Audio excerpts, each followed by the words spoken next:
Hello, hello, hello. All right, welcome everybody to the Unstoppable You live stream. We're here to get you unstuck, reclaim your power, and create happy, loving relationships. And of course, that means relationship with self also. I'm Amy Shade. I am your host. I am also the moderator of this event. I'm a certified life coach. I'm an emotional strategy coach who goes straight into what's holding you back and empowers you to take action so you can get unstuck and move forward in your life and relationships. So this is day 2 of the Unstoppable. I mean, yesterday was awesome. There's a replay link that will be coming to your inbox for that tomorrow. But yesterday, was so fun. We covered intuition. Like Dr. Devi describes 4 different types of intuition, which was awesome. And then Mary and Diana did meditations on really getting into your body and feeling how it is to be, like get into your being, right? And I want to speak into being unstoppable. And I'm emphasizing the word being because doing is just no longer serving us. It's actually exhausting us, right? Our to-do lists are too long. They're too much to do in a day, and they're no longer serving us. But being inspires us, right? Being loving, being supportive, being confident. And it's just not about checking things off our list anymore.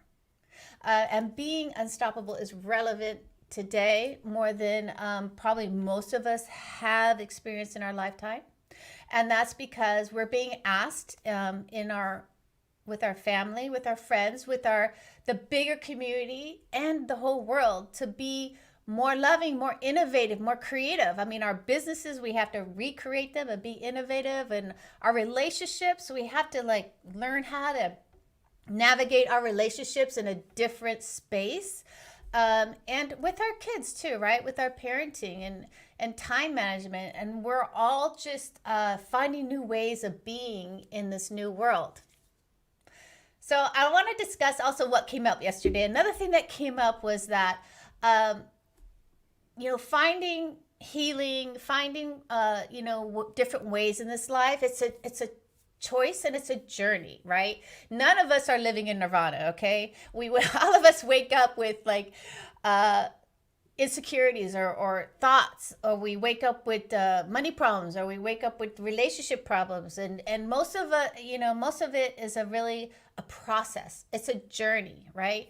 And I know that for the people on this panel, the reason why we're here is because, we want to serve. We want to show up for you. That means we need to take responsibility for our lives. So, and that responsibility is really about creating practices and creating structures in our lives so that we can be here for you. We can build our businesses. We can have successful relationships. But we often get off track like everyone else, But that getting off track is really our opportunity to learn, right? Because many of us we're so hard on ourselves when we fall off the wagon of our practice or we have conflict in our life, because it's not easy, right? It's not easy, and if we feel stuck, we feel overwhelmed and distracted and unsure of this new world or what we're doing. It's not easy. But we're realizing that the old ways are not working. So we are here at the Unstoppable to really give you new ways of thinking, new opportunities, because we must find a way for ourselves. Because we can no longer quit our dreams. We can no longer quit ourselves, our aspirations, our wants, and our desires. And we want to really support you at the Unstoppable You. And I had to learn how to really be unstoppable after my fiance passed away. I had to figure out ways of getting out of my anxiety, getting out of my fear, going into forgiveness, and really go through that grief process. But within that, it's like I learned how to love myself. I learned how to be self-confident. I learned how to build this business. And I did that by building structures, making sure I'm doing my practice, and also being in a group of people asking for help, because I'm going to tell you right now, everyone out there, you cannot do it alone. And people who are successful know that, right? Successful people don't go it alone, right? We just don't. And every coach on here probably has one or two coaches, right? Or are in like one or two communities where they can get the support that they need. And this is my vision behind the Unstoppable You, is to create that community to support you and to have you really be successful in your life as you want, in your vision for a life that you really desire. Because we all have the ability to be resourceful. We all have the ability to be committed to change, and to taking charge of our lives, even in these uncertain times. And these times are definitely uncertain. But all of us on this panel, we've all hit many walls, and we've all kind of figured out how to, find new ways of being after hitting the wall. It's not about if we're going to hit the wall, it's when we're going to hit the wall, right? And so I'm excited because all the speakers on this panel will speak into that. We'll speak into helping you move forward. And I want to say thank you for all your questions. We got so many questions this live, and I'm going to try to get through a lot of them. Yesterday I did a lot, and then today I'm going to go through a lot because we're here to really support you in what you're dealing with. And this live is about being interactive, where I can popcorn questions in for you guys, and so the experts can really help you move forward. So I want you to blow up that chat box. I want you to say hello to us so we can support you.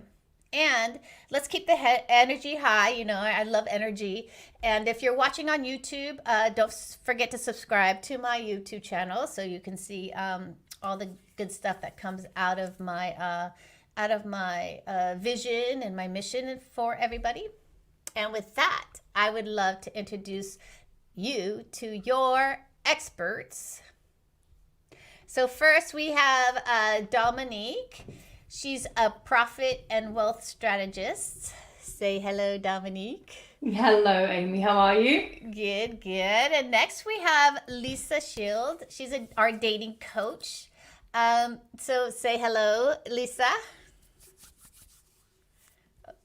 We're just getting into, you got to unmute yourself. This is our practice session of unmuting. Hello, Amy, and hi, everybody. It's nice to see you all. Yes, and then we have Andrea. Say hello, Andrea. Unmute yourself. Very nice to meet you all, and thank you for having me, Amy. I appreciate it. Yeah, so we're going to jump right in, and we're going to start with Dominique, profit and wealth strategist. So introduce yourself and tell us about what you do and what you're seeing in the world today. I know with money, with the world of COVID, I mean, you must be seeing all kinds of different realms of struggle and of wealth and success. And so what's going on? Yeah, so thank you for having me, Amy, today. I really, really appreciate it. So as you know, money is an important topic. Money makes the world go round, and my job is to help primarily women in business understand how to develop the mindset along with the strategies to build a profitable, sustainable business that they can then leverage for personal wealth.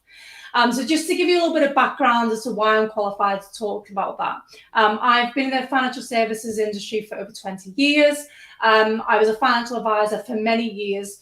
And what I really saw being a financial advisor and being on the front line and having those important conversations about financials day in, day out, was that there's a real difference between the way that women and men have a relationship with money.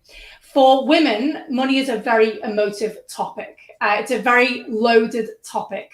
And it's like a minefield of emotions, not knowing which triggers are going to pull the bomb. So it was really, really important for me, having identified that, to go away and do some qualifications around the mindset. So I'm also qualified, I've got a diploma in hypnotherapy, EFT, and NLP. Because money is such an emotive topic, what it does is it can really prevent us from creating the financial successes in our life that we truly desire and also we deserve. And I think, obviously, money has always been important. Some people say money is not important. I would question that, and I would go back to understanding their beliefs around money that leads them to believe that. But obviously, with everything that's happened in the last 12 months, life has really changed for many, and we've unfortunately seen a lot of businesses fold. We've seen people lose their jobs, their incomes overnight. So money has really become even more of an important topic over the last 12 months. And part of my mission is really to help financially empower women to stand in their financial powers. So Amy, you were talking about, the experiences that you've been through and what led you to kind of pull together this series. And I can completely relate to that. So as I said, I've always been in the financial services industry. But I went through a marital breakup around 2 years now. And, whilst that was devastating emotionally, I didn't have to worry about the financial devastation of that, because I had set up myself and my means to mean that I was still able to afford my lifestyle without that person being there. So I was able to remain in the marital home and buy him out of the home. Now, what I see for a lot of women, both women who have careers and also women in business as well, is that 2 out of 3 women will actually lose their marital homes if they go through a divorce or subsequently a breakup. And it comes back to really not empowering themselves financially to, quite often as women, we're conditioned society and also cultural conditioning to believe that it's a man's job to manage the money, to bring in the bacon. And these kind of stigmas have been holding us back for many, many years. So it's important that we have these conversations about money and we normalize the conversations around money and women having wealth, because when a woman has wealth, she is able to make decisions from a place of empowerment. She's able to bring herself to the table and stand in her power and take control of her life based on the ability that she knows that she has the income or the means to be able to sustain her own life. And I think that's really, really important for women. So I'm on a personal mission to really empower women financially as much as possible. And that comes, as I said, from the mindset side of things, but also understanding the skill set. It's not impossible to create wealth. This is what I tell people. People think that creating wealth is this, Beyonce lifestyle, it's flying on private jets and it's, living this affluent life. And that's not true. Being wealthy is not just about the financial aspects. It's about all realms of your life. And it's being able to just live comfortably and to be able to sustain your life and also go to bed each night with financial ease. That to me is what I try and bring for anyone that I ever work with is that financial ease more than anything. Because I know a lot of people who make a lot of money, but actually have no financial ease and are very, very uncomfortable in their relationship with money. And I always say, money's like any relationship. It needs 2 things to flourish. It needs love and it needs respect. And if that is lacking, that's when you tend to have issues with your relationship with money. Yeah. So thank you for that. Yeah. I know I have I struggle with money in my personal relationship with money and what it meant for me. So, and can you, for me, it was like success is like soul crusher. Yeah. So can you talk about what our limiting beliefs about money are? Like, I thought that if I was successful and have money, it would crush my soul. Yeah. Yeah. I wouldn't be able to be myself and creative and right, which is opposite of what's happening today, right? Yeah. Yeah. So it's like, can you talk about that? Yeah. So there's a couple of primary beliefs, and the is I'm not good enough. What I will say is that our issues with money is usually, as a woman especially, is tied up in issues around our self-worth. And so it's really, really important to understand, our limiting beliefs around money, because we need to understand how that is then manifesting in our life, because that's the only way that we have the ability to change that. And it shows up in many different ways. For women, there's so much negative emotion attached to it. There's guilt, there's anxiety, there's shame. As you said, there's shame around what money has, what having money has, and then it goes to what not having money has. And I was the same. what you were saying, Amy, I capped my income for a long time because I had been conditioned with this belief that it was emasculating for a man to have a woman earn more money than him. So for me, there was a success and being successful all the time. You can't have it all. Where's that belief even come from? We can have it all. You know, we may not have the balance of all of that at the same time. And I don't believe in balance as well. I don't believe it's possible to have a 50-50 split in all areas of your life. But we need to start questioning some of these beliefs that we've been conditioned to believe about money. When people say it's not spiritual to have money, I would question that as well. You know, the more money we have, the more we're able to contribute to the causes that we really value and we care about. And having money is about the ripple effect. It's about when we have no more money, we're able to, be able to give more. You know, and that's really important as a woman, because as a woman, the relationship between money for a man and a woman is very different. For a man, it's very much power driven. For a woman, it's all about value and contribution. So when we lean into that and understand, well, actually by financially empowering ourselves to have more, we can contribute more, then we get to change the narrative of some of these bullshit beliefs that we've been telling ourselves about what actually having money or not having money means. Mm-hmm. So, and Lydia, thank you, Lydia. She says, like, love and respect with money sounds wonderful. So how do we start loving and respecting money? Like, what's the practice of that? How can we start really doing that? Yeah, so one of the simplest techniques that you could do, and this is something you can do daily, is gratitude. So a lot of people live in a fear-based, so scarcity-based mindset when it comes to money. They're fearful of money. They're fearful that there's not enough. And there is always enough. We live in an unlimited universe that provides us with everything that we need. And that's apparent through miracles every single day. But we have to get into that mindset, that abundance-based mindset of believing that it's possible. So simply putting together a gratitude list every single day. So I always say to my clients, just start with 3 things. 3 things. It could be you're grateful for the roof over your head, because money provides you with that. It could be that you're grateful for the hot running water, because it means that, because obviously other people are not so fortunate in other parts of the world. So what we need to do is move into the abundance mindset and be grateful for all the things that money brings us. And when we start to do that, we start to rewire our mind to look for those things, to live more in the abundance-based mindset, and pay attention to the things that money brings about, that brings good into our life or makes us feel good. So gratitude is definitely one way to start. Mm-hmm. And so what would you suggest? Because when you were speaking earlier, so let's say I'm married, I have 2 kids, and at this point I'm not working, because I'm raising the kids at home, like many of us, like many women do.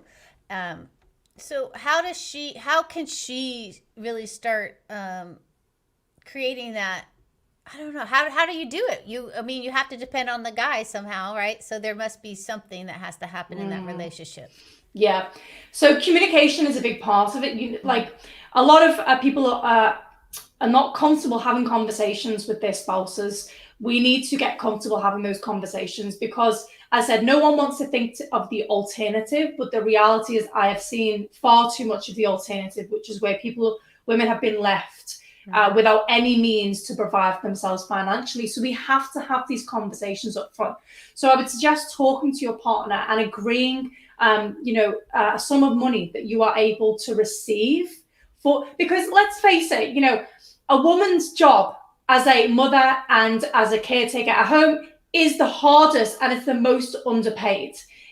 So if your husband is going out and working and bringing home the bacon, so to speak, then that's figuratively, literally, but figuratively, you're also pulling your weight. So there needs to be some kind of compromise as to, okay, well, if he's going to go out and earn the income, then we need to have a conversation about, providing some kind of means for you to be able to take some money yourself, to be able to pay yourself as well. And what I would suggest, and I always say this to any woman that I'm working with, is setting up a separate savings account as well. So whilst it's really, really important that we build, we're always a team when we're in a partnership, we're a team together, and we want to be building wealth together, and we want to have our savings and everything else together as a couple. We also need to have separate savings as individuals for all of the reasons that I've talked about. As I said, no one wants to think of the worst case scenario, but the reality is that it happens. And when it happens, the woman is always left in a situation financially that is more detrimental than the man himself. So it's almost about being proactive with regards to those conversations and forward thinking. I said, it's not about living in, thinking that that's going to happen, but what we want to do is ensure that if that was to happen, we have the means, or we have some kind of security there to be able to provide for ourselves as well. Mm-hmm. So two things come up for me. One is that I see the advantage of that, because when you have a woman that has safety, she's less fearful, and therefore more calm and more loving. Yes. Right? She's not working from a fear perspective. Yep. Second thing that comes up, I don't know how it is in England. I don't know if America, like the guys are like, yeah, I'll give you that savings account. So I'm not, I don't know. Maybe that's just my judgment of that. So what have you seen? Like, what have you come up with when you have that? Do men really receive that conversation?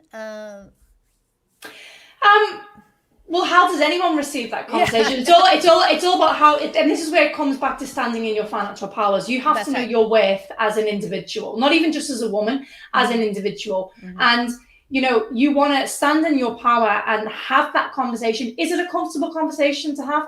Absolutely not. But as I said, the alternative to that is not great either. So we want to make sure that we're having the conversation, and it's all about the way you approach things as well. If you, there's a sense of pride that comes from having your own means, to be able to contribute in different ways. You know what I mean? So it's just about how you actually approach that conversation. You want to approach it from a loving perspective and be like, hey, honey, I've been thinking about this. You go out to work, I'm at home, but I want to receive some money because I do want to contribute to the household, this. So it could be that you're contributing back to the household in a different way. It's all about how you position it, but it is important that you have that conversation and then you take some kind of financial means from the income that's coming in. And as I said, and also, even if you I don't care whether you contribute, whether it be $50 a month, or whether it be $500 a month, okay? But we need to be looking at putting some kind of financial security in place, because as you touched on, when a woman has financial security, she's able to relax and she's able to make decisions from a place of empowerment.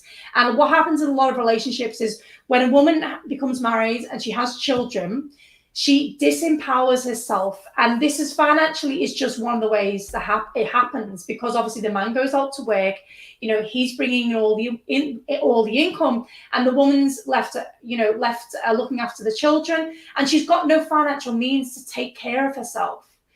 So it's all about, as I said, it's all about stepping into your power, having that conversation, as awkward as it may be, and just putting some boundaries in place about what that actually looks like, because you're both contributing to the raising of your family in different ways. And I just think, from a society perspective, it is changing. It's getting there, but it's still way behind where it should be in terms of a woman's contribution to the household. Just because it's unpaid work doesn't mean it should be unpaid work.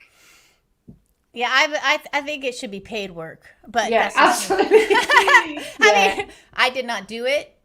I chose not to do that work. But I see my friends. I'm like, or my mom, like growing up in that situation, is like, yeah, she needed to get paid a lot of money. Yeah. But Barbara, so for awareness, same-sex couples also should be in the scenario. Thank you for that. So let's talk about money, because money, I just heard someone speaking about money and that how money loves to be talked about, be of top of mind. Like, can you talk about the energy around money? Yeah. So I always say, like, we're a conduit. Like, literally, we are a conduit. So when they say money is currency, it is literally currency, and we're the conduit. So the energetic feeling that we have about money determines how we give money and how we receive money. So we need to make sure that that frequency is one of abundance. So when we're thinking about, as I said, the majority of the population lives in a fear-based scarcity mindset. And that's because of the way we've been programmed, and also the way our subconscious mind works, which I'm not going to go into in too much detail here, but our subconscious mind is almost primitive. It looks for the fear-based thinking to back up the beliefs that it has. So it's really, really important that we're constantly rewiring our mind to look for those abundance-based opportunities. So we always want to be thinking about, well, how can we be moving into that abundance-based mindset? What are some of the things that we could be doing to be creating more opportunities to bring about more money? But how we think about money determines how we feel about money, and then how we act in our relationship with money. So this is why our mindset and our beliefs around money is really important to understand, because it underpins our entire relationship with money. And the truth is that, most of our beliefs live at a subconscious level. We're only ever operating in 5% conscious awareness. But the 95%, which is where the subconscious beliefs lives, is the things that rule our entire life.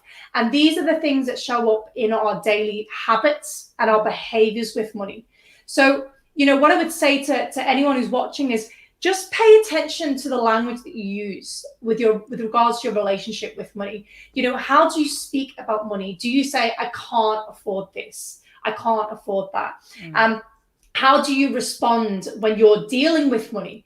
Are you neatly folding your notes in your purse or your wallet, or are you scrunching them up? Do you, when you get to give, the small change, do you take the small change, or are you kind of like, oh, no, it's fine, you can keep it?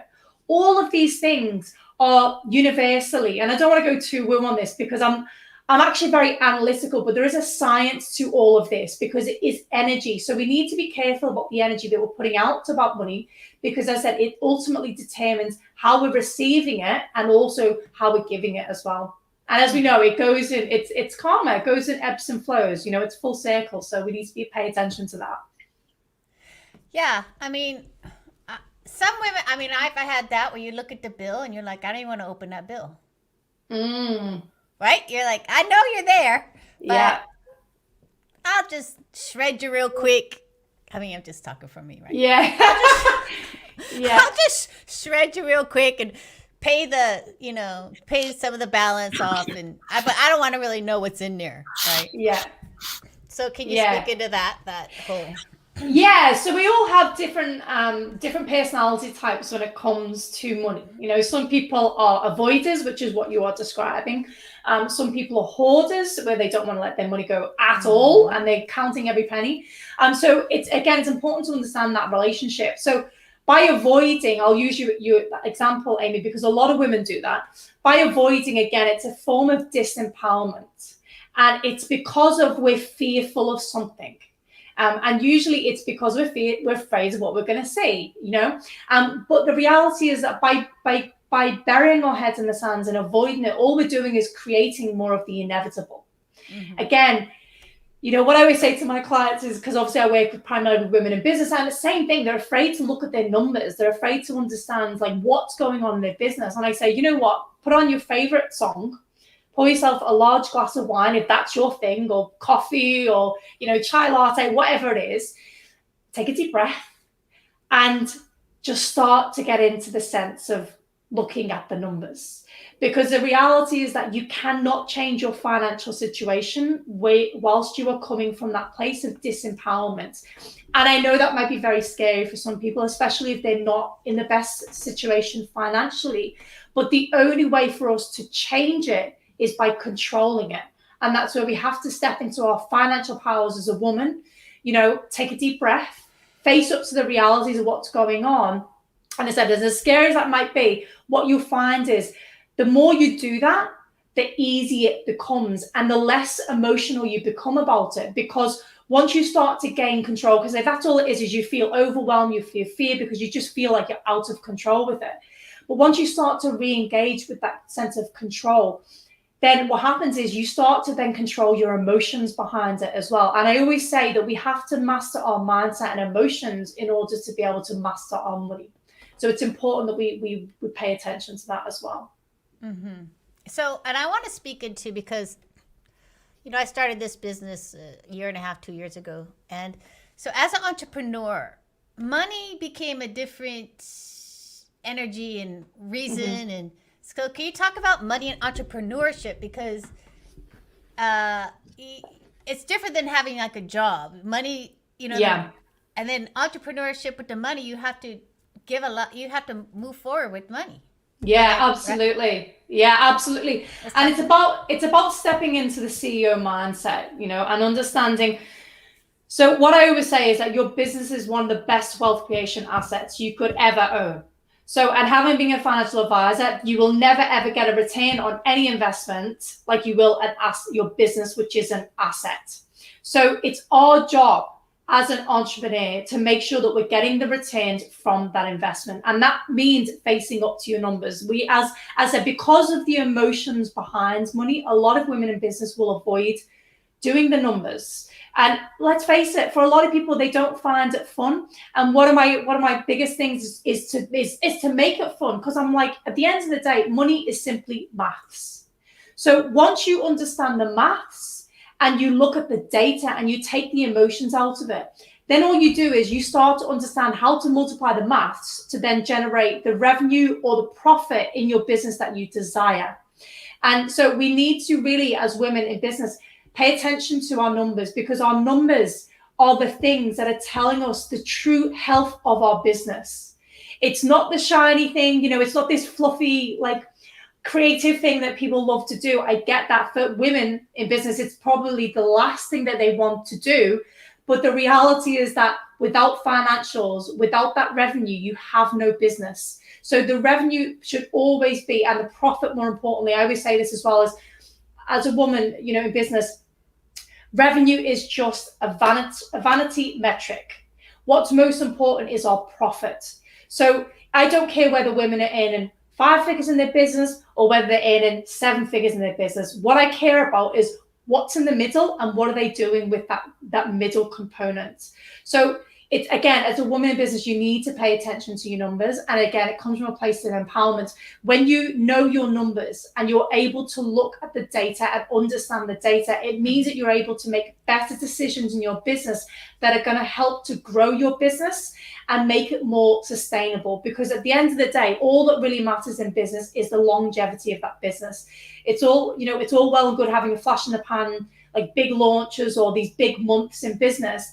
But if you don't have the means or the foresight to be able to forecast what's coming in and what's going out, and you don't know the longevity of your business because you don't know the numbers, then you could leave yourself in a position where you're financially choking yourself.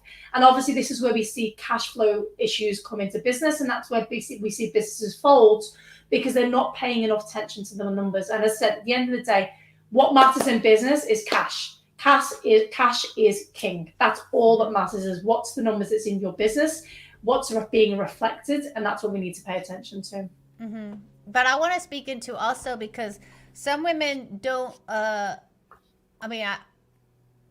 some women don't move forward in their business because they don't want to be in debt. And I don't believe anyone should be in debt. There's in the industry, they say there's good debt and bad debt. Okay. What ends up happening in business is people go into a debt for bad debt. So consumerism. So they buy things they don't need to impress people that they don't even like. So if you are going to go into debt for business, and I'm not saying that no one should go into debt for business, because it can be unavoidable, okay? But if you are going to go into debt for business, you need to make sure that you have a game plan and a timeline to actually ensure that whatever you're going into debt for is generating an ROI. And has a specific means to be able to generate your revenue. So if it's not contributing to your revenue in your business, then you shouldn't be going into debt for it. So that's what I would say on that subject. So, okay, well, that went fast. As I say, Money and I are like, we're getting to be really good friends, but it's been a a learning relationship. So I know you have a free gift for our audience. Dominique, you want to speak into that? Yeah, I do. I have a free money mantra.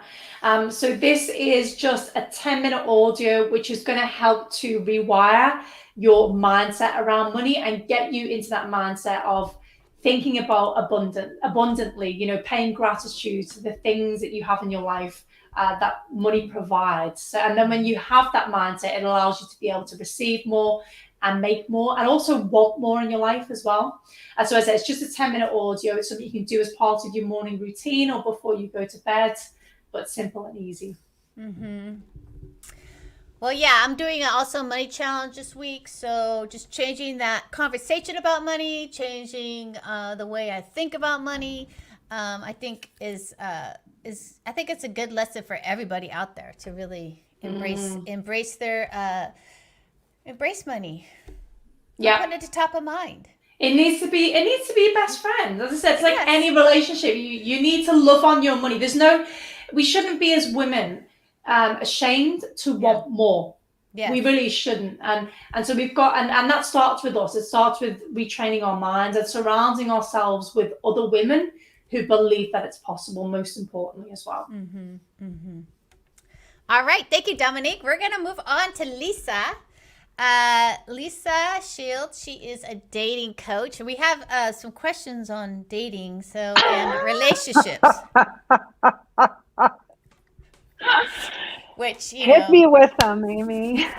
Well, bring them on. Bring them on. So introduce yourself and then tell us a little bit about you and what you're seeing out in the world right now with relationships, love, dating, the whole shebang. So my name is Lisa Shield, as you can see, and I have been a love coach for 18 years. Mm-hmm. I woke up when I was turning 40 and I looked around and I thought, there is no way in hell I am going to be single and 40 or in my 40s in Los Angeles, California, where every woman looks like she walked off the pages of Shape magazine and they're drinking their kombucha, and I can't compete with that. And that was my version of hell. I had come out of a 13-year marriage to a pathological liar when I was 34. And I'd been single for about 6 years doing a lot of interpersonal work. So with Don Miguel Ruiz and, following Marianne Williamson and getting my master's degree in spiritual psychology. Mm-hmm. But all of those things didn't help me relate better to men. I related better to myself, but not to men. And so I realized that this was a very different focus and I needed to get out there and face it head on. So internet dating was just starting, and I had a lot of friends who were very spiritual, and they would say to me, oh, the kind of guy I'm looking for would never be online. And I thought, well, I need dates. I don't know. I know. I need some dates and I need to figure this out because something's wrong. Something's not working. Mm-hmm. The more fabulous I became, at least in my own mind, there was not a trail of men waiting to ask me out. So I just put my little self up there. I didn't know anybody who was doing it at the time. And that was over 20 years ago when I did that. And I proceeded to go out on almost 96 first dates in 2 years. And they were all first dates. There were only 2 second dates in that whole time. And I was applying a lot of the things I had learned from my teachers and all, but there weren't love coaches at the time. Mm. It was not, there weren't even coaches. Coaching was a very new field. And so I met my current husband between my first and second year of my master's program. And when I met him on our first date, I looked up in his eyes. And the first thing that I thought was, this is the kindest man I've ever met.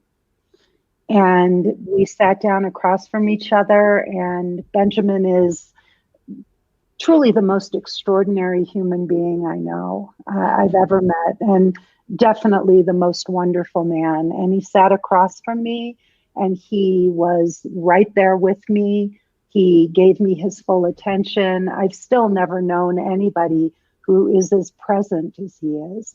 And I just thought, wow, I don't know how this will work. I don't know. My energy might drive him crazy because he's so zen. But 18 years later, I am still as passionately, wildly in love with this man as I was the day that we met.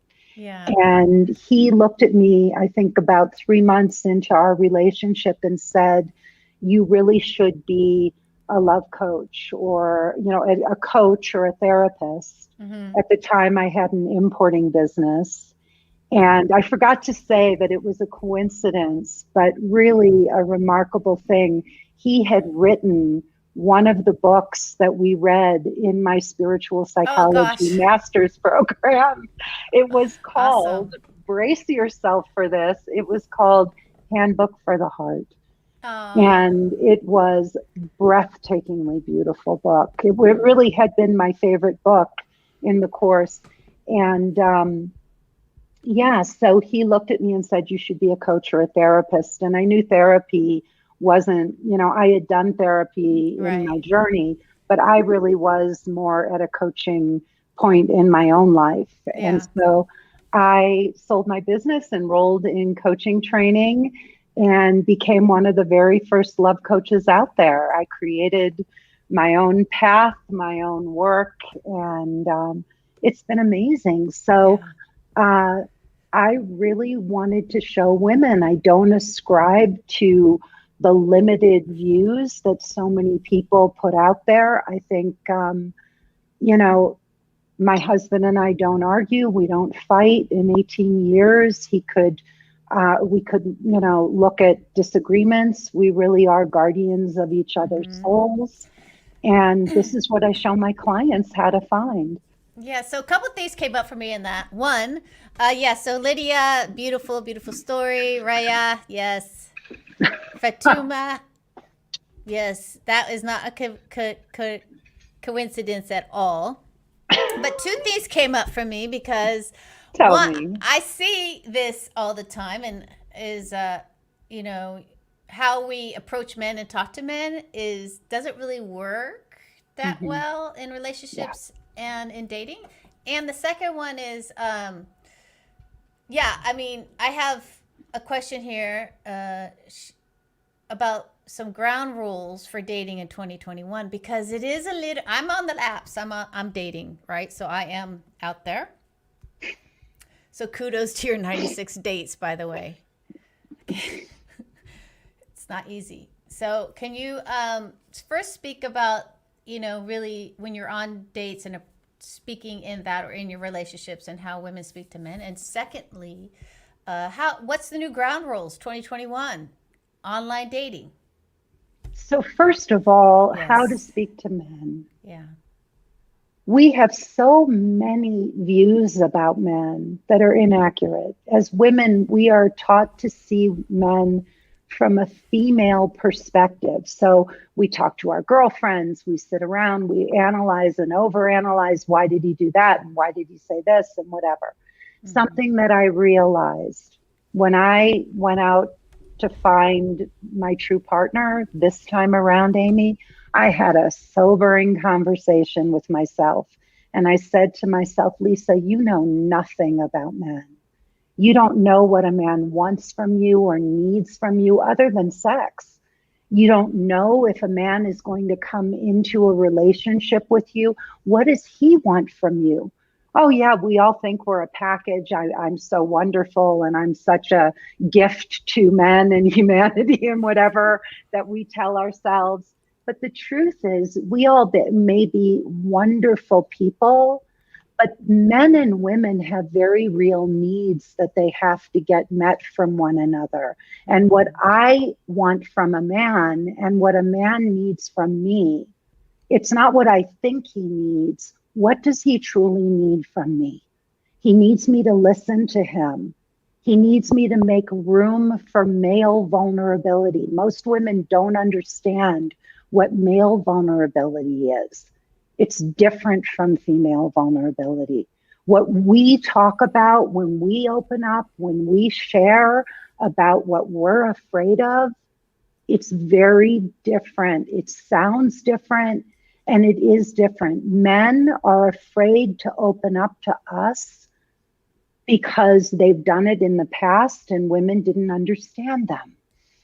There are things, if you truly want a man to be vulnerable with you, he's going to say things that you don't want to hear if he's really being honest. If you ask him, do you think my girlfriend's hot? Most guys won't tell you. They'll say, oh no, you're the hottest woman in the world to me. But what he really wants to say is, yeah, she's hot. I'd do her in a second. And that's what real male vulnerability sounds like. And most women aren't open to it. We're too insecure. We say we want to hear it, but then we do. And we get upset. We get angry. It plays on our insecurities. I can't believe you said that. And so we've got to learn how to understand men and make room for men to be men with us. And something I talk about a lot, Amy, is how we inadvertently shame men. So women have a knack for setting men up to fail. We tell them we want them to take the lead, we want them to do this or that, and then we turn around and tell them how they did it wrong or how they could have done it better, right? We're all guilty of this, all of us. And so there's a way in which, I work with a huge part of what I do is how do you honor and love men and create that safe space for a man to truly open up and share his whole heart and his whole world with you without taking it personally, without making it about you, without having histrionics, drama if he does open up. So there's a whole world, there's a whole different language for how to understand men and how to speak to them. One big thing, and I don't want to go on too long, but because I can talk and talk, right. One big thing, Amy, is learning how to ask for what you want and need in a partnership and learning how to do it in a very positive and inviting way. Yes. Men respond great. They want to make us happy. They want to please us. And so if you know that, a man is going to respond so much better to, I love it when you do this. It turns me on when you ... You're my hero when you send me flowers on my birthday. Instead of saying, I'd really like, I need flowers on my birthday. Why didn't I told you that I really like cards. I can't believe you didn't get me a card on my birthday, right? So I want to speak into that because it's like a vicious circle. Because actually, it's very vulnerable for women to speak that way, to speak in a way that's not demanding or angry. To come in from like, I think it would be hot for you to like really send me flowers. I think, that's scary for women to say that. They'd rather say, you should give me those flowers. You know what I mean? Where are my flowers? There is a vulnerability in changing the languaging for women because I think we've been trained for so long to speak that way, demanding. Absolutely. I agree. So can you speak into how we can I know when I work with people, it's about that vulnerability of actually asking for something in a way that's not demanding. Right. And I call it emotional nakedness. Okay. So I call it emotional nakedness. What we're longing for is not just to get physically naked, but what we truly want is a relationship where we can walk around completely emotionally naked. We don't have to second guess ourselves, look over our shoulders, think, oh, we went out to dinner with another couple. We're going to get in the car and he's going to tell me all the things I shouldn't have said. Why did you say that? You shouldn't have done that. We're going to get attacked or whatever. So we're looking for real emotional nakedness. And the first thing is we have to start to take responsibility at our end for how we're showing up. And as you clean up your side of the street, as you start to language things in the right way, and you start to do this, Amy, it starts to open up this whole different world with men. So one of the things that my husband does with me is he writes the online dating profiles for my women. Oh. And they're so beautiful. My husband is the most beautiful writer. I mean, he just has a poetic soul. And the women cry when they get their profiles, and the men like quote lines from the profiles, and they're like, this, you know, other women write their profiles for other women, but your profile is really written for men. This is the kind of stuff they say. I'm sending it over to your husband. He can write my profile. It's Dominic amazing. too. It is amazing to see the response from these profiles. So men are really, what it shows me is not just that there are men out there who read the profiles, but that there are men who really do respond well to this kind of languaging. So we clean up our side of the street. We start doing this. And what's great is in my program, so I teach a 12-week course on getting emotionally naked and attracting the guardian of your soul.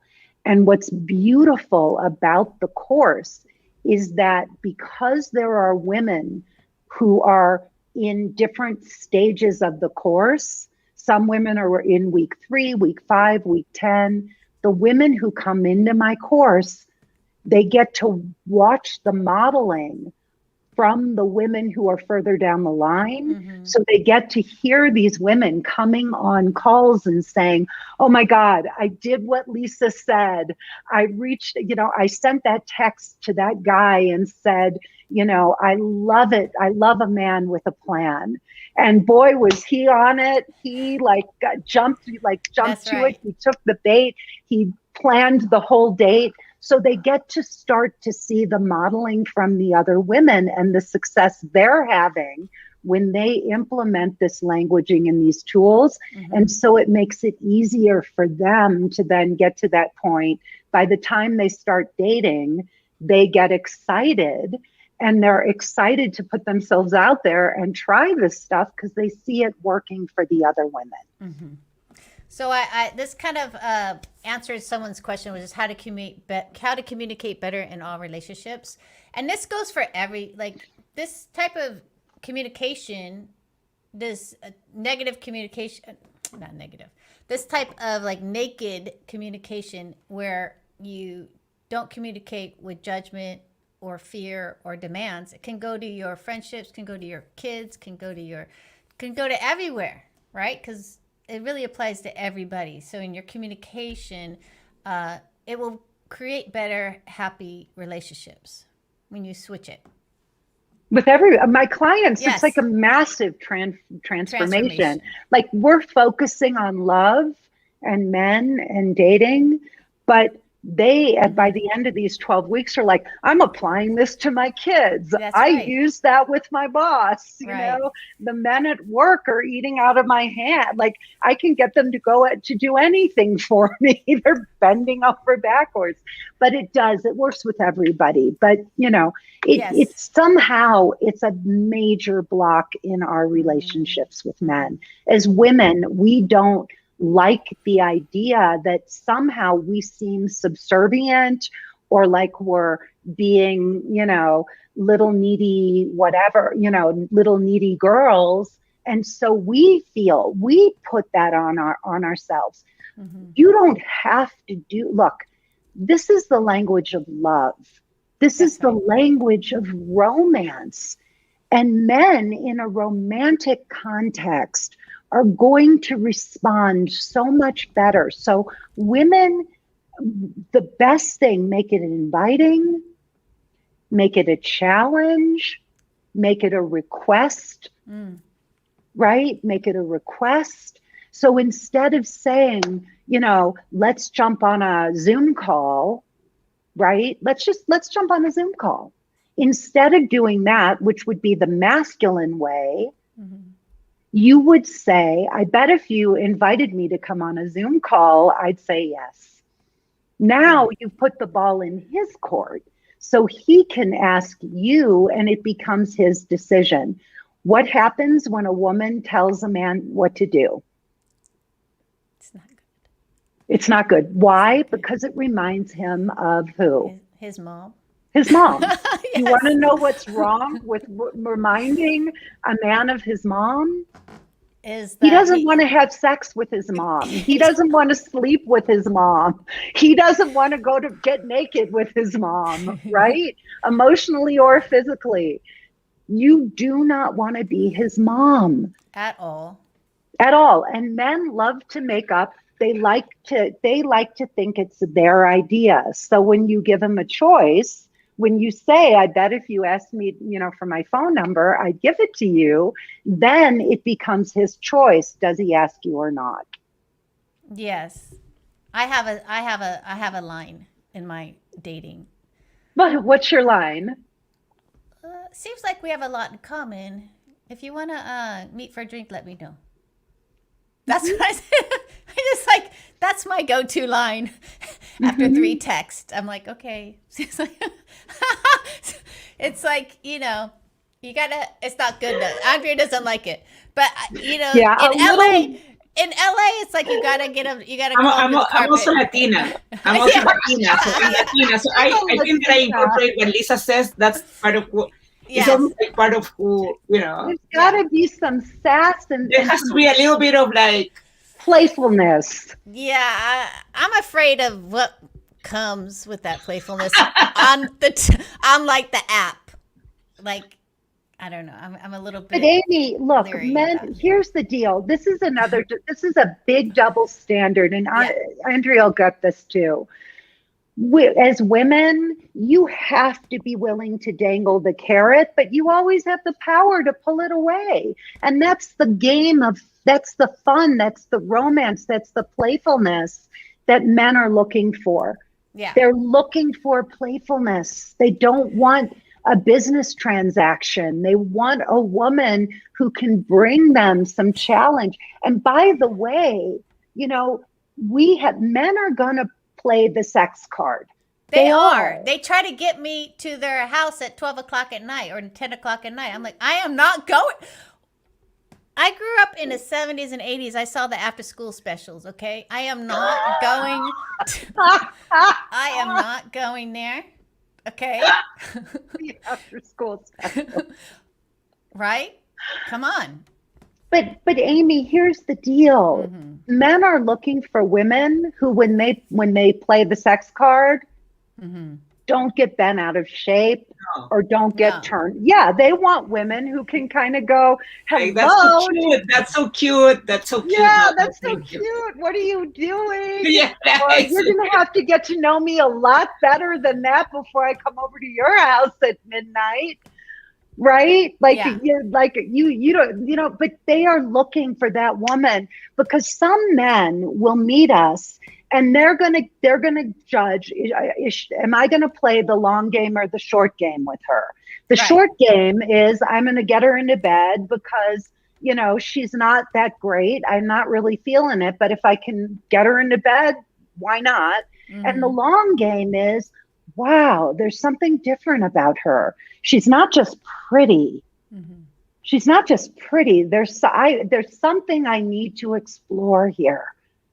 And if we have to become that woman who sparks that thing in that man sitting across from us where he's like, wow, wait a minute. She's not just that little hottie that I can get in, use my normal tricks and get her into bed. This one's different. This one's worth, investing some time in. Mm-hmm. But you have to create that because right now with online dating, somebody asked about what are the rules. Yeah. These are the rules. You can't just be a pretty face and have a hot body. There are 1 billion women out there. They're a dime a dozen. Mm-hmm. You have to start to become a cut above the rest. You're going to get a man's attention with your photographs, your profile, whatever. but it's not getting his attention, it's keeping his attention. Mm-hmm. And there came a point for me where I sat up and I said, Lisa, you have to start being a woman Mm-hmm. and not a little girl. Yeah. You're not 15 years old anymore. You're not 15 years old. And all the women out there are like, I want to date a real man. You know what a real man is looking for? A real woman. Right. A woman. And not a woman with rules. A woman with healthy boundaries who understands men. A woman who is not in her head, but is in her heart. Mm-hmm. Why do the Latinas get so much, because they're all heart. They sparkle, a lot of these women. They love men. Yeah. Yeah, I mean, it's good. I love men. I mean, I love men. I respect men, but I don't know. The online, the apps sometimes are a little bit leery, scary. But going That's on not from my, that. but Amy, that is not my client's experience. Right. So when they work with me in the first month, Mm-hmm. they don't date. And then in the second month and the third month, we do their profile, we do their pictures. Mm-hmm. And when they get back out and start dating in the last 2 months, it is a night and day difference. Mm-hmm. And it's online. Right. So there's a question here. It says, she says, I'm afraid to find a man because I always choose the wrong one and settle. Mm-hmm. So let's talk about that, choosing the same person over and over, and what's behind that. So you've got to do some very deep work on excavating your patterns and looking at, there's several different components to this. So one is looking at your attachment style and the attachment style of the men that you are picking. Typically, by and large, and I'm just going to exaggerate, by and large, predominantly women are anxious and men tend to be avoidant. It can be the opposite, but there are many, many, many anxious women out there. We're anxious. Where our time clocks are ticking. We want babies. We want partners. We want, and we give all of our power away to men. And our anxiety is very attractive to men who are emotionally unavailable. So they get very caught up initially with the anxious, women who want relationships. They get into the relationships. Those guys love bomb. They come on. Those are the players, the guys that sweep you off your feet. They pull you into a relationship. And the minute you're in it, they bail. They pull away. They grow cold. They string you along, they breadcrumb you, or they ghost you. And so you've got to look at attachment styles, and you have to also do some deep work on patterning. So our mother, our father have set us up to be attracted to certain kinds of people. And I do a brilliant exercise, if I do say so myself, because I've seen the results of it, not because I think I'm brilliant, but because I watch the women in my course do this work. First, we do an extensive inventory of each woman's relationship history, including their mother and father. And then from that, we extract the repeating patterns. Anything that repeats throughout their history, we create a master list. And then from that, we do an exercise called your final 5. So we look at the patterns, we pull them out. If they are subconscious and you're not aware of what you're doing, they will run you. You will keep repeating these patterns no matter how many affirmations you tell yourself, no matter how many times you say, okay, I get it. You can read books, you can do all this other stuff, but you have to get to your patterns. And then from that, we come up with your final 5. Your final 5 are the 5 must-haves that you have to have in a partner, or you cannot date him. And they're not arbitrary. They're based on your history. So I know Micah, he says, you have to have standards. Why take a crappy person as a partner? We hear you, We all Micah. do it, Micah. It's easier said than done, honey. If it were that easy. Yeah, there's so much layering on both ends of any partnership. Everyone is carrying their own set of patterns, beliefs, and self-belief, worth. It's really, I love that because it's really important to really I'm very practical in my coaching, so I love the being very practical about what exactly is happening, and then cross-referencing it, picking your 5. I love that. So I know you have a free gift. We're going to go into the roundtable section in a minute, but I know you have a free gift for our audience. You want to speak into that? I do. So I offer a free 45-minute presentation. It really takes you deep into a lot of the things I've been talking about. It's called the 5 Essential Shifts I've given my successful female clients to cut through the games, stop settling, and attract the guardian of their soul.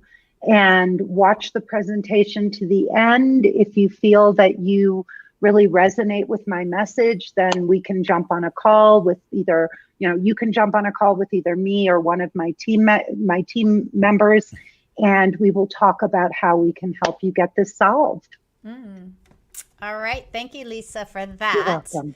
So we're going to go into the roundtable section, but before we do that, if Andrea, if you could briefly introduce yourself and tell us about a little bit what you do, and then we'll go into the roundtable, and then we'll get back to your solo interview because I want to hear all about you. Yeah, sure. I'm a fellow entrepreneur here, as I think all of us are, and I live in Boulder, Colorado. But originally I was born in the U.S., but I was raised in Chile, and I moved here when I was 25 to go to law school. I was a lawyer for many years, and then I went into business of different types. And that's where I am. And now So now I run a company, a diversity and inclusion company called Wall Breakers, that we place underrepresented software engineers into technology companies like Visa, Amazon, Airbnb, etc.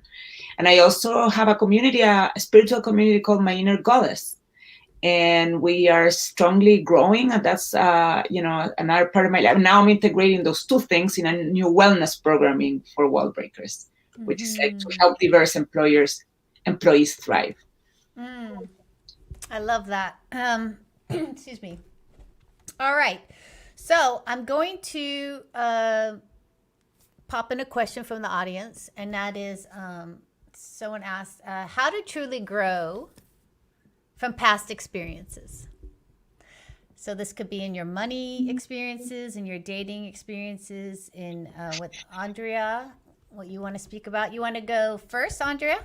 Sure, I would like to. Yeah. Yes. How do you grow from past experiences? I think that's it's a little bit, I think what Dominique was saying about money. Like, I think I'll take that in the sense that you need to be willing to look at what happened with experiences to be able to grow for them. So you cannot escape or evade, really. And so I think, for example, I'm going to give an example, a very simple example, but I had a bad experience with my first partner when I did my first business in Chile. It was my cousin, actually. My first partner was my cousin. And now I understand, but basically in Chile, to be smart, and he was young, or we were young, and to be smart is like, I'll screw you. That's how you're smart, because you took somebody's, like, it's a cultural thing. It's not like I'm saying that there are bad people. It's like a cultural thing. I'll steal your idea that I'm smart because I took somebody's idea and I took it. So and he was a male and all this. And it took me forever to forgive. And so I went into new partnerships. It wasn't exactly the same, but only recently, I would say like a month ago, I was having this feeling with a partner, not my partner in Wall Breakers, another partner. I was having this feeling they're going to screw me like my cousin did. I was repeating and repeating and repeating. And I remember I was like, you know what? I'm going to stop here. And I'm going to forgive Jonathan. Like, really forgive. Like, I've had layers of forgiveness to discuss, but I finally am like, I'm gonna send him an email saying that I would have liked to see his baby, because this was eating me, the fact that I had gone to Chile and not seen his baby, he was my cousin. So it's like I did that, and you know what? That let me like move on in the other relationship, which what I was ascribing attributes from another relationship that had nothing to do, right?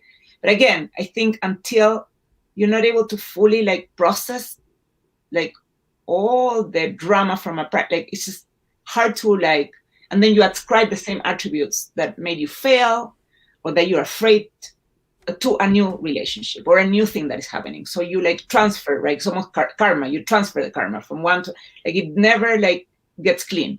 Right. So I think it's super important to like, this is my practice now, and I call it it's like harakiri. I encounter a fear, which I will tell you every day as an entrepreneur. Like every day I am faced with a fear. Oh, if it's not every day, because maybe I'm in a vacation, I'm having a couple of 3 days like that I really all think about. Like, but if it's not, it's almost every day that I have fear, right? And I encounter it, and now I'm getting very good at like looking at it, acknowledging really fast, and killing it. Like killing it, not because it doesn't exist, killing it, understanding where it comes from, like, bye. That's more, like, but that's kind of like, I think what, and I'm sure I have ways to go. So I'm not saying that I have the answer to your question, but that's my current practice. The harakiri. The harakiri. Like, yeah, I see you. I see you. First, I see you. 100% not. I understand where it comes from. Like, I give it context and give it space and why. Like, I acknowledge it. Like, and then I'm like, we're done. All right, who wants to jump in? How do you truly grow from past experiences? I'm happy to jump in. Okay. Yeah, so just following on from what Andrew was saying, it's accepting where you currently are and how you came to be. And forgiveness is a massive part of it. So I'm sure that Lisa would say the same thing in relation to relationships. It's the same thing with regards to money. It's impossible to create a new reality when you're still holding on to the past. Because all you're going to do is create more of the same energy and the same patterns. And that's what it is. It's like, I believe, and I don't want to go too spiritual here, but I believe that life happens for us and not to us. So when these crappy, shitty things keep happening over and over and over again, or even if they're a one-off, I always take the time to be objective about what's happening. So for example, I said I went through a marital breakup 2 years ago. It was one of the most horrific experiences of my life. I was married for a very short period, 5 months, and I found out that my husband had been having an affair, which was devastating. So I had to really reflect and say, okay, what am I being taught here? What is the lesson in all of this?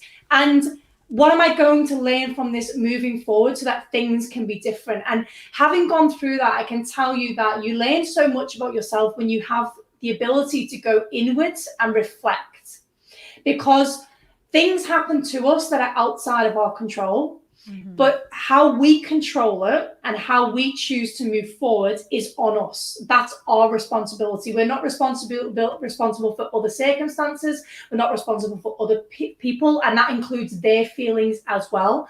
But we are responsible for how we feel and how we choose to accept and move forward from a situation. So just know that, as I said, it comes back to what I was saying about money, but it applies to all areas of your life. We are always in control of how we show up and how we respond in moments. And obviously, people have been through horrific traumatic experiences in their life, and some maybe not so much.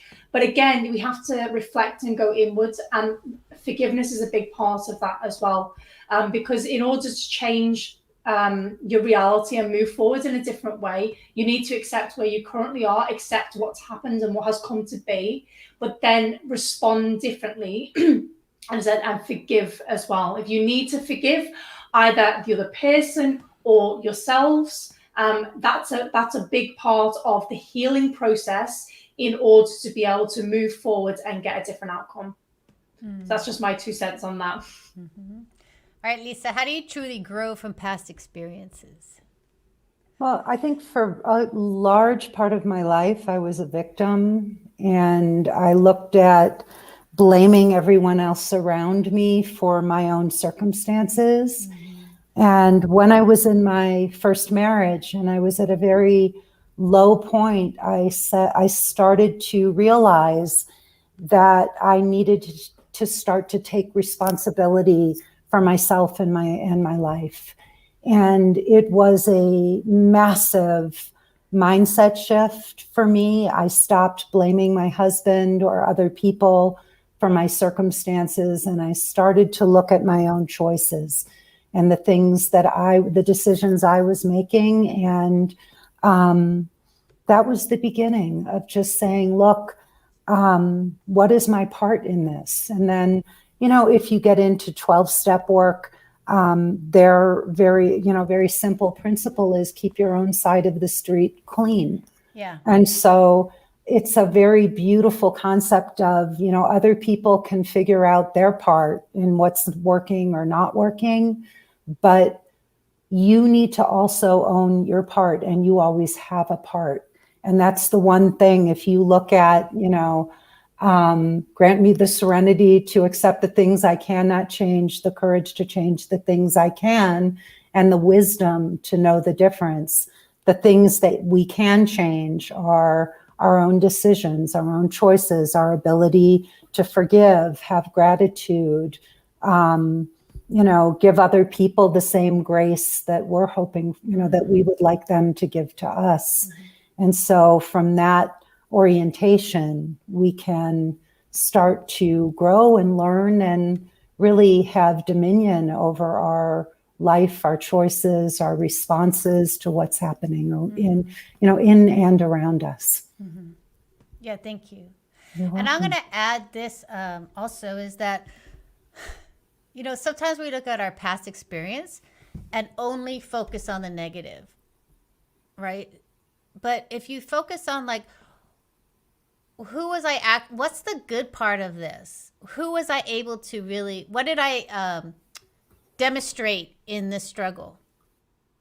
Sometimes we focus on the struggle instead of who we were in the struggle, right? Instead of, actually, I was able to really find a way out of that. Start putting in the good things you learned from that experience. And then you start knowing that those are really kind of your values and who you are, and those are your strengths. So instead of focusing on the negatives in your life, you focus even on a negative situation, how did I navigate that? I mean, how did I come out of that, right? And you start finding your strengths in those moments of hardship or moments of struggle. What actually were you able to produce and be in that moment?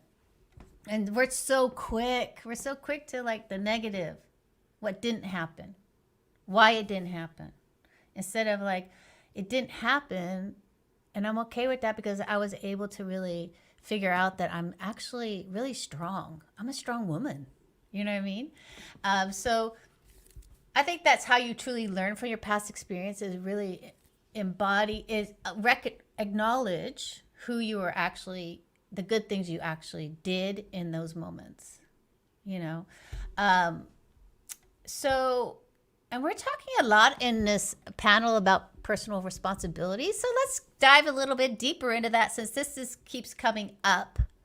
Our personal responsibility in this life. Tell me what your feelings of own responsibility, personal responsibility in this life, what it looks like, what you're here for. What does it mean to you? Anyone want to jump in? I mean, I think that personal responsibility, don't be so, I think, yes, it's crucial to have, but I think at the same time, as you were saying, don't be so hard on yourself, because the layers of personal responsibility will open up when you're ready for them. So you can't, even though, yes, the answer is yes, we are at the end of the day personally responsible, but we cannot be more advanced as to how advanced we are. We're in a path, and we're advancing given the circumstances that were given to us, given the story of the world that we, kind of receive from our parents and from our family, and the level of awareness and the challenges that we have gone through already in our lives. So you cannot jump and step, and I think jump steps. I think that's one of the things I've learned. I think when I was earlier in my career, in my entrepreneurial journey, for example, I only wanted to skip steps, and I was like, why is this not faster? And it was so, and so I felt like a lot of struggle with the personal responsibility, because I felt like everything was in my control, but that's not true. That is absolutely not true. So yes, on the personal responsibility, but not in the fact that life cannot be looked at as something that you can control and grab by the horn. Like, is either you control it, or you're being like sort of like, there's no point and like hopeless, right? This is a mix of like, yeah, there's things you're doing, and you're putting yourself, the things that you're doing are putting yourself in a path of growth. That's all you're doing with the control. But the really life is there's so many factors affecting everything that you kind of have to be a little bit of an spectator, which doesn't mean that you're not putting energy and willpower out there, but you have to take it also as a spectator.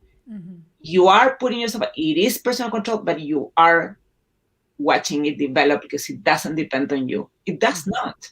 I do think that. I don't think it depends on you. I don't know. Who wants to go next? No, it's all good. This is everyone has their own idea about personal responsibility and where it goes, and that's what the panel's for. Yeah, so I think personal responsibility, many self-help books start there. They start there. Jack Canfield wrote a book called The Success Principles, something along those lines. And his first chapter in that book is take 100% responsibility for your life. And it's very important that people understand that it's about responsibility, not blame. So we're not blaming ourselves for what we did. We're taking ownership of our choices and the outcome of those choices. Don Miguel Ruiz, when I studied with Miguel, he used to talk about, and for anyone who doesn't know, he's the author of the Four Agreements. And many years ago, I was in a spiritual community before he wrote the book with him. And Miguel used to talk about how the world is a canvas, and it is constantly responding and reflecting back to everything that we're putting out there. It's mirroring back, reflecting back.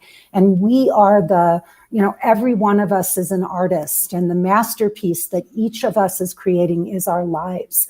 And so he said, we have an idea, and then we take that idea and we throw it out there, and we sit back and we see what gets reflected back to us.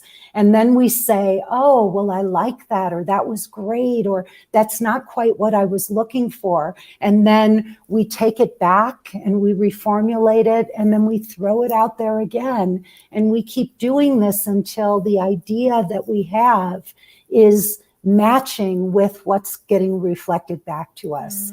And we can keep doing that as we take responsibility for who we're being. One thing I do want to say, as we become masters of this and we really take ownership of our lives, something that I learned for myself that has been key is sometimes the journey to accomplishing something that we want is longer. It takes longer because, as Andrea said,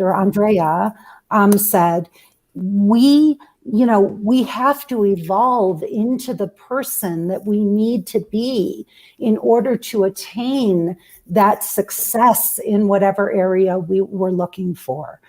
And we have to give ourselves the ability to do that. We give up so quickly. We have something that we want to achieve, like a guardian of your soul, or to become a successful entrepreneur, or a fabulous money coach.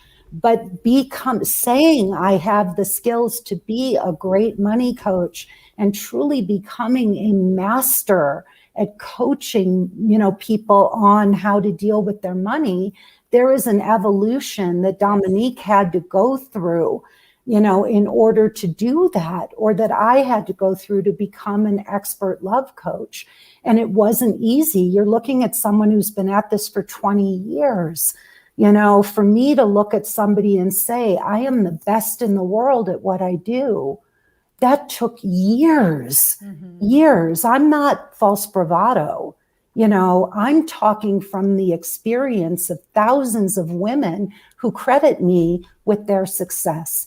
And that started with me taking responsibility for the choices I'm making and staying on the path to getting there. Yes. Dominique? Yeah, no, I completely agree. And just following on from what Andrea was saying is kind of like when you don't know what you don't know what you don't know. Okay. But as Lisa was saying, your external world is really a reflection of what's going on internally. Okay. And we do have to take ownership and responsibility for that. So it's important to understand that, there's a saying, isn't there? We're not a tree. If we're unhappy with our circumstances, we can move. We're not fixed to our circumstance.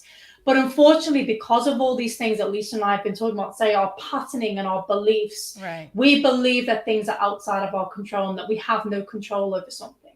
And as I said, we're not responsible for other people. We're not responsible. We always have the power within us to change a situation or a circumstance that is no longer serving us.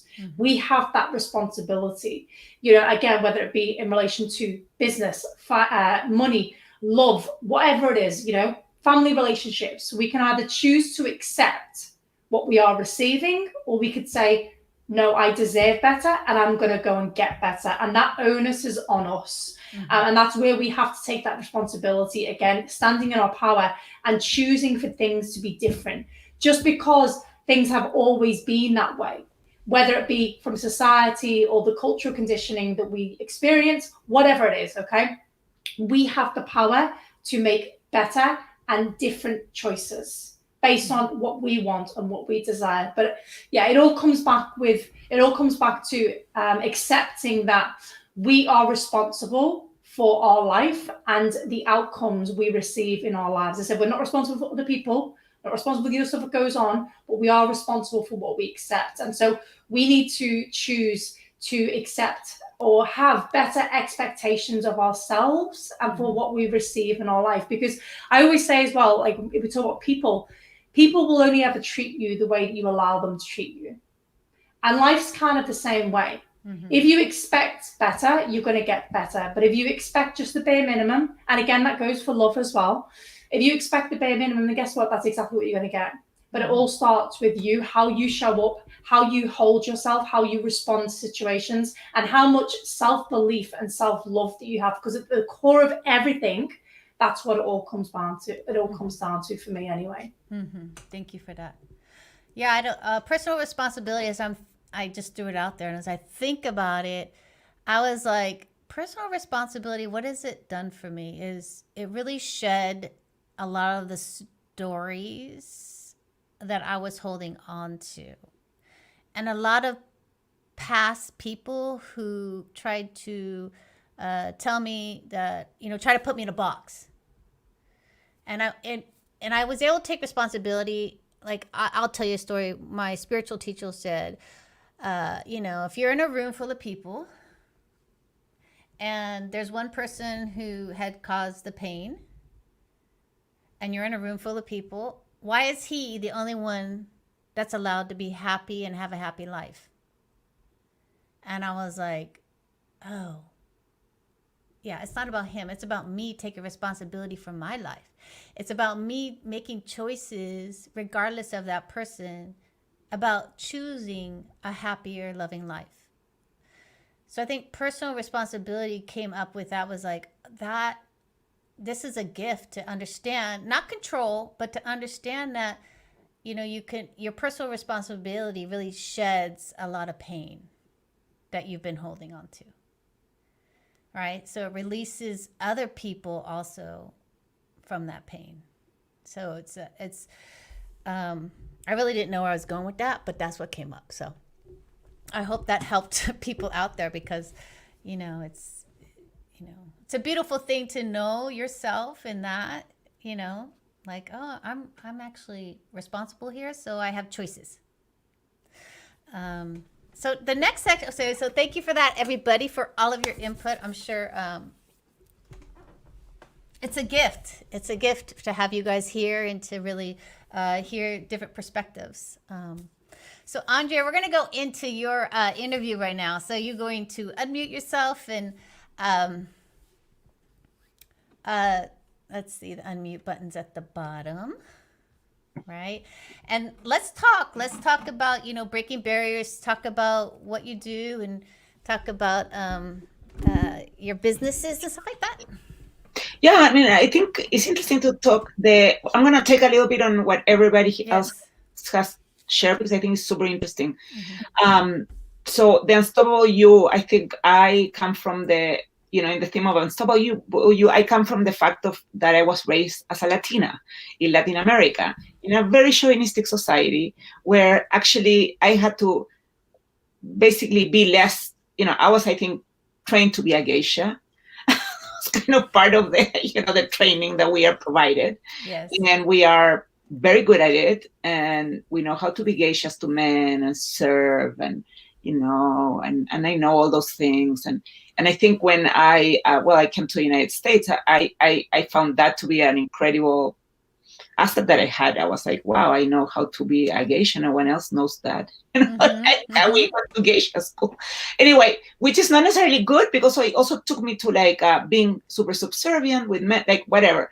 My Unstoppable Me was about becoming less of that and more of a, empowered woman and breaking barriers and being visible and bringing Latinas and that was kind of my thing. And I think, but again, to Dominique's point, it's a business. So you have all these things that you like using a business as a proxy for your personal growth, when really a business is a business. And so that's where I think got confusing for me when my first business was about becoming visible as a Latina, breaking all these barriers. So it was a personal quest and not a business. And so I think it was very confusing, very frustrating. I had been a lawyer before and I quit my job. And I did have funding and I did have funds available. And that's why I was able to take that leap. Mm-hmm. And I was better than many other women in my situation, where I could do whatever I wanted. But then, of course, for a period of time, right? So I think all the things that you have said and resonates so much for me. Sorry, I'm putting it all together, but I think it has been incredibly important to debrief. So one of the things I would say that are important in this whole conversation of who I am and money and relationships is that I grew up in a family in Chile, Jewish parents. My mother was an immigrant and my father was the second generation. And it was a rich family for the time in Chile, wealthy, wealthy. I think my parents were considered wealthy, for the time, especially my father. And he then died very young when I was 40. He was 48 and I was 18. And my whole life was about getting his attention. And then I went to law school to prove him that I was a smart. All these things I did were for him. And then when he died, I kind of lost all purpose in my life. There was no real purpose for me. And then I was supposed to be married, and I didn't like any of the options. I mean, not that I didn't like them, but I couldn't do it. I had good options lined up for marriage, in Chile. And I decided to instead take this, go to study in the US and invent another path that was not available for women at my time at that. And I left and I never came back. But I think that my relationship with money, because I came from a family with money, where money was always an issue of discord and power and control, where money was, we had it, but it was the thing, right? And then because I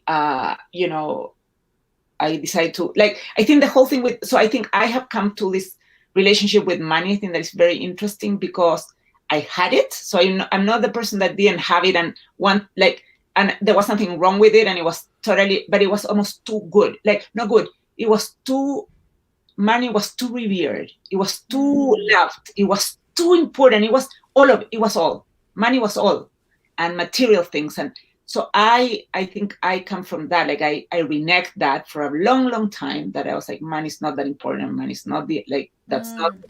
And now I'm coming back to like a relationship with money, which is very interesting. So I think that it doesn't mean like this relationship with money that we're all in this, I think as entrepreneurs, is like the biggest part of our journey, I feel. And I think it's just not, however you want to call it, like, that's, I think when you master that at the end of the day, I think if you master the relationship with money, which is your relationship with your parents and the beliefs in your household, the beliefs in what was expected for you, is all like encompasses all the expectations and the beliefs. But I think because I grew up with because I had this like privilege, my mother was very elegant and she always spent a lot of money in clothing and beautiful things. I think I attract a lot of times more because I do love beauty. So because I put beauty first, it's like almost like a luxury, right? Like it's like, oh, she must have so much money because she's like, beauty is so important to her. But no, it's part of like how I grew up. And sometimes I don't have money, I haven't had money, and I have put beauty as the first thing. So right. I don't know, I digressed. It's okay. I'm thinking, because as you're speaking, and there are questions here about, finding passion, and like, many people often put like they want to create a business with passion or purpose. And so how, talk about passion and purpose in business, like talk about that, because being a lawyer in that might not have fit. Yeah, no, totally, 100%. So I think that for me, being a lawyer the passion was my father, right? The passion there. And that's why I understand I became a lawyer. So I had to like prove my father I could work for his business and I would help him grow it. And that was my passion. So when he died, I had no passion, but I was still in this law school journey. And so then I came to the US and I had to escape Chile, and law school was the easiest way. So I came and did my master at Harvard. So it was like, not like, so it was like, okay, check. So I could not escape being a lawyer again because I got into Harvard. I had to keep going. So I had to keep going. So when I landed here, I said, but I won't be a lawyer. I'll do something else. And I got myself another job in Washington, D.C. as an associate director of the Center for the Advancement of Hispanics in Science and Engineering Education, where we would bring, mentors that were computer science kids, Latinos, to teach middle school, Washington, D.C., inner children, inner Latinos. And it was great. I mean, the mission, I loved it all. I was making zero money. And I saw all the other people in my classmates from Harvard going to trips, going to dinner. And I was making $35,000 a year, like in a horrible place in Washington, D.C. I said, you know what? I can't stay in this country like this. So I'll have to take the bar. So I took the bar and I got a job in New York working in a huge law firm. And it was so ego rewarding, the situation of how much money I was making, and compared to the other Chileans, and no one got a job like this. So that ego thing took me for like 7 years more of work in Washington, New York. And I started having dreams though, and like killing the lawyer, because I knew my life had no passion. So I knew I was like sort of like in this race or in this walk in life that had no purpose whatsoever. Because my only purpose had been to prove out the other people, the men in Chile, that I could do this, that they couldn't do it, and I had done it. And that was my only purpose, and I had been fulfilled. And I was like, I have no purpose. So I was dying. I felt, so people would ask me, what do you do? And I would say, I'm a lawyer, but I hate it. I always felt such a failure. I felt and people couldn't understand. But you're like, but you went to Harvard and you're a lawyer and you're not a failure. I'm like, yes, I'm a failure because I don't do what I love, what I'm good at. And I know that I have a huge creative part of my life that is dormant, and like I have killed it for years. Yeah. So I was in therapy for 3 years until I was able to allow myself to live a life with passion, like where my job, where my work. Basically, this is the thing.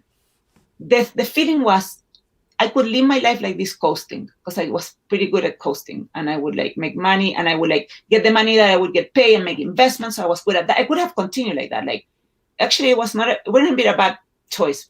Like if I could have like continue making money and like use it for investments and real estate as I was doing already, instead I said like, I can't do this. I need to take the risk, not get the income. And I had a couple of years saved though when I did that. I had 2 years of saved money. But this took me a lot more than 2 years. So that's my point. The journey of like quitting being a lawyer, like starting something new, it took me way more than 2 years, took more than the savings I had. And it was hard financially, to be honest. Yeah. So, yeah, because many women are in that position. They're in the position of doing something they don't love, but they're not exactly sure what they want to do, or they might really know but are afraid to take that leap, right? So what would you say to them? I mean, what would you it is a journey, and is it like it's like a thing, right? It's a journey. So you have to be like sort of like, are you the surfer type person, or are you the, are you gonna have a condo in Miami? I don't know. Like, what's your style? Because I think I'm more like a surfer person. Like I'm more a risk taker. That's my personality. So I'm not saying that but not everybody can do that. Like it requires a certain type of personality. Like, and then I have learned, because of these risks I've taken and this uncertain path I've taken, have prepared me very well for this new world. I think I'm very well equipped. I have all the skills that I need to have for COVID world, And then I think that's the thing. I would have never known that my risk taking and uncomfortableness through all these years put me in a position where I'm thriving. My business is thriving. I myself am thriving. Like I've never been like my business has never been better than now. Nothing in my life has ever been better than now, because I think I flow in this rhythm, and because I have found the way to like lean in when I'm saying like it's under your control and not under your control. Like it's really not. Is it? Yeah, personal responsibility. But so in the case of quitting my job, there was no option for me. My insatisfaction was so profound. There was no other option. It's like being an artist. I think artists don't choose to be artists. They think, oh, I'm going to do this very unprofitable profession that is horrible. Like, I know what I'm saying. Like, it's just, you have to be it, because it's like everything in you emanates that, and it'll take you to another path that is harder. But it's not that you had a choice, because if you had it, you wouldn't have been an artist, because it makes no sense that the things I decided to, like, you think about it. It's insane. Like, I still had like a cushion. I had a husband. I never got divorced. I think if I didn't, I think I would have gotten divorced if I was more, probably more financially independent, if I didn't have a business. The fact that I had a business made me stay with my husband more, I think, made me pass all these hurdles in our relationship, made me now have kids, and it has given a new level of stability to my life. The fact that I had to stay put. Like, you cannot take risks in every area of your life. There's like areas of your life where you take a risk, and another where you go conservative. You go short, you go long. Like you can go sort of, you know what I'm saying? Like you can't just like risk every part. You have to like. So I went conservative on my relationship because I went risky on my career. So. Yeah, it's a balance. It's like you make those choices, but I want to talk into something you said, which is like leaning into it. So you're leaning into the experience. So, I mean, many of us, we don't want to lean in. We want to run away. So can you speak into that? Like leaning into the experience of what's happening. It's the wave. It's because you have to, I guess we're talking with I went to dinner yesterday with a friend of mine. She was visiting from New York. She's an entrepreneur, started at the same time I did. My Money, My Future, amazing entrepreneur. It has taken her 10 years, or no, 8 years, like the business, like it's long. It has been painful. And we were discussing, I'm like, we cannot live like that way. Like, it cannot be like, I have this goal, and until I achieve it, I'll be unhappy. Right. It just cannot be that way, because then, as you were saying, Dominique, like success is about like a combination of aspects of your life. And here we have the love coach. I mean, obviously love is so important for everybody. What I'm saying is that life is like multidimensional. I think that So that I think that you lean in the sense that, this is an experience. You chose this experience. Be honest. Like, take the responsibility of this. We chose this like lifestyle experience, risk taking. Then just embrace it. It comes with risk. It has challenges. It has a lot of like hills, and then you get super trained. Like, you went to a training, and then you like find yourself in situations that you're like, ooh, I got a training. I know how to like be calm in the face of adversity. I know how to like deal with anxiety and fear and all these things that I didn't know before, and it was very, very, very bad at. So I think that's what I'm saying. Like, you lean into that. This is an experience that is life is throwing because you chose this path, because it's the path that gives you the most obstacles, but also like sort of like you're ready for them because you're taking this path because you're ready to be, okay, come the next obstacle, come. And you don't take it as an obstacle anymore. You take it as like, I chose this like, right, these harder waves. I went to this beach instead of the beginner beach. I went to, like the more advanced waves. I don't know what to say, but that's how I think of it. Like, you are choosing your experience in the harder waves that you're taking. Mm-hmm. And I like that because it gives, there's personal responsibility, but there's also fun. Is a lightness to about it, right? It's fun.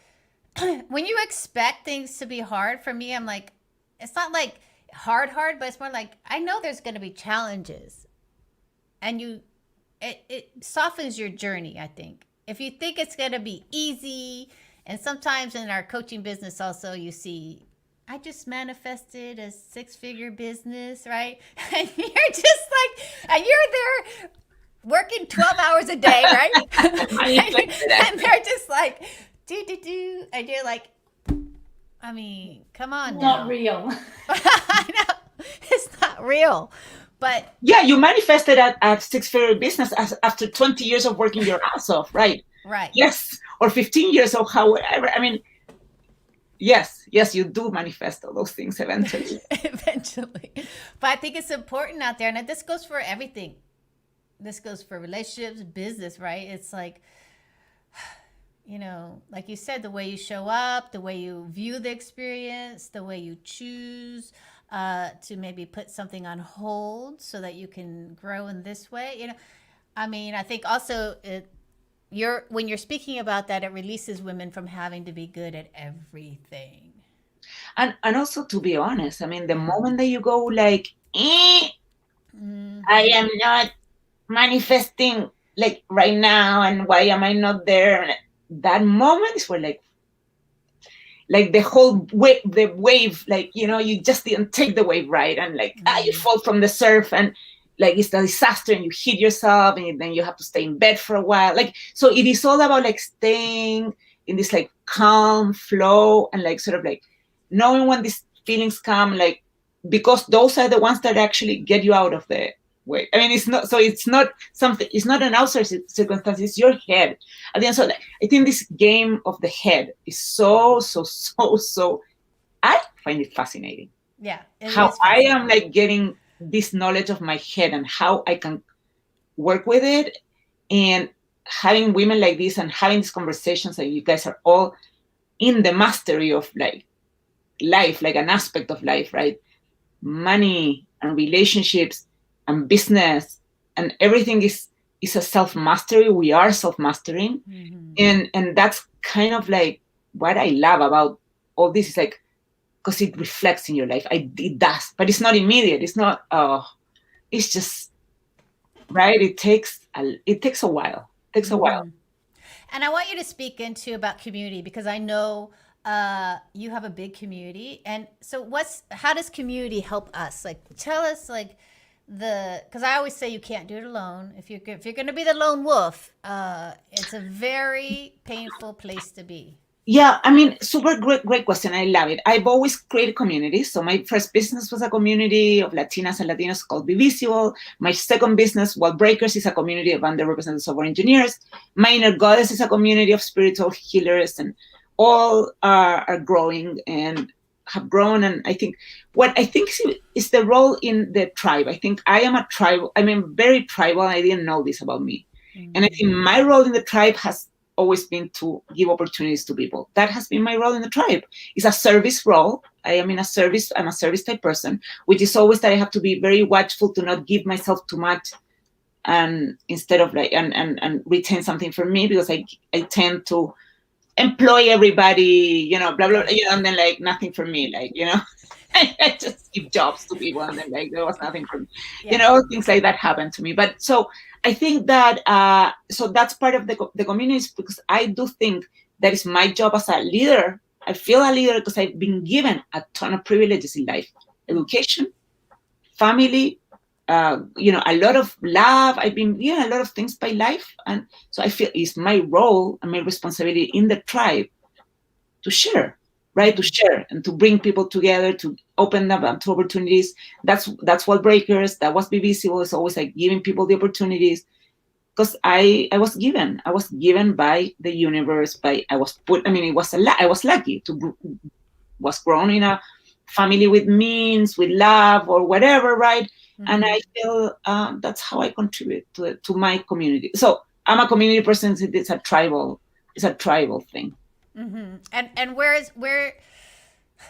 what's the benefit of being in a community? Because I know I just want women out there to really embrace communities and to really that's a great question. And community is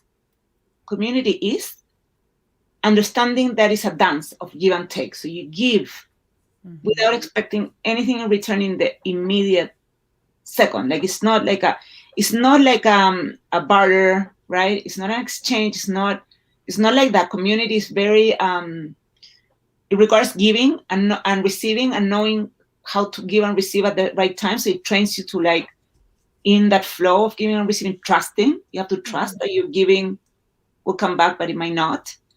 But it might come back in a very many years later in very different situations. So because of all the communities I've created, it's amazing what happens to me now, because of all the communities and the relationships, and always there's something coming back to me from like 10 years, like 6 years ago. So I think it's a lot of investment, but it is kind of it's like you build a little bit of a support system, let me put it this way. But I don't think you should expect a lot. I think it's more like give and receive. You receive what you put in, what you give out, and you be genuine about it. And it's the way that we're doing business today. And we know this, Amy. I mean, you all know that it is not about having, 500,000 people on Instagram. It's having like 200 people engaged in your community that will bring you the resources, the connections. And also, finally, I think super important in Dominique's world, and even in Lisa's world, love, or like relationship, someone introducing you to someone, let's say, or someone getting you a job, or someone finding you an investor, or an investor coming your way. All those things have to do with the relationship. They're nothing else than people that you meet. So community, what is it that you are, like, basically all the wealth that you receive in your life will come through someone. Yes. Will not come from the ground. It will come from somebody else that will invest, buy, introduce you, promote you, invite you, etc. So I think that's what it is. It's like, yeah, I agree with you, and I'm gonna add one more thing, because sometimes we don't expect people to be nice or be open or be loving and caring, but when you go into these communities that have that system set up, you are able to really see how people will help you and show up for you. Like it's a very beautiful moment. Like me being a lone wolfer for many years, thinking that no one would help me, and going into a community where people are very helpful and responsive. It's not like I'm trying to get something, but if you put, like, I'm struggling with this right now, can I get some ideas? People will respond like that in these communities. And I think for us out there, and many of you who are by yourself during COVID, which I get a lot of these questions, I'm loneliness, being lonely, being isolated. In this day and age, having this loneliness and isolation, you don't have to be there, and you can enter into communities that are really there for you. And I just want to speak into that, because when I do the survey, I do get a lot of isolation. I do get a lot of loneliness in my survey, and people asking about that and feeling disconnected during COVID. and this is what I'm speaking into with community, is that you can, at this point, go into a Facebook community and create connections. You can now go into Clubhouse and create those connections and get, and really hear that people are there. Other people want connections too, not just you. Other people are lonely also, not just you. So that when you and it's vulnerable, but when you put yourself in a community, and life becomes a lot easier. That's what I have found. And just speaking to you guys out there who have responded that you are feeling isolation and loneliness, that there's tons of communities out there, and to join the community, and to really not let that hold you back, feeling isolated and lonely, especially in relationships, business, and anything, right?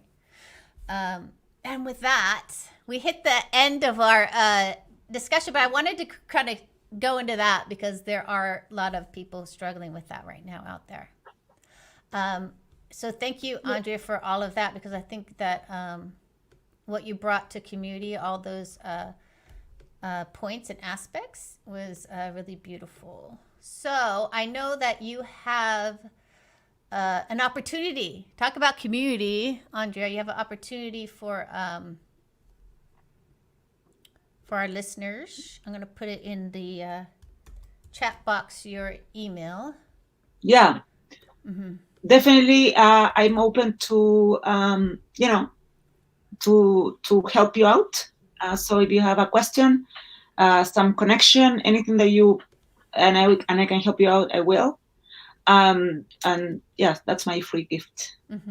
So you have your Inner Goddess platform that you can promote the event on. I can promote. So if you're a healer, any type of healer, if you are a coach and you want us to promote your event, I'm happy to promote it to our community for free. And send me an email with the event, the time, the picture. We have 18,000 emails in that community, in the My Inner Goddess. And, there's all sorts of interest. There's a lot of Black women and Latina women in the community. It's a very multicultural community. Yes, beautiful. And then, Dominique, I know you have one more offer for our audience if you want to go in. Yes, so it might not be applicable to everyone. So for those who are not in business, this won't be relevant for you guys. But for those of you who are in business, it's a price to profit toolkit. So as I said, we've talked about the emotional aspects of money. And a lot of the emotional stuff then impacts on how we actually price it up. Get down to the data and really understand from a financial perspective what the bare minimum numbers need to be and what their pricing needs to be. So yeah, I think you'll find it useful. Great. All those calculators and workshops, it's good value for money. All right. Well, listen, ladies, we've come to the end of our program, and let me tell you, this was so engaging and informative. And Lisa, I want your husband to do my profile. Don't think that I've forgotten. I have a brain, the elephant brain. So unmute yourself, ladies. And, again, thank you for being here, and interesting roundtable, and love everyone's ideas and thoughts. So say goodbye to our audience. Thank you so much. Thank you. Thanks, Amy. Bye. Thanks, ladies. Yeah, thanks, Amy. Thanks, everybody.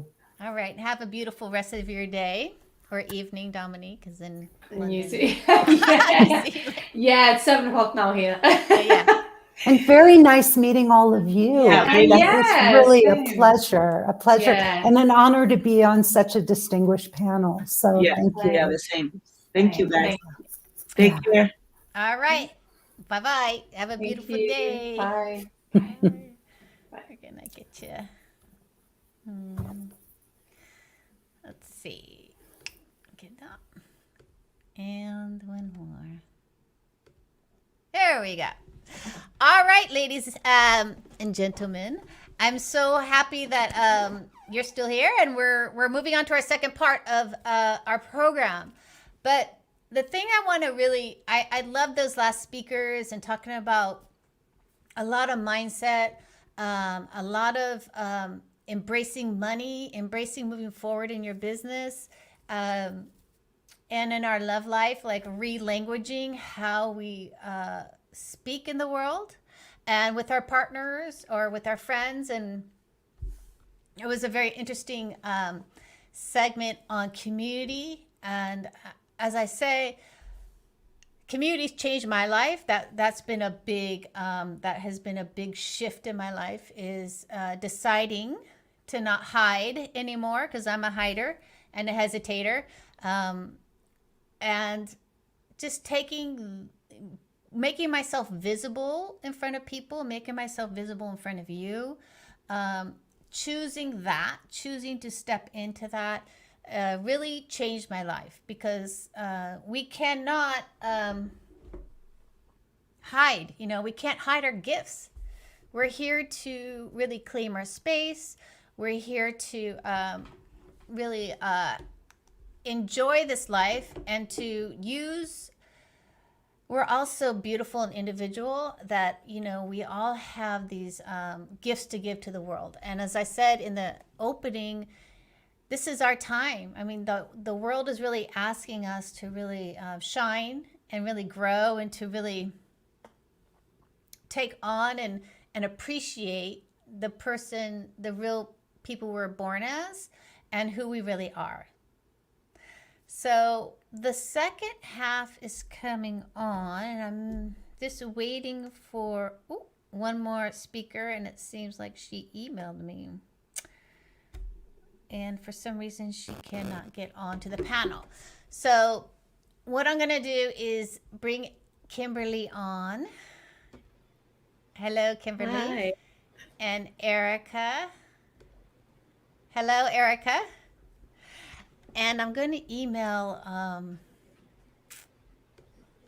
Lisa and see if she can't come on. This is live, as we all know. Live is live, people. Yes, it is.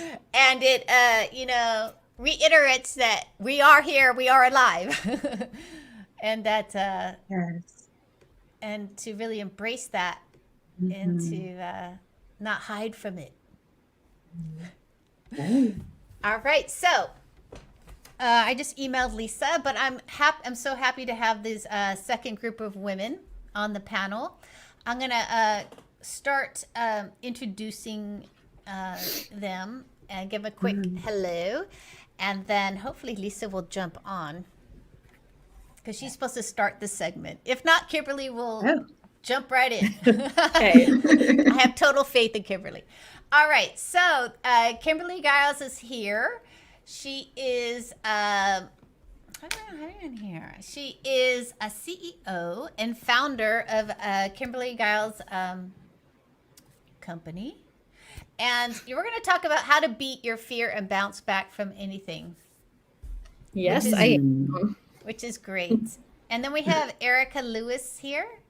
And she is I know you're a integrative nutrition coach, and you work with the mind, body, and soul, which, those three things together, sometimes we try to heal one without considering the other. So this is going to be a great conversation about really finding the nice balance of mind, body, and soul. And it seems like we're going to start with, Lisa's not here yet. So we're going to start with Kimberly. Is that okay, Kimberly? Sure. Yeah, All right. I can jump in. Okay, I'm going to go ahead and if you can mute yourself, Erica. So we have to mute ourselves and unmute ourselves on this panel. There you go. All right. So Kimberly, tell us about you and what you do, and tell us about what you're seeing out there in the world right now. Okay. Well, I started this journey about 25 years ago when I found myself a single mom with no education and no work experience and no clue what I was going to do in the world. And it's been an exciting adventure ever since then. I started working as a coach, and over the years developed a coaching process that specializes in helping us beat our subconscious programs of fear. And I recognized early on in my life that the number one thing holding me back in the world was my fear that I wasn't good enough. And I really believe still that every person on the planet is battling that fear to some degree every day, and that it is the biggest thing holding all of us back. This terrible fear that we might not be good enough. And in working through that for myself, I discovered some really interesting things that are helping people now all over the world to break free from that fear and many others. So fast forward to today, I own 3 companies. I'm actually working remote out of the country right now. So I'm in a weird room at the moment, but I'm so excited to be here and share a little bit with you guys. So I'd like to kind of just jump right in and talk about this fear that we're not good enough and kind of where it comes from. I believe that it starts when we're a really small child, because about every 5 seconds, someone says to you, no, don't do that. Don't be that. Don't touch that. You need to be more like this. And the message that comes through that we all get is that somehow who I am is inadequate. Right. I need to be something different than this. And if you guys sit with that a little, you know that you feel that. And no matter how hard you try to improve yourself and do better, you've still got this little voice in the back of your head that says it's not enough. You still have to be different than what you are. And that is a very strong belief that we carry with us into every moment of every day, that deep inside we feel like we're not enough. And then we start school. And the first thing that you learned in school is that there's kids smarter than you, more athletic and better looking. I mean, our fear just gets bigger. And I've always wished I could tell my children, as an adult, you're going to grow out of it. But you guys know it's not true. As an adult, there's just even more levels on which we can fail. We can fail at marriage and relationships and at work. And it honestly just gets harder. So I really spent a lot of years looking behind this belief, trying to understand where it really comes from, right, and how it haunts us so badly. And what I recognized is, though I'm not good enough is a belief that you have, there is a foundational belief that kind of sits underneath it, right, that holds it up. And it's a belief that we're not consciously aware of. But as soon as I tell you what it is, you're going to say, oh, yeah, I do believe that. So the belief that I think is the actual problem is the belief that human value can change. Now, just think about it for a minute. You do believe that if you could perform better, if you could look better, if you had better stuff and a better quality of life, and you were more well-known or more popular, that your value would actually go up and you'd finally feel like maybe you were good enough. But if you believe that you can earn more value as a human being, you also believe you can lose it. And when you perform badly, you make mistakes, you can't lose weight, all of these things can happen that literally make us feel like we've been demoted in value and we're literally less than other people. Yeah, I think that's interesting. I think I'm going to just jump in. That was thank you for that, Kimberly. Yes. I mean, that's true that we are valuable just as who we are, right? But if you, you're gauging, if you failed, so I don't know. Going deeper into that, I love it. I'm into it. Yeah, let me tell you a little more. I'm into it. Okay, if you believe that human value can change, yes, you also have to believe that some humans have more value than other humans. And you guys, that belief is the core cause of most of the problems on our planet.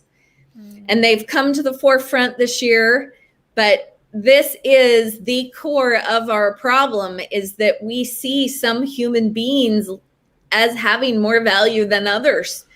It is our core problem. And we consciously don't choose to believe that, But because at the subconscious level, you believe value can change, you do believe it at the subconscious level. Even if consciously you don't, you do. Okay. Well, and what's coming up from, yeah, go ahead. Yeah, no, tell me what's coming up for you, Amy. You know, it's interesting because as we sit here, you're saying that it's like, well, I think we're all in the United States where we had slavery, right? So we did look at someone else as less valuable than us, right? But then that's something, I don't know, like, so, okay. I don't know. So let me keep going for a minute. Yeah, because I think intellectually we know it, but not. Like, but not subconsciously. Yeah, it's not hidden. Because these beliefs. And what you need to understand, you guys, is that neuroscientists tell us 95% of our choices we make subconsciously. So we are on autopilot most of the time. We're not consciously choosing our behavior. We're just reacting. And these subconscious beliefs are what's driving our behavior. So this is the problem. As long as you believe human value can change, no matter how hard you try to do better to finally feel good, you're going to still find people that you feel like are above you. And you will always feel that you're not enough. It is a formula you cannot ever win because you're playing this game with comparing and it's a lose-sum game at the end. So what we recognized about 20 years ago is that if we can change your foundational belief that human value changes at all, and you could change that belief to one that human value is infinite and absolute, and every human soul has the same intrinsic worth. And no matter how hard you work, no matter what you do, it doesn't give you more value than another human life, another human being. And no matter how many mistakes you make and how low you feel like you've sunk, you still have the same value as everyone else. You're having a different classroom experience in life. You're learning different lessons. The truth is that none of us are in the same classroom as anyone else. We're on our own track, but we have the same value. And we found immediately what happened is this changed self-esteem like nothing we ever tried before. If you change the principle upon which you base the value of all humans, and the real trick to this is that you have to then give up judgment completely. You can no longer say, oh, look at her, she's not good enough. Look at her faults and her darkness that makes her less than me. And this was a game that our egos have been playing for years to try to make us feel better, right? That I'm going to gossip and put down other people so that I feel like I'm the better one. Well, you have to give up that game. You have to start allowing every human being to have that infinite worth no matter what. And it really becomes this exercise in finding the limits to your love. And let me tell you what this looks like, because right now we're loving people, but we could all make a list of the people we don't like, that we are mad at for some reason, that we found fault in, the people we judge. And I know no matter who you are, you could make me a list today of those people.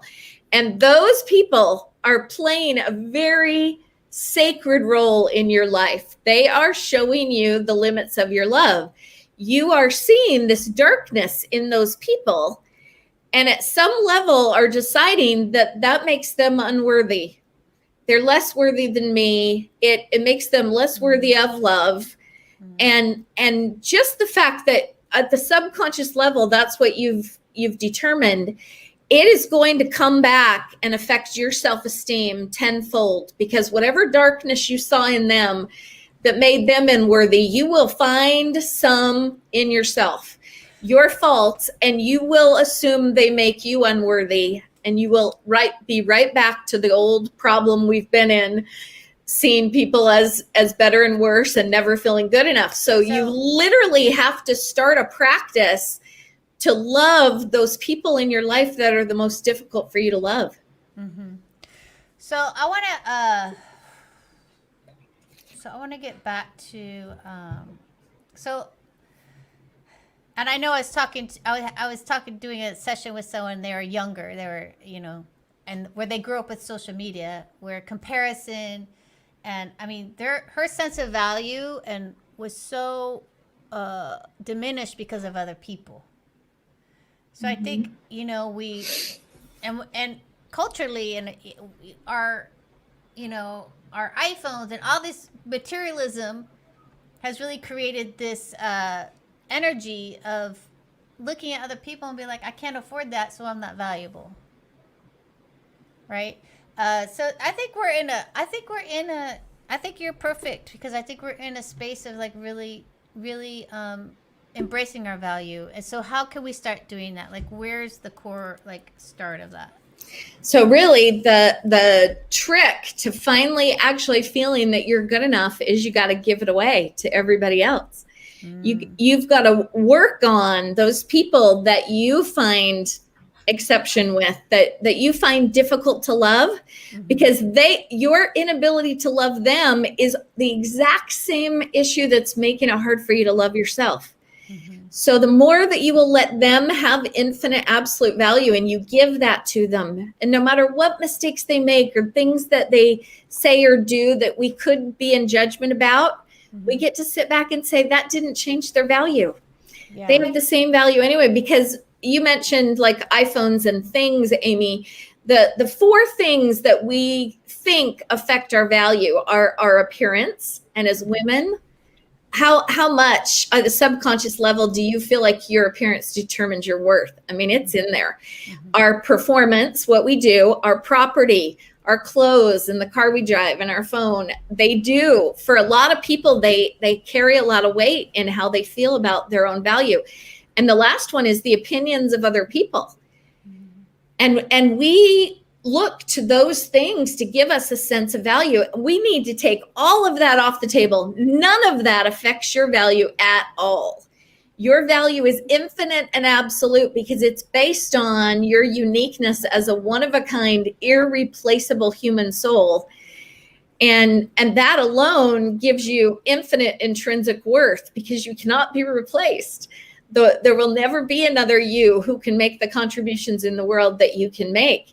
But it's in giving that to other people, in really making this your practice every day to notice the people that are showing up today, that are showing you the limits of your love and acceptance, and work on giving this to them. The more that you do that, you will get it deep inside that the same applies to you.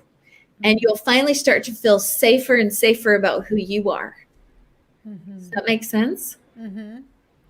So okay, so you gotta give it to other people, which I believe in too. I would call it grace. So I'd call it like, you know, just freedom. Like people are on their own path. That's how I would approach it. Like people are on their own path and they've got their own lessons to learn. And it's like, you know, we're all at different stages in life, right? We're all going through different things. And let me make this up. And so how can we take it from there? Am I on the right track? Okay. So some other things you can do to practice. Every day you will have moments where you beat yourself up over something. You drop a dish and break it. You ding the car. You know those moments. And those are the moments when you get to remind yourself, okay, that didn't affect my value. That was just this thing that happened, but I still have the same worth.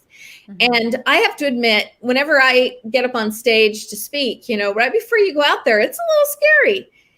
You're putting yourself at risk. We really are doing that today. But you just remind yourself right before that no matter how it goes, you still have the same value as every other person at the end of this thing. It's not changing your value. Now, it's really fun. And I think one of the most beautiful things you could teach your children to start getting them used to this idea as young as possible. And one of the best ways to do that is to ask them to teach it to you.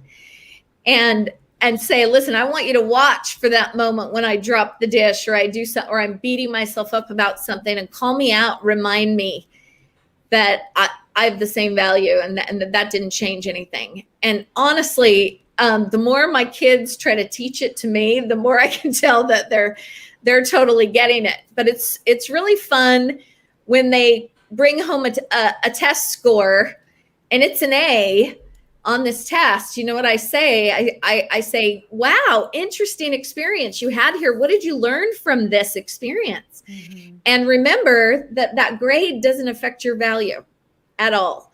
If they bring home an F, you know what I say? Exact same thing. Interesting experience you had here. What did you learn from this experience? And remember, that grade doesn't change your value. It's an experience, and we get to make choices, and we get to have different kinds of experiences and decide who we want to be and how we want to live, but our value stays the same all the time. So just some other little things like that we can do to practice. And you guys, one of my companies now trains and certifies people to be coaches and to use the coaching process that I have developed. And it's primarily a process about changing those beliefs at the subconscious level, and especially our two core fears, that I'm not good enough and I'm not safe in the world, which all of us have all the time. But we've been teaching this to clients all over the world for the last 20 years. And there's never been anything that I have ever seen that changes your feelings of self-worth at that deep level in the way that this kind of practice does. Mm-hmm. So speaking to, I'm not safe in this world, because I really felt that after my fiance passed away so quickly. I lost total trust with the world. So can you speak into that, like not feeling safe in the world? And yeah, because that's another belief that we all learn when we're a little kid, and sometimes we learn it really hardcore because we experience abuse, or we see really terrible, tragic things happen in our family growing up. So we learn life is not safe really, right, really hard. But you know what? Even for the rest of us that had just this ideal childhood, your sibling or your friend stole your cookie or took your toy away, and even just small things like that, what you learned is that you can lose, that people can take from you. They can take from the quality of your life and mess up your journey. And so you have to protect yourself. And at the subconscious level, we live our whole lives kind of on defense to protect ourselves from mistreatment or loss in any form, because it's all around us, right, that we can lose. Mm-hmm. Now, you guys, I'm sure, know who Viktor Frankl is. He's kind of one of my idols. He was a brilliant psychotherapist that ended up a prisoner in the concentration camps during World War II. And he's famous for his book, Man's Search for Meaning, which, if you haven't ever read it, the Library of Congress calls it one of the most influential books ever written. And I just think every human being on the planet needs to read that book. But he talks about his experience in the concentration camp. And what he taught the world is that we do have the power to choose our attitude and our beliefs and our mindset in any situation. Mm-hmm. But one other discovery he made that people are less familiar with, sitting in that concentration camp, he asked himself this question: is it just random bad luck that I got caught and sent here and there, that I've ended up in this terrible barracks with these people having this experience? Is it just random, or was there meaning and purpose in it? Is there a reason I'm here? Mm-hmm. And he pondered and pondered that question. And do you guys know what he decided at the end of the day? He decided there's no way to know. There's no way to know. And to be honest, even the value of human beings, there's no ultimate source of truth we can go to find out for sure how the value of human beings is determined. It's unknowable. So whatever you choose to believe about it, it's a belief. It's not a fact, it's a belief. So he realized, I could believe it's random, or I could believe it has meaning, and it's totally up to me, because either way, it's a perspective belief, and I can't prove it's true. So he decided to try them on. So first he tried on, it's just random, stuff happens. And we just lose. Bad things happen to us. And he actually found himself getting more and more depressed, and more thoughts of suicide actually came up. So he decided that wasn't really serving him. So he decided to try it the other way and choose to believe that the universe is on our side ultimately, and that there is meaning and purpose and reason in the things that happen to us. Now, you get to decide what that meaning is for you. But just merely deciding to believe that the universe, there's order in play. And my personal beliefs is that we're all here to learn. We are here to evolve and grow and learn and become. And I believe that the universe is this wise teacher that's constantly conspiring with all of our choices and other people's choices to create a classroom journey for each of us that will teach us the things we need to learn. And I trust the universe that it knows what it's doing. And even when I experience big loss, Amy, like you have, at first you have to grieve and you have to be angry and you get to go through all those stages of grief. But eventually you work towards an acceptance place with the loss where you choose to let the universe help you to use that and do something with it. And most of the people who thrive after loss have done that. They've decided to use their loss experience to make them better. Now, we're talking about some big loss, but you guys, we have little loss every day. You ever been stuck in traffic on your way to a meeting and been really mad about it? Yep. We get upset in those moments because we don't want this. This isn't what we wanted. And whenever life doesn't give you what you want, you have a loss experience. Right. And in that moment, you have two choices. You can experience loss and see it as just random bad luck and be a victim in it. Or you can choose to believe the universe knows what it's doing and say, I wonder why this is my perfect classroom today. And what we're really, I'm playing with here is trusting in two new beliefs. One, that your value can't change, that no one's can, that we all have the same value. Can't prove that's true. It's a belief, but you're going to choose a belief either consciously or subconsciously. So you might want to choose it consciously. Right. Choose that your value can't change and choose that your journey is the perfect classroom for you. And you will find the more you practice trusting in those two things, the more fearless and safe you feel in the world, and you're bulletproof. And it's really what has allowed me to do what I've done in the world and continue to. I find myself becoming more and more fearless the more I practice those two things. So I have like a couple. So I always get questions about these lives about, how to be happy and happiness and where that plays. And it sounds like your level of happiness goes up in this mindset you have, in these ideas that you have and thoughts. Two is, the other thing is like, how do you learn to fully trust again? So can you speak on both of those things? Because someone asked, how do you learn to fully is an operative word, but trust again. Yeah. Okay. But let's clarify, because you guys, I think I used to think that trust was this state that I was either in or not in. Right. Right. And I've been, and I've gone through some horrible betrayal in my life and lost trust with people badly. But at the end of the day, trust is not a state. It is a choice. It's a mindset choice. And so, yes, you've lost trust, but this is a practice in choosing it. And in this moment today, you have the power to choose to trust the universe, that it knows what it's doing and that you're actually safer than you realize and that your value is secure. You can't fail. And if the universe is on your side, you ultimately can't lose because it's going to use everything that happens to you for your benefit. But that's a choice. And no one can make it for you. And it sometimes, for me, is a practice some days that every 5 minutes I got to choose it again because life happens to you. Yeah. And I think that's important because I grew up atheist and I didn't have that idea of the universe being something I could trust.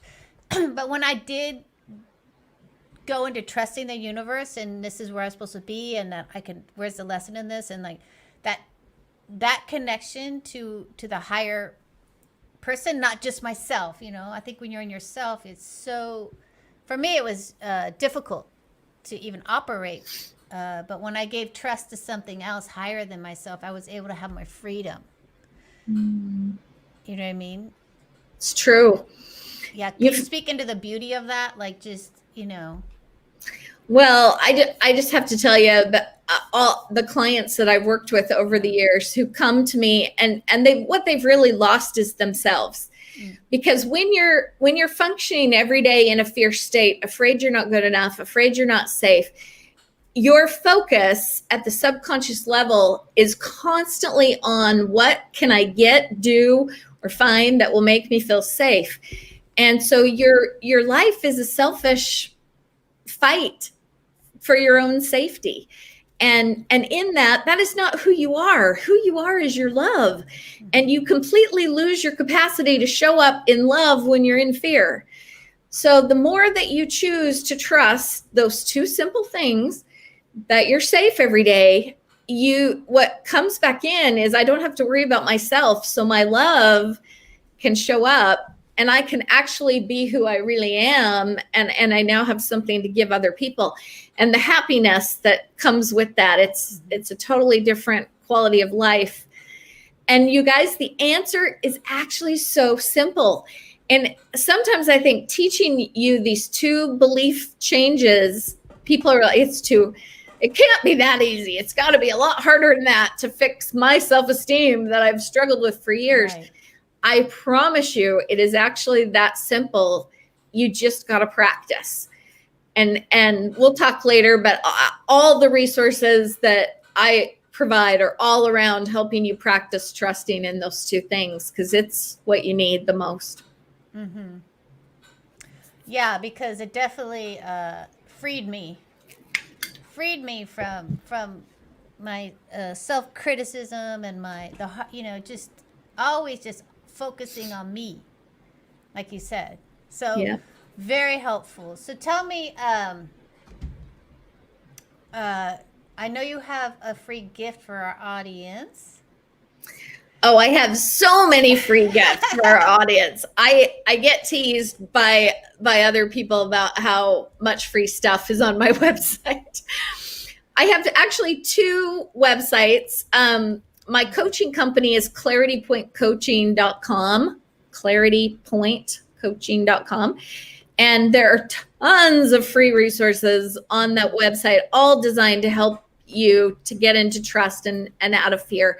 But incredible worksheets that when you're in a moment where you feel terrible and you don't know what to do about a situation, just fill out this worksheet and it'll help you find the solution. Lots of resources for parents and couples. And I also have a website called 12shapes.com. It's a brand new people science that we've just brought to the world about 5 years ago, but there's a quiz you can take to find your shape. And in finding your shape, you also find out what your dominant core fear is. So mine is fear of failure. Amy, I think yours is actually fear of loss. I think your fear of loss dominant. But anyway, you take the quiz and find that out. And I've got lots of resources that help you understand yourself better and what drives you and your behavior, and also how to get along with other people better. So go check that out at 12shapes.com. Yes, because I think like knowing your fears, knowing yourself is key. It's like, okay, there you are again. There's that fear again. So it really, because I think we as human beings want to run away from our fears instead of embrace our fears. Instead of process and work through them. Yeah, and recognize them and know who they are. A fear of loss. What are the other fears? What are my options? Those are the two. That's it. Those are the two. And we all have both. We do. Fear of failure is not fear of success. Fear of failure and fear of loss. But we are more dominant in one, and it definitely drives our behavior. Really quick, if you're fear of loss dominant, you tend to be a little bit more of a doormat, a people pleaser. You often don't speak your truth. You can show up a little bit weak instead of strong. but very, very nice because you're such a people pleaser. People who are fear of loss dominant have a little more strength and confidence. They speak their truth and share their opinions, but they can be a little more picky or controlling because they need things to be a certain way to feel safer in the world. So they can be a little more opinionated, and That's the lost one. that's the lost one. I think that's me. Yeah. But you guys, But I've been working on that. I've been working on that. you got it. And I've been working on not being a doormat, but it's in our subconscious programming. So it's going to be a long-term one to keep working on for me. Well, thank you for that. Thank you for your share, Kimberly. And we're gonna go to Lisa. Lisa is our next speaker. If you can unmute yourself there you go. Beautiful. Lisa, introduce yourself and tell us about what you do, and then we're gonna get into speaking about abundance and soul blaze your way to abundance. I love that. Yes. Well, I am a life coach. I'm an author, I'm a speaker, and I'm a world traveler. I've traveled to over 60 countries, and I find that to be my juice, because when you travel, you really get to meet different people from different cultures. And I go to meet my soul family and really immerse myself in something over there. I never just go and hang out. I always find a project or do something. Yes. So tell me about what you found out when you traveled those 60 countries and interviewed people around the world. Tell me some couple things that are universal, or what you found. I found that we're all very similar. I remember I went to Iraq when they were bombing, and they were so anti-Americans, but I wanted to go find out because I have Middle Eastern roots. My father's from Iraq. So I went there when I was having a nervous breakdown, when not literally, but, feeling like, oh, my life isn't working out. I've got to do a shift, and how can I do this? And I thought, you know what? What's holding me back is the thoughts in my head that are preventing me from moving forward. Right. Because when you grow up in a family that kind of suffocates who you are and says you have to be this way to fit in, it's very hard. So I said, let me go there, find my roots, and cleanse my brain and start taking away things that don't work. Because sometimes when things aren't working, we start adding, I need this, I need that, then I'll be okay. I'm like, you know what, let me release. So I went there, and I had so many experiences. I was on a mission to meet Saddam Hussein, but that didn't quite work. But I did meet Taha Ramadan and Tariq Aziz, the vice president. Wow. And what happened was, we were in several different places, and we saw, riots, and we saw the cameras shooting different crowds of people just to do anti-American things. We hate Americans. So I would go there. I'm American. Do you hate me? Tell me, talk to me. And then they were all so nice, saying, oh, we have to just do that because it's, what we need to do. It's all politics. Oh, come here, Habibi, come eat with us. And, you could eat for free because you're a guest of our country. And at that moment the media put so much fear into all of us. And it's happening today. When we watch the news, I know I feel so much anxiety and fear, and I'm going, what am I even doing? Why am I even working? Why am I doing anything? What's the point of life? Because it seems like everything you want to do just gets squashed. And so going there and meeting our enemies, and they're also lovely, so the people are lovely. It's politics that aren't great. And I think that was a strong impression. It left a strong impression because I used to watch the news a lot and believe everything I saw.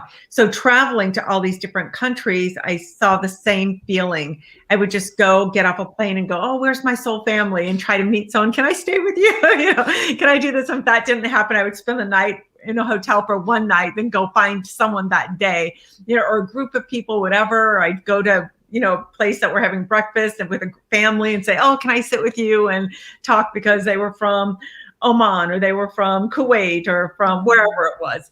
So I felt that family is everything. Knowing who you are matters a lot. having community is really special. I remember I stayed at City of the Dead when I was in Egypt, and it's, you know, they have coffins for coffee tables and end tables, and it was just a few people like threw up tents, and then it became bigger and bigger because of the homelessness over there. And so I went to stay there to say, who are you guys and who chose to live in the City of the Dead? And what I found was these amazing families, and they all have a lot of children. So each child has a different role. This is the postman. This is the housekeeper. This is the cook. This is the lawyer. Here's the doctor. Here's the plumber. You know, everyone has something. And staying with this family for a few days, I just fell in love with them. I mean, you sit on the dirt and eat. There's red ants everywhere. The beds are a slab of wood with a thin mattress on it. But the love and the heart and these people and the sense of community. I said, do you guys want to live in America? Is that your dream? You know, so many people come to America. They said, no, we would never want that, because Americans are so focused on money. And how much money you have gives you your worth, and you're just striving, working 20 hours a day. I want more money, more money. It doesn't matter. They said, we don't want that. We want enough to live, so we have enough time to pray, enough time to be with our family, enough time to create memories and cook good food, you know? And I just thought, wow, so creating memories, positive memories, and being with community or family was more important. And that just really stuck with me too. And it really helped me change my whole way of life. And when I came back here, I decided, after traveling a lot, let me go get a master's in spiritual psychology, because I love spirituality so much. And then during that program, I volunteered to do work in a prison. And in there, it was 4 days working in a all-female prison. And these were all lifers. And I thought, let me start interviewing some of these people. So when I was talking with them and coaching them, on the very last day, my very last prisoner to work with was the bully of the prison. And she was like, you know, she was the man or whatever. she was it. So, you know, I said, why are you even here talking to me? Because she was so mean to me.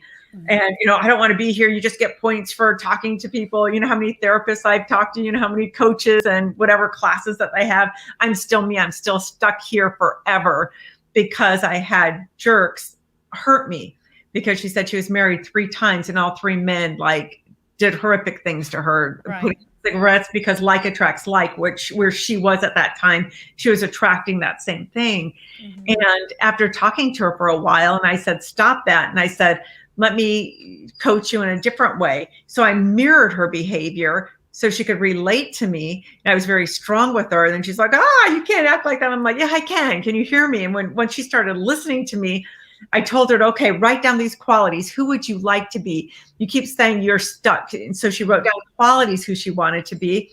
I said, okay. So I asked her a few questions to ask herself every morning. Am I being this person? Or who in the world has these qualities? And focus on that. And she just started crying and said, Lisa, you just soul blazed me, you know? And I just went, oh, that's the name of my company now. You said you had no value. You just gave me a great name to do what I do. And, you know, we both were crying and we held hands. And 6 months later, on the payphone at that time, she raised $75,000 for battered women. And she changed from being the bully to someone who welcomed people. So the people at the prison were saying, what did you do to her? What did you do? Right. So what I'm hearing, like, throughout your whole conversation is also about, you know, how we feel about ourselves, how we value ourselves, which is also on Kimberly's talk, and valuing moments instead of getting somewhere and doing, which is what, you know, many women did before COVID. COVID, I think, slowed everyone down to really get into more of that state, because I think many women were like, going to work, they're going to get the soccer, and all the kids were doing all these activities. It's like 100 miles an hour. Moments gone, you know. So can you speak into what you've learned, the value of slowing down, like taking really that, it sounds like to me, simplifying your life in a way to appreciate what you have. That's what I'm kind of Absolutely. hearing. It's kind of what I'm hearing. Oh, absolutely. And it's so important because when you're on the treadmill, you think you're accomplishing a lot, but you're just busying yourself and you're not really getting to where you want to go. And that's where you see a lot of failures. When you actually slow down, you could reach your goals. My fabulous editor always says, aim, aim, aim before you shoot, ready, aim, aim, aim, aim, aim, shoot. You don't just throw something out there. I've got to get this done. It's not a checklist. And especially if you're doing something for humankind, when you're trying to write a book or create a webinar or be on a show, you really have to put work into it to what is the offering. It's not just about, I did it. It's about, what are you giving to someone? How much value does it have? And you can't just whip that up. There's so many people that say, oh, I'm a life coach because they took 3 months of coaching. They, slap, something on the door of this is who I am. So you cannot do that. Slowing down is imperative for mind, body, heart, soul. I'm doing this show for Amazon, which is mind, body, heart, soul, where every morning, if you wake up, which is what I do more now than I did before, because I have the time, even though I have a child I have to take care of now full time. But in the morning, if you just do something for each of them, if you read something spiritual, just do something for your soul, meditate, even if it's 5 minutes, 2 minutes, just start setting those patterns, because then 2 minutes will be 5 minutes and 10 minutes and 30 minutes, then an hour. Do something for your body, stretch. So if you just do something for each area, I write down my affirmations and say my affirmations out loud, and I meditate, and I, do 5-minute yoga or something on YouTube. I have a couple that I like. And then if I like it, if I still have more time, I do it, 15 more minutes or whatever. And I try to take a walk at least 3 or 4 days a week and take my daughter with me. But it's very important to set your morning. And if you don't just get out of bed, the Mel Robbins says the 5-second rule, you count to 5, otherwise your thoughts change. You got to just do it. You can't think about it because your mind will just start taking over. And that's how the imposters was created. Which imposter is taking over your life? Yeah, so you have to just train it. And Joe Dispenza says something great. He's like, your mind has to talk to your body like it's your pet. Sit down, don't move. You are not getting out of bed until you visualize your day. So that's a great thing to visualize. How do you want this day to go? Who do you want to be in 1 year? Are your actions for today working for who you want to be 1 year from now? You look at that and is this who I want to be? And you make that happen. Yeah, I like that. I do that where you make the declaration. You declare it and you ask for it. And what I found is that, that creating that vision of who is one of the hardest parts for people. They would rather just say what they're not. Yes. I mean, they want to say what they're not so easy, but to create a bigger vision, of who they really want to be, I find most people have that difficulty with that. And this is where the coaching goes into helping them realize that. So can you speak into that? Can you speak into the vision, and why do you think, our soul and who we are is scared to go bigger? Well, I think some things that Kimberly was saying too, it's all happens in our childhood. You're not good enough, or don't be good. I was brought up to never have you go to college just to meet a nice guy, not to actually study, and always pretend you're not as smart as the guy you're dating. And if you make your own money, you have no value, because that means no man wanted to marry you who's willing to take care of you. So it's like all these, you think, oh, that was so funny, Dad, how come you said that to me? And we laugh about it, but it sticks. When a parent tells you something, it stays. And all of us, I think, universally have had parents that have done and said that stuff to us because they're humans and they are parenting the way they were parented or whatever. So we all have our baggage. So when you start collecting these and saying, this is who I am, especially women, it's so hard to shine, especially if you have siblings or if you have friends. If you notice, a lot of them try to keep you down because your success makes them look bad. I've been told that before. Oh, stop. I'm so happy for you. But now look how bad I look. It's like, okay. So I found myself not shining bright because I'm like, oh, let me wait for them to catch up, or let me help them up. And I'm like, okay, you can't help other people climb. You could only do so much, but if they don't want to do it, you can't spend your life doing that. And I've spent so much time doing that. Like, I've got to stop this. Finally, I'm like, okay, what do I want? Who do I want to be? Where do I want to be in 1 year, 5 years, 10 years? Then you find people. And especially during COVID, it's like you are the 5 closest people in your life that you talk to the most. So I'm like, okay, now that I don't see a lot of people, and if you look at your friends, most of them are friends out of convenience because they're colleagues, or they're your neighbors, or they're family or relatives that you see for whatever reason. So it's like, oh, wow, let me start working on my friendship circles and let me see who I really connect to today. Who am I today? Are they who I want to be a year from now? And not just wasting time with people who are not on your same journey, and not saying all your friends aren't great or you have to get rid of friends, but there's different seasons in our lives. And sometimes you just want to goof off. Sometimes you're a mom and you just want mom friends. And you go, oh, I want a career. You need to hang out with career people. And if you don't do that, there's only so much time in the day. So you have to align yourself with people who are on your road. Mm-hmm. And for me, I was just going to say, for me, I have up in my office, I have my role models, of who I want to be. I want to be Anais Nin for this. I want to be Audrey Hepburn for this part. I want, whoever it is, Tracy Chapman, because I want to learn guitar and singing. So it's like, so I have them up. So I look at them every day while I'm sitting here. And then I have my affirmations up where this is who I am, my declaration. So, soak it in. Yes. And I think for everyone out there also, is like when we struggle, when people are going through things, people, I don't know. I mean, if I look at, Erica, love your dream. There's all kinds of stuff on my wall too, because it's like when you wake up, I think, and especially during COVID, I'm like here by myself. I have my community, but I need some kind of cheerleader. And sometimes that cheerleader is on my whiteboard. Yes.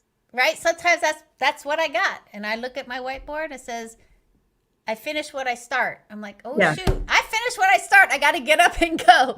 It's just, you know what I mean? Like, I think that's so helpful for people to hear that we all we all need something. I think visually, for me, if it goes in my computer, it's gone. Me too. It's like, yes, it's gone.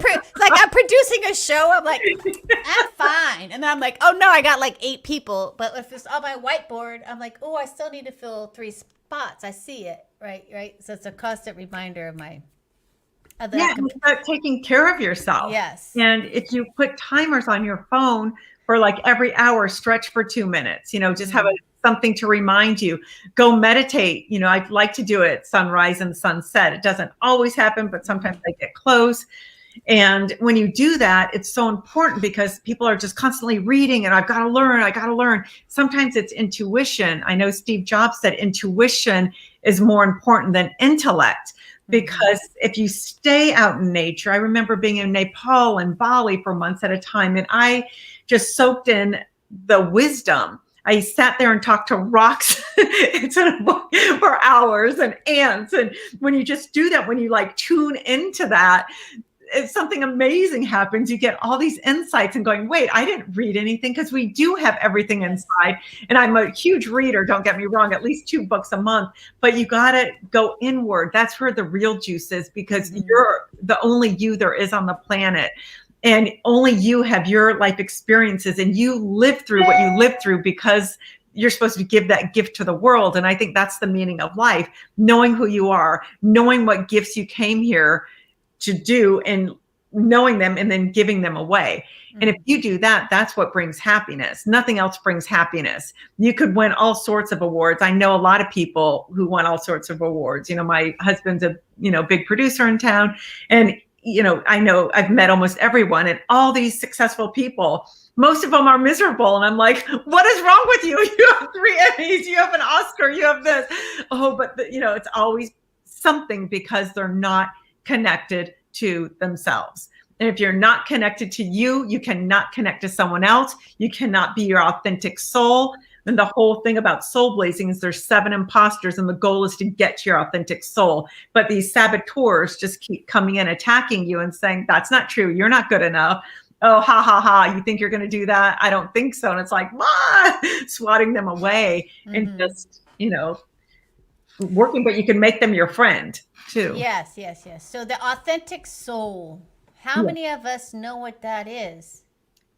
I don't think many people do. What is that like? What can you go a little deeper into what does that mean, the authentic soul? If you were to really, go give us the ooey gooey of it. Yeah, the authentic soul is who you came to Earth to be. It is your soul, your main purpose, your truth, love, meaning, purpose of being on this planet. And it's a way to communicate with yourself and to communicate with others. Once you can do that, if you don't allow your imposters, which have superpowers and they could be your saboteurs, yes. So if you don't allow them to keep coming in and getting you off track, your authentic soul knows where it's going. Like, I know who I am and where I'm supposed to go. And sometimes I fail and I'm like, what happened? And it was something from childhood, because we're humans.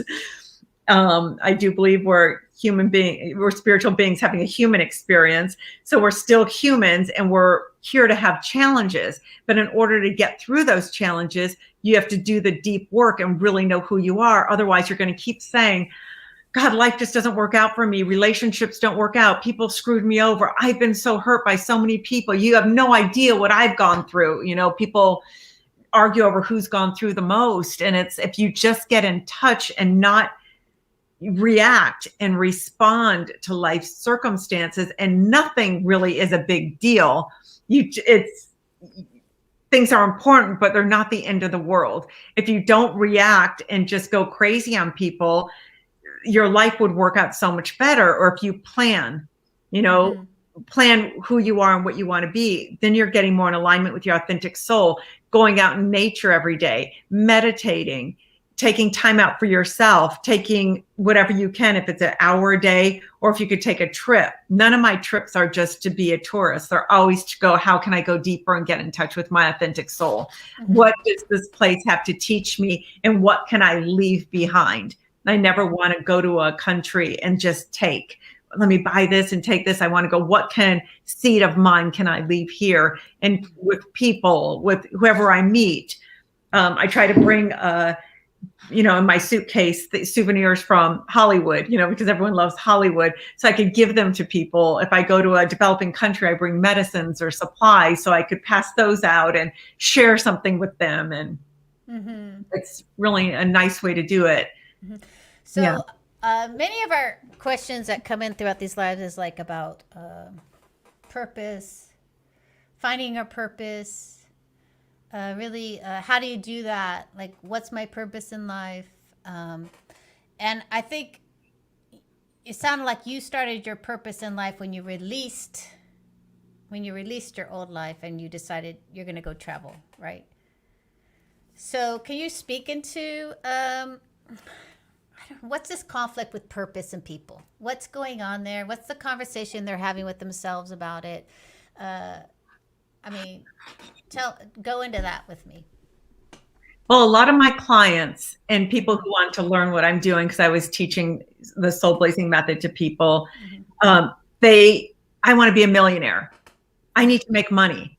And I say, you're not my client and you're not right for the work I do, because you can't just make money. You can't just snap your fingers, or they say, oh, if I take your course, am I going to make $1 million? No, because you're messed up and you have a lot of work to do if that's one of the first things you're coming in here to say.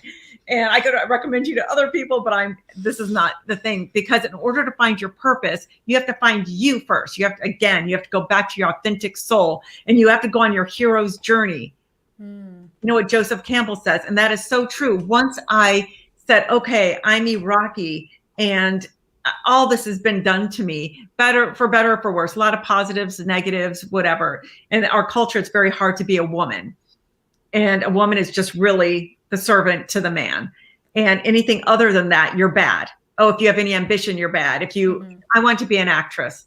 And it's like, oh, you can't do that. That's being a whore. That's being this and that. So I moved to LA to be an actress. And then so many of the roles I was getting was, 3 seconds of nudity, 5 seconds of nudity, a wet t-shirt. When you just start out, I'm like, but I did do, sitcoms and whatever, B movies. But I thought, oh, let me quit. And that's when I had oh my God, my whole life I was going to be an actress. I have no idea what to be. You can't be a writer or a producer because you're a girl.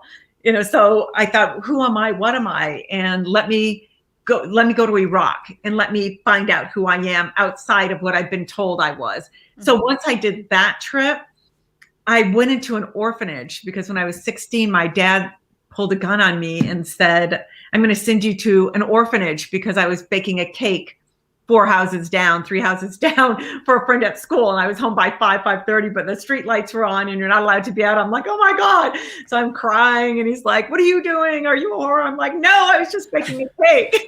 And then he said, send her to an orphanage. So when I was in Iraq, I said, where's the orphanage? So he grew up in Tilkaf, this small town. They're Christian Iraqis. So I went to that town and I went to the orphanage. All they had was a school, a hospital, an orphanage, very small, nothing else, an ice cream truck.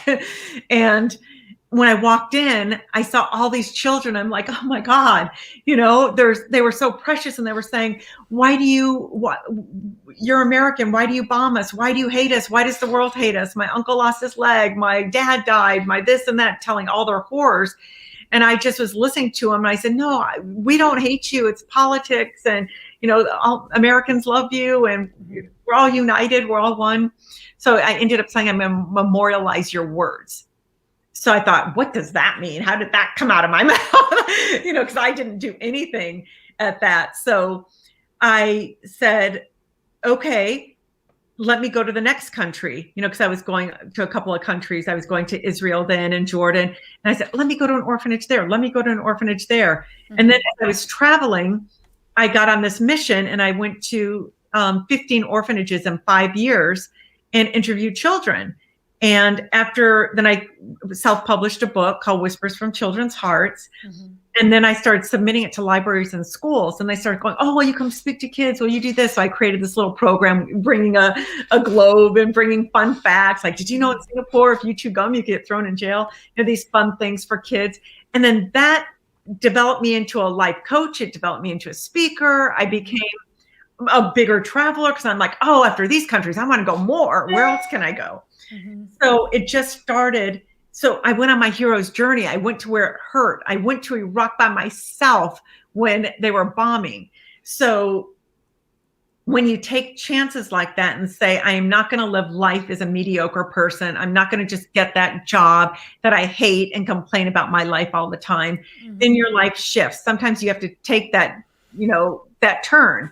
And then when I came back, I got offered to model in Tokyo, through my agent, because I quit acting, but I still had a modeling, commercial agent. Right. Who said, okay, I have nothing on my plate. So of course I went to the orphanages there and interviewed the kids there too. But when I was there, I was on a mission to get super healthy and clean. And, and when you go out at night, every time you model, everyone wants to go out and party till 2 a.m. It's just the culture. You go to the clubs and I'm like, I don't want to drink and all that. So I made a joke saying, if someone has given me $50,000, then talk about my movie that I wrote to, or I won't go. And it was just a joke. Oh, there's the girl that won't go out, because I just didn't want to drink and party. So I'm like, okay, bye at 8 o'clock. I'm going home because we had to be up at 4:35 to be on the set and all that. So cut to a couple of weeks later, someone said, I'll give you $50,000. This was in 89-90 when they were loaded with money. Right. I'm like, what? That was just a joke.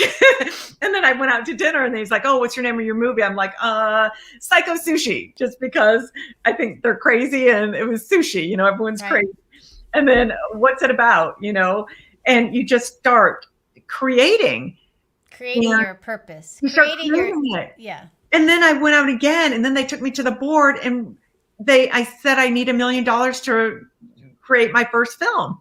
And they said, well, where's your budget? Where's your script? I said, you don't need that, because I said, in Hollywood, everyone lies. And I said, it's always $1 million budget. Every independent's $1 million. So I just need $1 million. They fudge the numbers, but it always shifts. Then they're always going to come back and say, I need another 200,000 or so, because it always goes over. So it sounds like, you just kind of released what wasn't working, went out there, did your hero's journey, and just embraced the opportunities that came your way. And but it's not even embracing, it's finding them.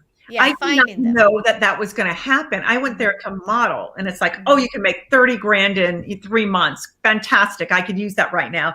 But then I just thought, oh my God, everyone's drinking so much. I don't want to do that. But in doing that and being, again, your authentic self, right? Then finding humor so you're not insulting anyone else, because everyone could do what they want to do. Everyone's in different stages, whatever. And then just turning it into a fun game. Because if I went there saying, hi, I'd like to present this, I'd like to, I would have gotten nowhere. So it's sometimes in the play, and when you're not your authentic self, you don't know how to play. People forget humor. Everyone takes themselves so seriously, or think they have to prepare so much for something. But sometimes when it's meant to be and it's part of who you are, it's about just showing up in a different way. Right. You know what I mean? Mm-hmm. You don't have to wear that business suit and, give the card. I studied international finance. They said, get your business card and hand it like this and bow a certain way. I didn't do any of that. I just said, you're missing out. If you don't want to invest, I'm going to let someone else invest, and you're missing out. They said, well, why should we invest? You have never done a movie before. I said, this is why. I said, you guys live boring lives. You need to, this is going to be, you get to spend a year in America. Right. So if you get to do that, you get to tell your grandchildren stories. Mm-hmm. So, all right. So I'm going to get in there because it's a roundtable time. So I know you have a free offering. Yes. I'm going to put that email into the chat box for our people. And you want to talk about it? Yes, I do workshops on Zoom. So I would be happy to give a 2-hour workshop for anyone who wants to email me at lisahaisha@mac.com, lisahaisha@mac. And I dive deep into the imposters, and you could take the imposter quiz on the website and find out which imposter is holding you back. All right. Yes. And how to get to your authentic soul. Beautiful. Beautiful. So the next part is the roundtable, but what we're going to do is we're going to have Erica unmute yourself and introduce yourself briefly so that we can, hear about you, and then jump into the roundtable, and then I will have my interview with Erica. So unmute. Can you see your unmute? Sure, yes. There we go. Hi, everyone. Hi. I am Erica Lewis of Erica Lewis Mind, Body, and Soul, integrative nutrition health coach, and also transformation coach. Yeah. And so it sounds like you take the mind, body, and soul, and you teach your clients how to use all three. Yes, integrating them all, a trifecta, and really working with primarily women, but I work with men as well, and also adolescents, just showing them how to peel back the layers to get to the root of whatever it is that's not allowing them to move forward, to self-actualize. Because, and I love what I've heard before me too, and really resonated with Kimberly's work a lot. We work a lot with beliefs. We work a lot with mindset. I often tell clients, beliefs are nothing more than thoughts that, that we've thought a long time and thought into our permanence, so to say. One of my favorite questions I love to ask clients a lot of times when they're struggling is, let's just stop for a second and think, first of all, whose belief is this? Is it even yours? Mm-hmm. Where did it come from? What's its origin? Who said it? Mama, the neighbor, the teacher, the janitor, whoever it is. So a lot of us, we're holding on to so much, and we just get buried. So it's with joy that I get to, be a steward and a thinking partner alongside of them, and kind of help them to shine the light on the dark areas and let them breathe. Yeah. And I'm going to, there's questions on here, but I think I'm going to speak into that too and have everyone comment on that, because, it's interesting. Sometimes we go through life and don't even realize my hair is like on this side. Does not even realize that what we're doing, and thinking and being is really Mhm. going against, our true selves, our authentic soul, or who we really are, or what we Mhm. truly believe. Mhm. Uh, Mhm. and can we talk into that? Because I think, like you said, the imprinting, I think is fascinating, because when I finally questioned, I was like, do I really believe that? And I think that's when I got married. And then when you get married and stuff like that, all of a sudden you sound like your mother, and you're just like, whoa. And that's when I started getting help, when I sounded like Mhm. my mother. So I'm really fascinated by this subject of just how much we carry of other people's beliefs and thoughts that we grew up with, and then Yeah. how to release them. Yeah, yeah. Well, I say that's a lot of it. A lot of times I tell people, my talk today was going to be about moving through life's challenges with grace. Mm-hmm. Um, a lot of times we have to learn how to make up our mind. First of all, step all the way back and find out what it is that we're thinking, because a lot of times I'm deep into neuro science and neurolinguistics, epigenetics, and all of that too.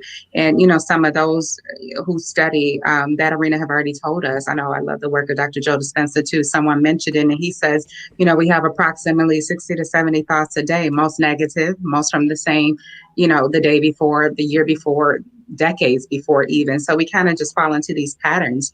So one of the first things that we can do is learn to come into excellent relationship with our minds and see what the heck is going on up here. Who am I? So learning how to kind of sit still, with ourselves. And I literally keep something in front of my desk that says, what are you thinking about? Because I had to use these same practices to go overcome my traumas. My walk with breast cancer, my walk with the sudden death of my father. I've also been in a separate country. Lisa talked a lot about traveling, where I was held at gunpoint on my knees by militia. And I'm currently going through a divorce, unraveling, a relationship that I've been in for 20 years. So a lot of these practices, I had to implement every day. And first of all, is what am I thinking about? So, and then you can begin to also, once you see those things, then you can start to, form the practices of repetition to begin the reprogramming of the subconscious mind, like Kimberly talked about, because we have this beautiful dance every day between the subconscious and the conscious. And she already told us, 95% of the times we're operating out of an old, extinct trait program. And a lot of times we read the books and we think we can just change this, and I'm going to say something great to myself every day. But like Kimberly told us, it's work. Our conscious is only at play about 5% of the day. So, sometimes we can, with all of our heart, want to be this amazing person doing these great things. And then, we vomit on someone with our words or our negative energy by accident, and we're like, oh crap, I just read 10 books on that. Why did I do that? It's because, again, the old program is playing. So it takes that repetition and that dedication and that awareness to even begin the work. It's a beautiful work, but it is work. I love that. Fatuma says, what am I thinking about? Great question. Yeah, every day, every day, every moment. About? Yeah, What am I thinking about? Yeah, I think that's important, because sometimes, especially someone like me, I'm always like, my thoughts are like beep, beep, beep, beep, beep, beep, beep, So to slow that down and really take that time for yourself, I think is beautiful. Thank you. Kimberly, you want to jump in? I'm going to mute you, Erica. Okay, found unmute, I think. Yeah. Awesome. So talking about, just how how to, I know you spoke about this also, but like just how to just noticing that the many thoughts and who we are imprinted on us, and from our families and our experiences, and how to really release that. Yeah, I encourage my clients to actually keep a section in their journal where they're constantly writing new beliefs that they recognize that are showing up. A lot of the negative thoughts that even go through your head are actually just a belief. When you were taught as a child, it's safer not to speak up because things went bad when you did. It feels like that's a rule that you learned. That's a belief that needs to go on your list. So you'll recognize beliefs that you have every single day. And then it's really, I think, an important exercise as you're processing that belief to sit with it for a little while and spend some time asking how it served you. Why have you kept it all these years? You've kept it because at some level it's made you feel safe. There's been some sense of safety. And the one that I just mentioned, keep quiet, don't speak your truth, that obviously kept you safe as a child. And probably even as an adult, there's times that it helps you avoid conflict, which scares you. So it served you. But there's always a cost. And you also need to sit with what the cost of that belief is, and really be honest with yourself about what you lose when you choose to keep a hold of that. And then I encourage my clients to write a new rule. What would be a healthier belief for you? A new policy on that, because there's sometimes it is smarter to not speak up, but there's times that it's really, really important that you do. How would you know the difference? You've got to think that one through. You got to figure out what you want your new belief to be. And I keep also a section in my journal of new beliefs that I've written, and I need to read them and look at them often to help myself to really change that. Now in coaching, we've got some other techniques, but they have to really be done in a coaching setting to help you integrate those beliefs at the subconscious level and really internalize them. But I think the start writing a new set of rules for yourself. What do you want your truth to be? What would serve you more? And choose the ones that would. Mm-hmm. Thank you. Lisa?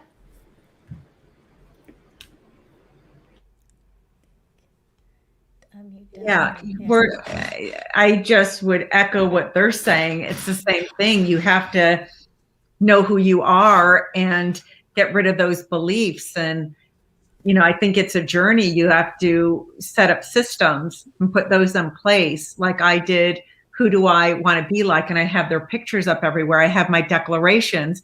And anytime I have a thought, I write it down. Why am I having that? I write my dreams down. Why did I dream about this? And if you see a reoccurring dream, you start going, oh, these are my beliefs, or who are you dreaming about? Who's recurring in your dreams? And I think it's all in the subconscious mind of getting rid of that. And once I started shedding all the old beliefs, my whole world started opening up, because I got rid of, I have to be the shy, quiet one in the room. I can't be in a leadership position. And I held those beliefs till I was almost 30. And it's insane that you let so much of your life go by. So I think it's really just keeping yourself accountable.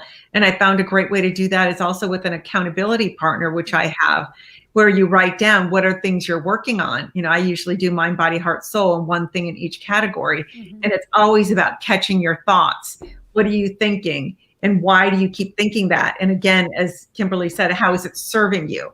Because it always is serving you in some way. Otherwise, you would get rid of it. And even the stuff that I had of, why do I keep stopping and trying to lift others because of whatever energy I get from them? And it's half of that was I wasn't ready yet myself. So I was going, that's a great excuse. You have to go, why do I keep having this pattern? So once you really set up these systems, for me, writing declarations every day and listening to them at night before you go to bed, just record them on your phone in your voice and listen to them in the morning. If you really need help, I would listen to them all day long. Just let that play on a loop all day long. This is who you are, because you have to step into who you are. You have to create who you are. You either create who you are or you're falling backwards. You have to do things every single day. So that's what I think it is, just keeping whatever systems work for you. Mm-hmm.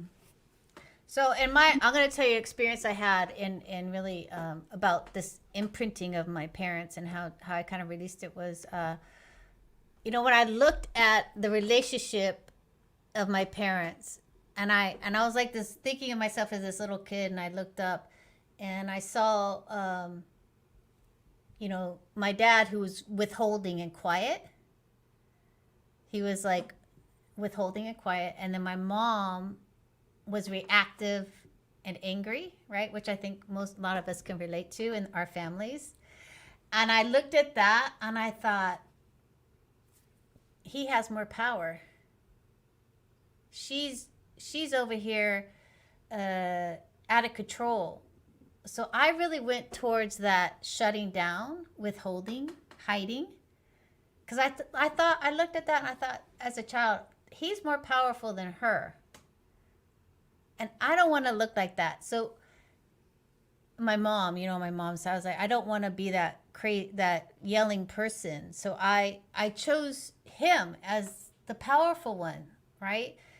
Unfortunately, shutting yourself down as a woman who's like superpowers or freedom and openness, I was out of sync with myself for many years, like really out of sync with myself.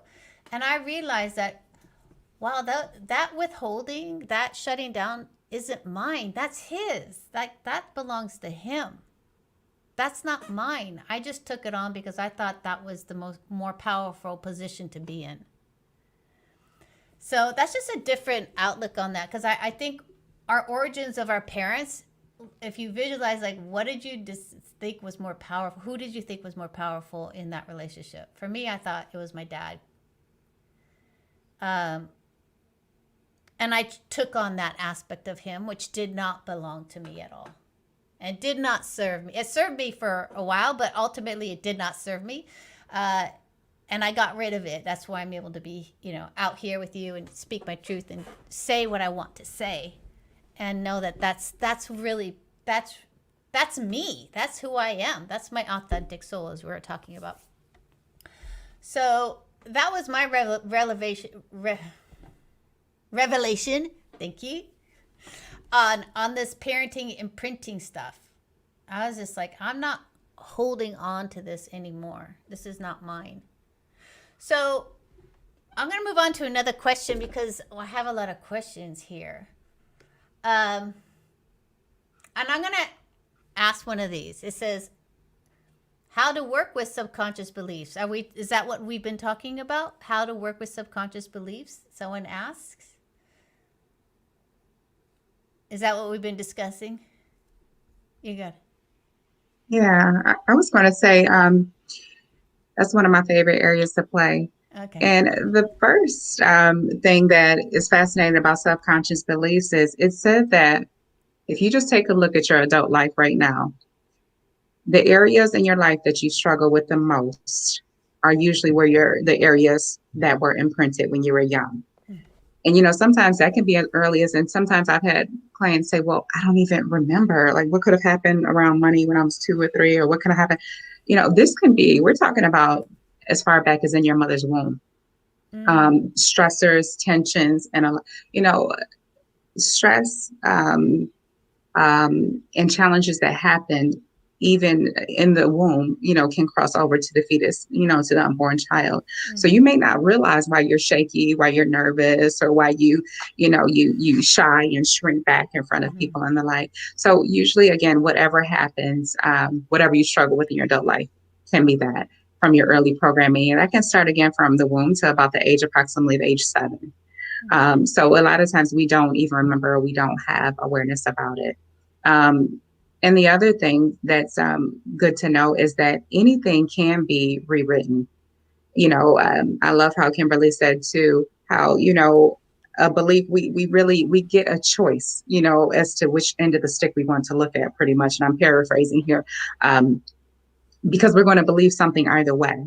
So if you think that naturally you're just bad with money because your parents said money doesn't grow on trees, money is not for us, we just don't have money, you get to work on that programming, and you get to decide as an adult what you believe about money. What are your money beliefs?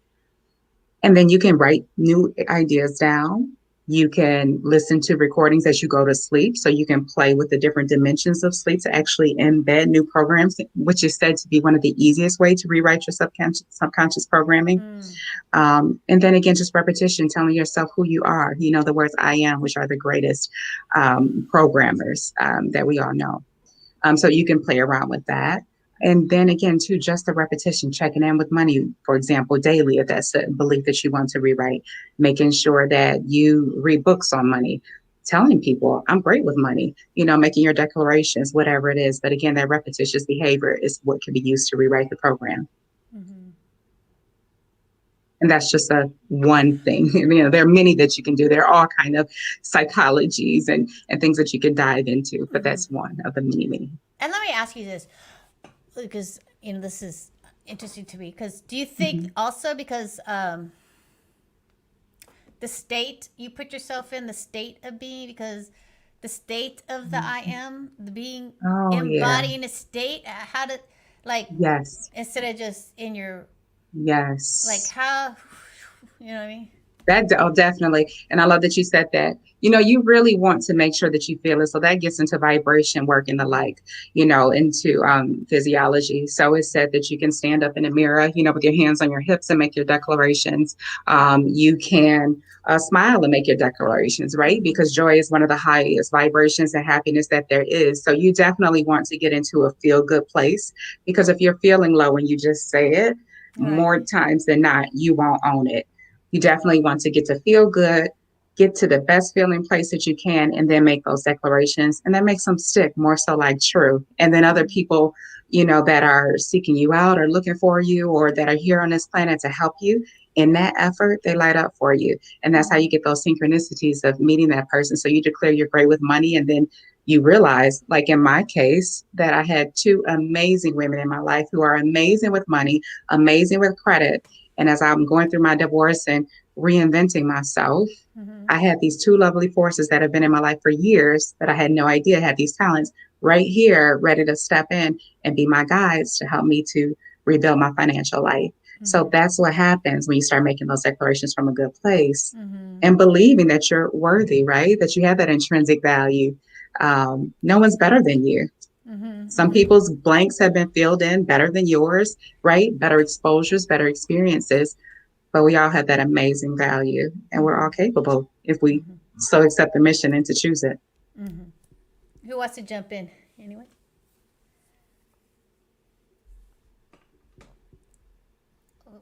I just think it's always about vibration. Yeah.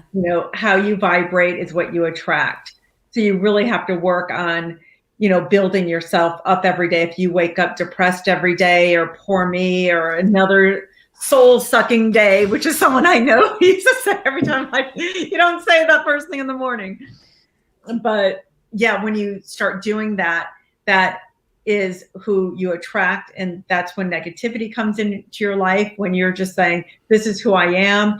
And you bring joy, like Erica was saying, just bring that joy in, do your affirmations with a smile, and just set your day up of this is who I am and this is how I'm vibrating. And the right people, when you're open, will come to you. And again, when you're tapped into your soul's purpose, I always say expect miracles, because miracles are everywhere and people are everywhere. And we don't go, oh my God, you're my soulmate, or we're supposed to work together, or this is the direction I'm supposed to learn from you, or whatever it is, because you're too busy in your head with all your problems, and life sucks and life never works out for me. And, I'm angry and I have no money. It's easy for you because you've got this and that, how they talk to you. It's like, no, because you're not open. You have to be open to the universe. The universe is so vast, always giving us information. We're always downloading. Every positive thing that happened to me was an accident. And I was open to it when the download hit.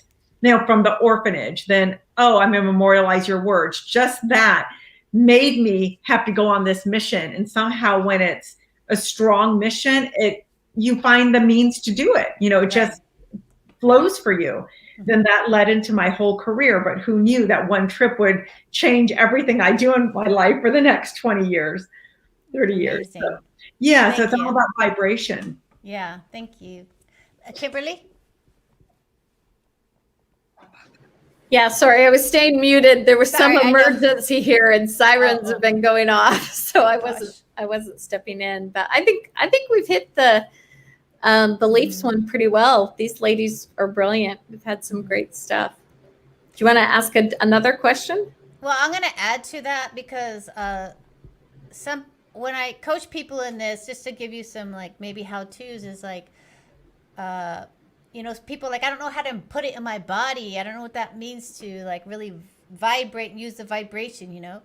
So I say like, well, you know what confidence looks like. So if you see an actor with confidence, you're like, oh, you can see their body position. You can see the way they carry themselves. You can see the way they walk into a room. So you start, even though you might not be able to feel those vibrations right away, or like, I'm a dancer, so I'm really in my body all the time. So for me to feel certain things is very easy, but many people are in their heads. So you can start practicing taking on other people's persona of happiness, what it looks like, and really start learning how to embody those. So when you do your affirmations in a vibration, a high vibration, then you know it's easier to get in your body when you can. If you have a hard time with it, it's easier to put these aspects of joy and confidence and hope and love inside of your body when you start like practicing seeing other people and taking it on. It's like an actor, right? An actor takes on a gait, a walk, but it takes a while, you know, but we can embody that into an emotion. That's my actors movement class, dancers movement class.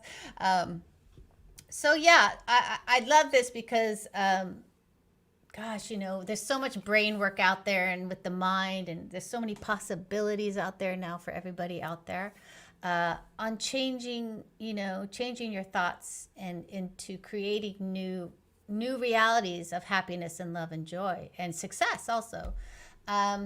So we're at 12:30. Let's talk about one more thing. Let's talk about there's a lot of connection, like how to stay connected with yourself, how to stay connected with others. You know, there's a lot of like connection and then conflict. I think that I'm going to put this one in because we're a bit of a brain people in this section. And so one woman asked, why do some mothers and daughters continually butt heads and end up in conflict? And how can we stop the pattern? So she's got this pattern going on. There's something in the pattern, right? There's something in a pattern of that. I have an idea about why you might be butting heads with certain daughters or certain sons or certain people, why you butt heads. So who wants to jump in? And we're talking about patterning, we're talking about conflict, we're talking about relationships all in one sentence, right? I'll come in. Okay. I'm a daughter. Yeah. Well, what I learned about raising Ava is she's a Taurus. I'm a Taurus. We're both strong. And I want her to get great grades. I want her to go to bed on time. And I don't want her eating sugar all day. And those are the biggest things that we have conflict about. Although she's a great kid and a great student, but she could get lazy like everyone, especially during COVID. So when she was younger, when she was really strong, I don't want to go to bed, and she'd cry. So I would allow her to say, okay, you go to bed, but we're getting up at this time because she has school. We're getting up at 7. We have to get you at school at 8. And then I would trick her and make her get up earlier. And then she would be tired. And then she'd say, oh, Mom, that didn't work for me. I need to go to bed a little earlier. I would trick her again until it became the time I thought she needed, where she'd get her 12 hours. And then she learned, but it came from her. So then she said, oh, I have to go to bed at 8. That's my time. I said, great. So once it came from her, and same with sugar, she was eating sugar a lot. I said, okay, everyone's body's different. You know what's best for you, but let's watch. So I sat in front of Netflix and we watched 3 or 4 shows over a week's time on sugar and what sugar does to the body. So, in documentaries on YouTube. So then she got it. So I said, now do whatever you want. So of course she was still eating some sugar, but slowly she started not doing it. And I said, this is the opposite of what to do. And she started doing it on her own. So sometimes it's just giving them, not reacting and yelling, because that doesn't work. When you yell or fight, they fight stronger, especially, she's not a teenager yet, but especially when they become teenagers, from what I've heard and seen. So it's about giving them power and still having them have a say in their life and what goes on. And I found that just works. I could tell you 10 other things that helped in that area of just letting her decide or showing her the difference. Mm-hmm. That's great. So, Thank you. Yes, Kimberly. Can I jump in on this one? Yes. Yeah, these kind of relationship people problems are my favorite to talk about. So I told you that all of us have a dominant core fear, right? It's either fear of loss or fear of failure. Because that there's only two types of people. There's only three possible relationships we can have: two fear of failure people together, two fear of loss people together, or one of each. Right? And this just makes understanding the dynamics in a relationship so simple. So if it's two fear of failure dominant people together, there's usually not a lot of conflict because you're both so people pleasing and want the other to be happy. And it's not as much conflict. Mm-hmm. Two fear of loss dominant people together both need control. They both have strong opinions about things. In order to feel safe in the world, they need things their way. Yes. So it's going to be a relationship with a lot more conflict. But for this mother and daughter, it could be really valuable for them to find out which ones they are, so we know what's happening. Is this a power struggle because you both need things your way to feel safe? And can you recognize that your behavior with your daughter is coming from your fear, not your love? Mm-hmm. So what often happens with kids, if they do something we don't like, they're late for school or whatever, it literally is made us feel unsafe in the world because this isn't how it should be. It should be different than this. So I need you to be this way for me to feel safe. Well, that's all about you. That's not about what your child needs and what's going on with them. The other thing that we see even more common is one of each. And especially in marriage relationships, we tend to be opposites attract. So we end up married to the opposite. And I just as an example, Amy, if you and I were in a relationship of some kind, as a fear of loss dominant person who needs control, you might also notice things that aren't right, that need to be fixed. And you make these suggestions to me. And by the way, I have a daughter who's like this. She just wants everything to be at its best. So she's always pointing out what I'm not doing right. Well, those kinds of comments would not bother her at all. She's not fear of failure dominant. So getting feedback like that all the time doesn't bother her. But me being fear of failure dominant, I see all of her helpful suggestions as an insult. Mm-hmm. And I feel criticized and criticized and criticized. And that starts to get to me and I get out of balance and I pull away from her because it's safer for me to be away from her and away from her criticism. Well, that makes a fear of loss dominant person feel even more loss. So now they feel even more unsafe. They're actually going to be even more controlling or more opinionated to make themselves feel safer. And it becomes this vicious cycle. So I want the mother and daughter who turned in this question to just go to 12 shapes and each of you take the quiz and find out which shape you are. Because this could be so simple. And I've got a worksheet that tells you if you're that shape and they're that shape, this is what the issues will be. This is how you will trigger each other. And this is the way they need to be treated and the way you need to be treated to make this relationship more smooth. We only have problems in relationships when we get triggered by each other. And it's unintentional because usually the behaviors that are triggering you, I'm doing them to make me feel better. It's not about you, but it makes you feel more unsafe. And so you behave in a bad way that's going to trigger me more, and we just go around and around. Right. Often I can show you these dynamics in 5 minutes flat if we just know what your dominant core fear is. Right. Erica, what do you got for us? Oh, you have to unmute yourself. Yeah. Okay. I was chomping at the bit. I got so excited about this topic. All of this has been good. Um, I also am a mother and I have two girls. I have one that's turning 12 in a couple of weeks and one that's turning 14 in a few weeks. And right now it's just us. As I said, I'm going through a divorce. And I love the awareness that comes from the whole fear of loss or, the fear of failure because it's so helpful when parenting. I feel like every parent should be aware. And also just having that self-awareness of yourself, it really helps you as far as how to govern. If I had to speak to that mother, I would say, I love the whole premise of we are our children's guide, not their dictator, not their boss.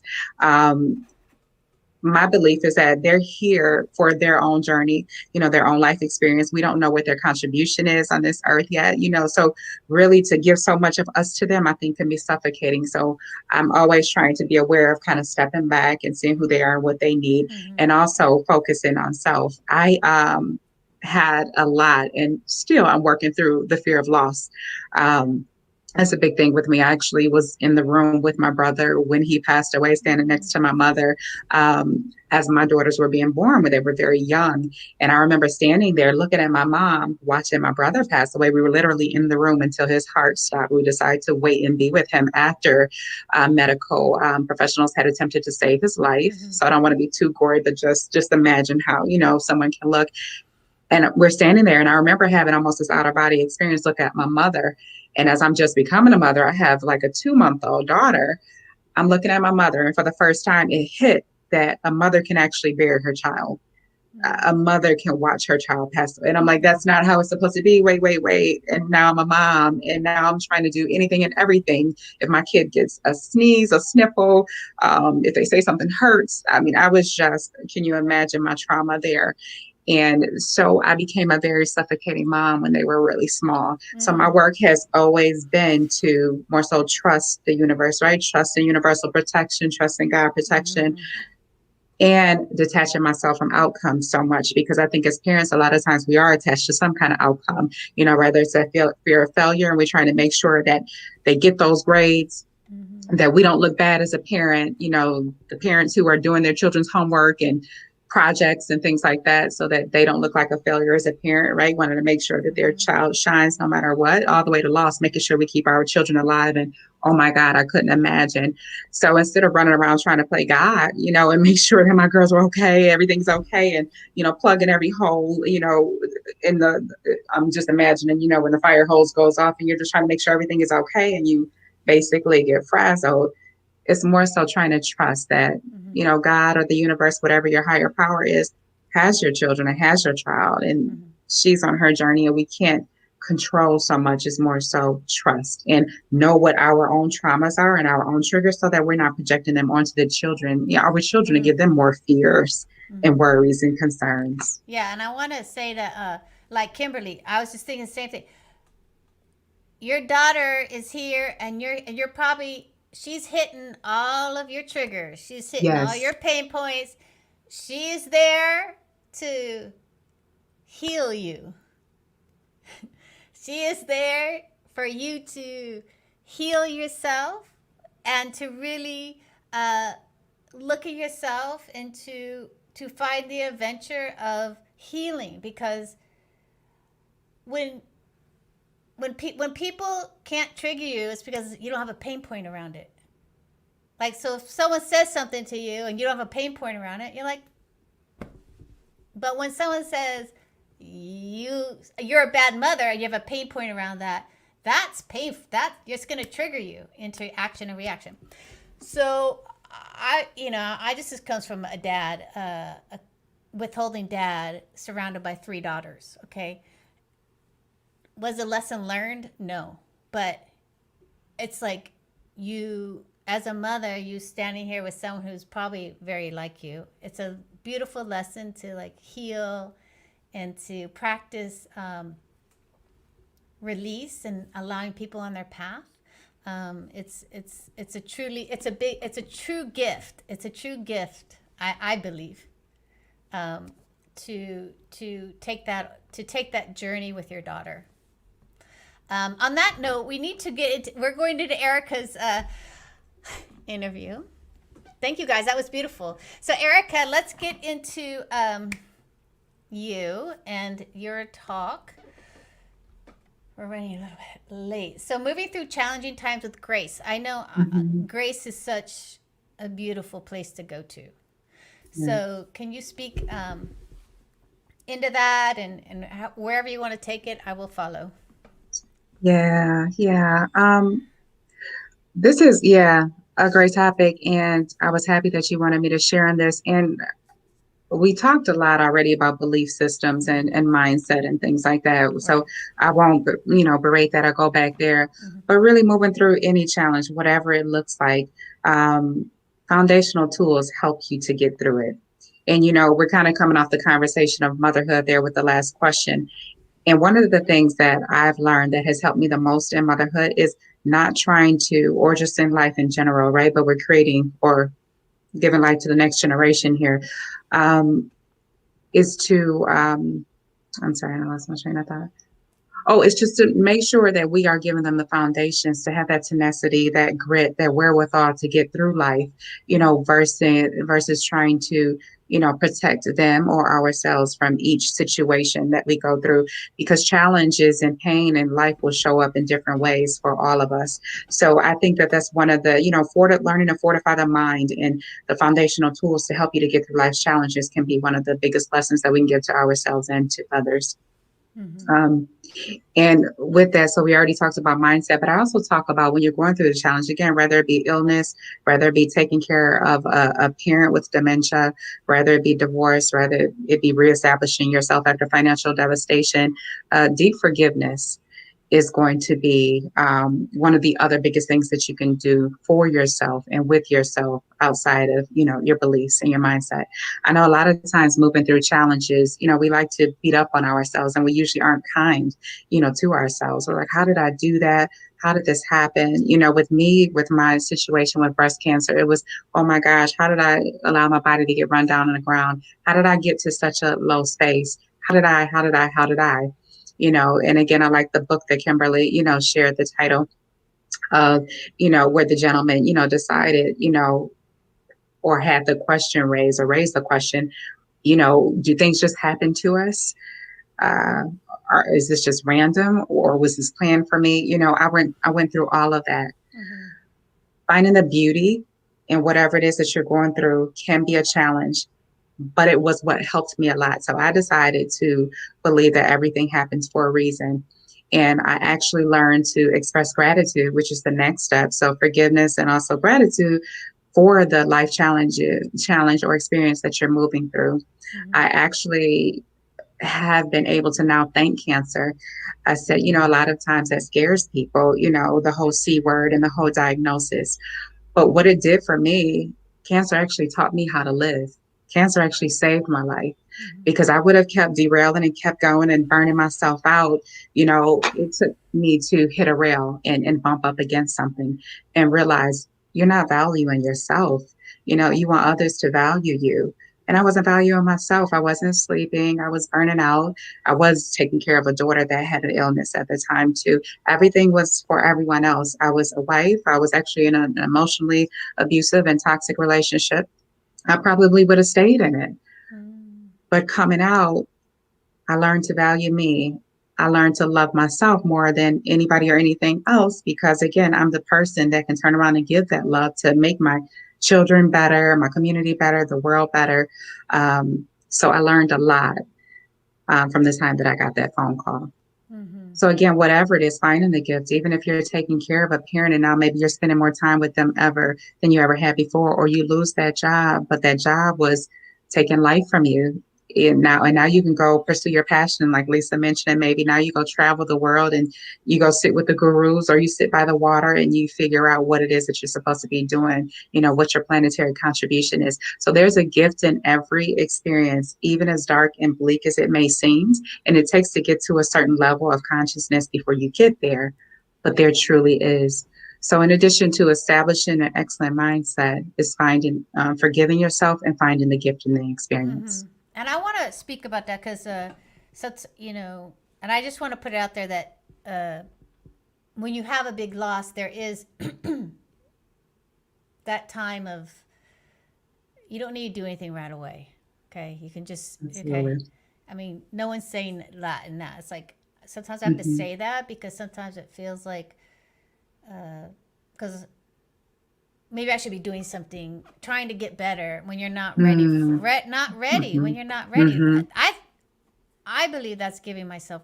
I gave myself grace in that space. So, can you speak about what grace looks like and what it could manifest as, and what it could be played out as?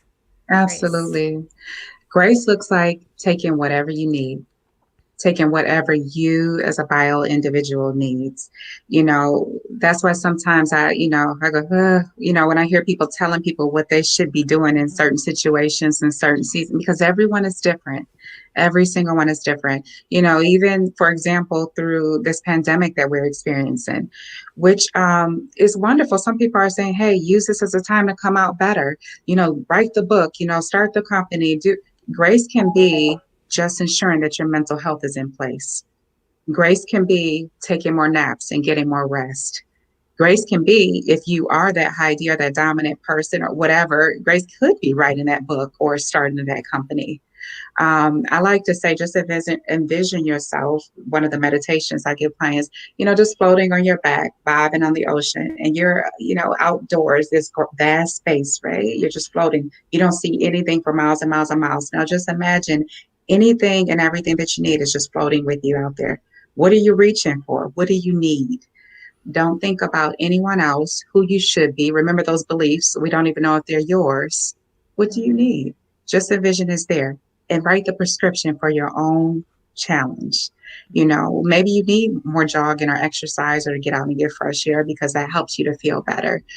Maybe you need to be brave enough to take that leave from work. Lisa talked about before how, Western civilization, we view things versus, in other worlds. Where other things are valued, so maybe you think, oh, I can't take off work. That means I'm weak. That means I can't, or it means that you're doing what you need for you. You're installing your own belief and you're being your own guide right now. So that's what grace is. It's whatever you need, no explanation to anyone, and just doing it.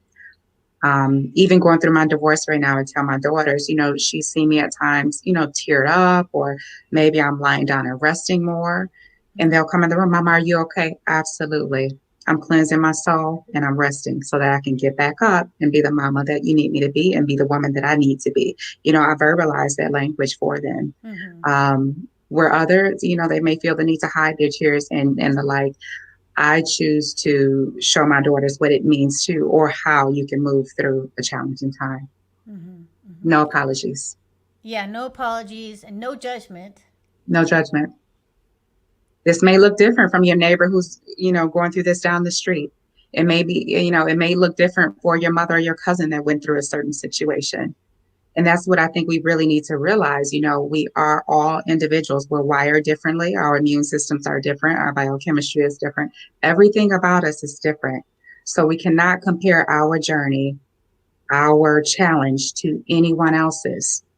We also have a life energy and a life force running through us too. Some people have more life force left than others. So, and that sounds a bit morbid, but that's just the truth. Let's so speak we have into to what is that? Speak into that, please. Life force. Yes. Yeah. So your life force or your life energy, in traditional Chinese medicine, they may call it your qi. In Ayurvedic medicine or Ayurvedic healing, they may call it your ama. So there's different names for it. Basically, it's just your energy force, and more scientifically, it's called your ATP. But it's just the energy left in your cells that basically gives your body energy to get up and move and have life. Some of us are lower on it. Some of us are high, which brings me to another point. I am a big advocate of you putting together a team. So Lisa talked about the people on her walls, that she looks to and who she'd like to be. I like to put together a team of healers for anyone that is moving through a challenge. So what does that mean? Maybe that means that you have a body worker or energy practitioner or energy healer, which I'm a big fan of, because trauma also, gets trapped in your cells. Some of us have heard of, the book, what is it called? The Body Keeps a Score.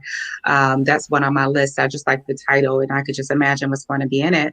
But trauma gets actually trapped in your fascia, your cells, and everything about your body.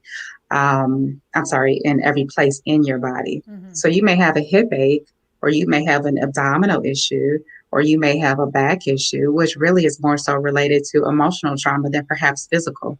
Mm-hmm. So having someone like an energy worker, a massage therapist, a therapist or a transformation coach, um, a spiritual, guide if you're into church or whatever it is, wherever your higher belief lies. It really takes an all-encompassing team when you're going through a trauma, not just one part, right? Like Lisa talked about too.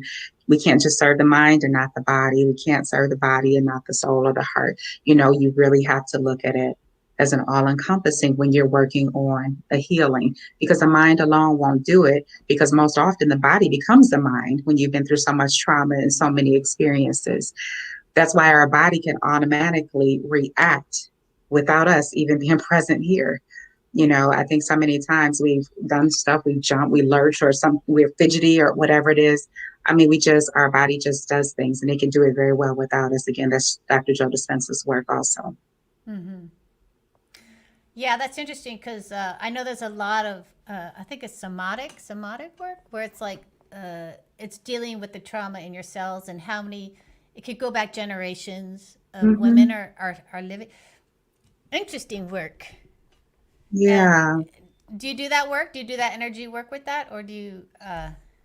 Not with that title, but I have an energy practitioner that actually works on me. And he does a myriad of things. So I was laughing just yesterday. He says he has my body learned and memorized. So I just go like you would go for a tune-up on your car or, anything else. I go and I get body work done. He's actually a holistic chiropractor, but does energy work and life coaching. So that's a combination of his practice. Another beautiful resource that lit up for me when I was ready. So when you open your mind going through challenges, often what you need can come to you. So I like to tell people or suggest if you're open to meditation, and a lot of times, meditation and yoga and all of that, it can sound very trendy. But I say take the trendiness off of it. Really, it's just sitting still and asking a couple of key questions if you're open to it. I love questions when we don't have the answers. And one of my favorites are, what do I need? What do I need? Because a lot of times we don't know when we're going through something. We just don't know. Sometimes we're not clear enough. I was very frazzled, very anxiety ridden, very stressed. I didn't know what to do, after I got the phone call. I got the phone call about my diagnosis, and then I threw my daughter's 11th birthday party the next day. I just kept going, and I'm just thinking, what do I do? The first thing I did, though, was I made the decision to get on the other side of it. To get on the other side. So that's another point that I talk about, because again, it goes back to, the belief, right? What is it that we want to believe? Is this here to take us out? Is it here to teach us something? Am I going to die? We don't know. But if I get a choice in it, I'm choosing that I'm going to get through this. And then I didn't know what my next steps were. So just sitting down in meditation and asking the question, what do I need? What's the next right step? Right. Who is my healer?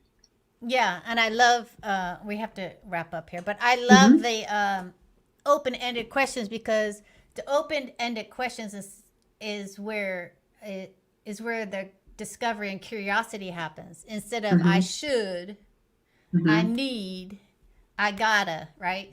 So it's like, those open questions for everyone out there, those open-ended questions is really, that's how coaching is anyways. We go through all of this open-ended questions. But for you out there, it's like when you ask open-ended questions, you're allowing answers to come to you, instead of you I should do this, and then I need to do that, and then I got to do this, and then we get into that.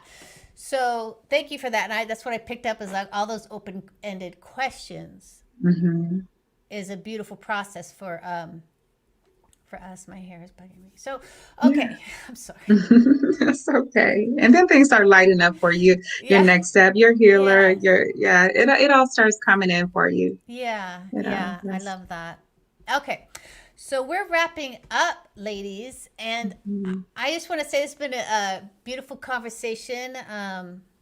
And I love that there's, two types of people in the world. And I'm pretty sure I know which one I am. But I've been working on many aspects of that person, by the way, the control.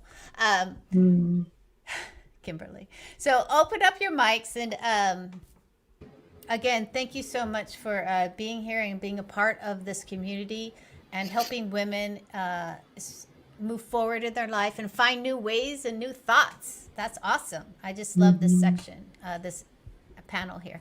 So say your Yeah. I'm so honored to meet Erica and Lisa. You guys are so impressive. I hope we can connect because thank you. it's been really uplifting for me to hear from both of you guys today. So thank you. Oh, thank you. Likewise, Kimberly. Absolutely. Let's stay connected. I really enjoyed you ladies. Yes, I agree. This is wonderful. I felt like I learned so much. I felt like I was in class. Yeah.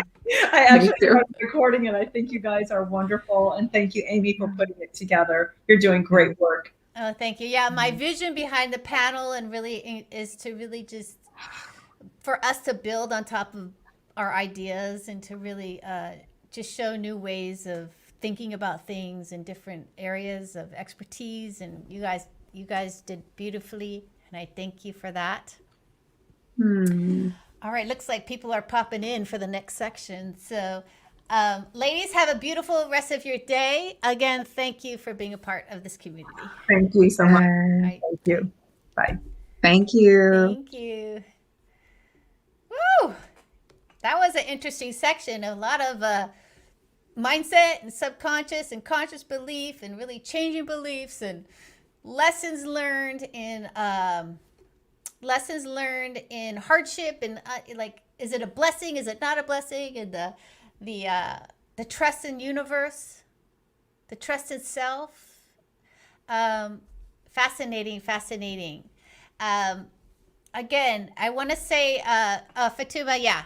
Can you claim a vibration as attained even if you don't fully feel it's taken root? Everything that we do, I'm going to say this over to everything that we do in these types of work that all of our experts do and I do is really just about practicing it. Like, taking those steps forward. I always say, this is where we're at eye level. Okay. And then our vision is up here. And then this space between is really our building blocks to that vision. So your vibration that you really want is here, and you're at eye level. I'm going to go opposite. Eye level here. So the more that you practice, the closer you get to that vibration you really want to achieve.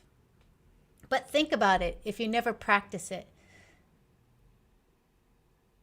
And this comes with confidence too. If you never practice it, it's like if you never take those small steps towards it, you'll never get there. Because all of this work, I don't know if you hear it as a theme in the last 2 days, it's really about practice. It's about creating habits. It's about, setting yourself up for success, whatever success look for you, whether it's a business, whether it's just being happy during the day or being joyful during the day. Whatever your idea of success is and where you are in your life. Like for me, when I was in my anxiety, my big success for the day was to, have calm and laugh. I mean, sometimes that was it. Just for me to laugh out loud was a big success. And that was what I needed for that day. But that laugh brought me closer up to my vision, closer up to who I really knew I wanted to be. Not that I was there yet, because I was not.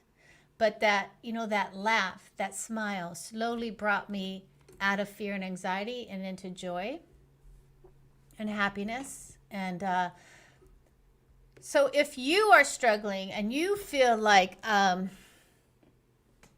you need that coaching, or you need that support, or you need that phone call, right? You need that half hour with me. I'm going to put in the chat my Calendly link for you, because that's what I do. I get you closer to who you want to be. I get you out of anxiety and into confidence. And really what I do is transform women into getting what they want in their life, whether it's a business, whether it's a better relationship. And it all stems from self. It all stems from healing yourself, healing. Yesterday was all about the inner child, like healing those points in you that really keep you safe, but they also keep you playing small. And for me, perfection kept me playing small for so many years. And I would have to say to you right now, everyone out there, 100%. I'm like, perfection used to be 100% for me. Now it's at like 85% to 90%, right? So I'm able to move forward in my life and go bigger in my life because of that, overcoming that challenge. And that overcoming that challenge was really about self-love, giving up this fight to be right, giving up the fight to do everything just correctly and control everything. So I've done a lot of work, Kimberly, if you're rewatching this on this. But what I want to do next is I want to introduce the next set of experts to the stream. And I'm going to add them one by one. Yes. Hello, ladies. Hello, Amy. Thanks for having us. Yeah. Hey. So I can already Hi. tell with this energy, it's going to be awesome. Smiles, light, beautiful glass. I love your glasses, Marie Elizabeth. So Oh, thank you. what I'm going to do is first, I'm going to introduce you quickly, just who's on our panel. And then we're going to go into the interview. I think we have Rachel goes first. So quickly, I want to say hi, Rachel Vargas. Say hello. Hello, everyone. It's a pleasure to be here, and let's, keep the vibe high. Let's keep the vibe high. I'm into it. And then we have Kat Dillon with us today. Hi. Say hello. Hello, hello. And we also have Marie Elizabeth. Say hello, Marie. Hi, everybody. Hi. And Kit's on again. Hello, Kit. And he was hi, ladies. XX. So I'm excited that to have you guys. I'm feeling the energy already. So what we're going to do is we're going to jump in with Rachel. And if you can mute yourself, which is if Kat and Marie, not Rachel. Rachel, you and I are together. So Rachel, introduce yourself. Tell us about what you do and tell us who you work with and what you're seeing in COVID time. This is I'm thrilled to be here and just really send some positive messages towards our skin health and how we can really be quite radiant during these really interesting times, and how actually radiance is going to make you look better. It's going to make you feel better. It's going to make your life and those around you better. So my name is Rachel Varga. I'm a board certified aesthetic nurse specialist since 2011. So about 10 years of performing rejuvenation procedures for, clients here on the West Coast of Canada, but, internationally, I work with clients all over the world. Mm-hmm. And I'm also the executive board member for the Plastic Surgical Nursing Journal. However, that being said, I kind of bring the woo into skin health optimization and radiance because I just see what my most vibrant clients are doing. I'm also an international clinical trainer. I write a lot of papers. And trust me, I'm going to be diving into the topics of, how grounding can actually help us, be healthier through ionic interactions. This is my passion right now, is working with radiance. But our face and our palms are the highest emitters of light and photons from our body. So what's really cool is when we optimize things on the inside, we're going to look better. So I'm just thrilled to kind of share some other things that I've seen my most vibrant clients doing that's allowing them to navigate these, really interesting shifting times with a little bit more grace and ease, mm-hmm. with certain body, mind, spirit, energy practices that we can start to cultivate today. Beautiful. Yes, I have a story, but I'm gonna wait till later. But I do believe in how you feel on the inside is how your skin really just changes. Yep. There's no room for toxins, right? When your body is in homeostasis, your physiological functions are kind of cruising at how they want to be. Your hormones are going to be better regulated. Your skin's going to be clear. You're going to have less of that sort of like internal inflammation kind of running the show in the background. So, I mean, I'm happy to share some of my personal practices and also what I see my most vibrant clients doing. So I love that. I love that. It's a reminder that our state affects our hormones. And can you speak into that, like our state of being? Because this is really about this live stream is being unstoppable. Like how do you know, and the being of that, how it really transforms us. Yeah, and I just got to say, there's a lot of power on this call. As soon as I hopped in, it's like, oh, the tingles are starting. And this is really a gift that you're sharing with women, Amy, bringing communities together of like-minded individuals that really are here on a mission to help others live their best lives. So when we think of hormones, number one, when we start to go through menopause, everything goes out of whack, right? Our estrogen starts to drop. We start to lose the elastin collagen. We get the menopausal brain. So really, if you're kind of, premenopausal or you're in the thick of it, something really easy that I want you guys to start doing now is actually just put your feet on the ground, right? Get that proton exchange out of your body so that you're not, your ions aren't creating an imbalance, because that's actually what helps to mediate our hormone production, peptide production. It's the ions are what's doing the messaging. So that's kind of step one. It's super free and easy. So put your feet on the ground, do things like yoga, qigong, acupuncture. Those are all really helpful to just kind of set the stage for that. So my feet are on the ground right now, Rachel. So it's like, yeah. And as you get into these practices, right? And I don't know, for me, whenever I became conscious of that, this exercise did more for me than just the exercise. Can you speak into that? Like 100%. Yeah. So grounding practices, for example, I have to be kind of extreme with what I do because I would definitely consider myself an electromagnetically hypersensitive individual. So we do have to limit our time on our devices, right? I like to do a lot of cold water therapy. That really kind of helps to set the stage for me to build resilience. My skin just looks better. I sleep better. I feel better. I have more energy. But also what we put on the skin is, just as important, making sure that we're using products that are free of parabens, phthalates, sulfates, artificial dyes, fragrances, not being tested on animals, but we also want them to clinically work. So I love to bring, the clean science into sort of like what radiance is, how we can just get our skin to function optimally by feeding it. I work with a lot of different UK brands, Canadian brands, US brands, because if you don't know this, UK actually has the strictest measures and the highest number of ingredients that are banned in our beauty products and our food. So I pay attention to that stuff. I pay attention to the research. Okay, so what's the cold water therapy thing? What does that do? What is that? You're speaking like Greek. All right. So we're basically bags of water. We're bags of water with some genetic material. There's ionic interactions, all that stuff. So when we're thinking about water, if you're dehydrated, your skin's going to look thin, crepey. And then we also get the menopausal loss of elastin and because we lose estrogen. So the quality of your water really does matter.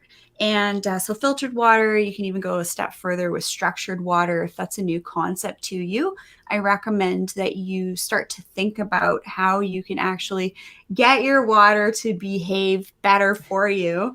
And you've probably heard of the studies, Dr. Emoto, he actually took different words and spoke sort of like that layer of consciousness and vibration that you were talking about earlier in your previous session here, how we can actually impact the lattice structure, the ionic interactions of how the oxygen and hydrogen are, basically connecting. So when you're talking about, one of the questions you had earlier was, if we don't feel like we're in a vibration yet, just wait, just give it some time. Start to, something as simple as just every time you take your water, be like, love, joy, peace, patience, kindness, goodness, faithfulness, gentleness, self-control.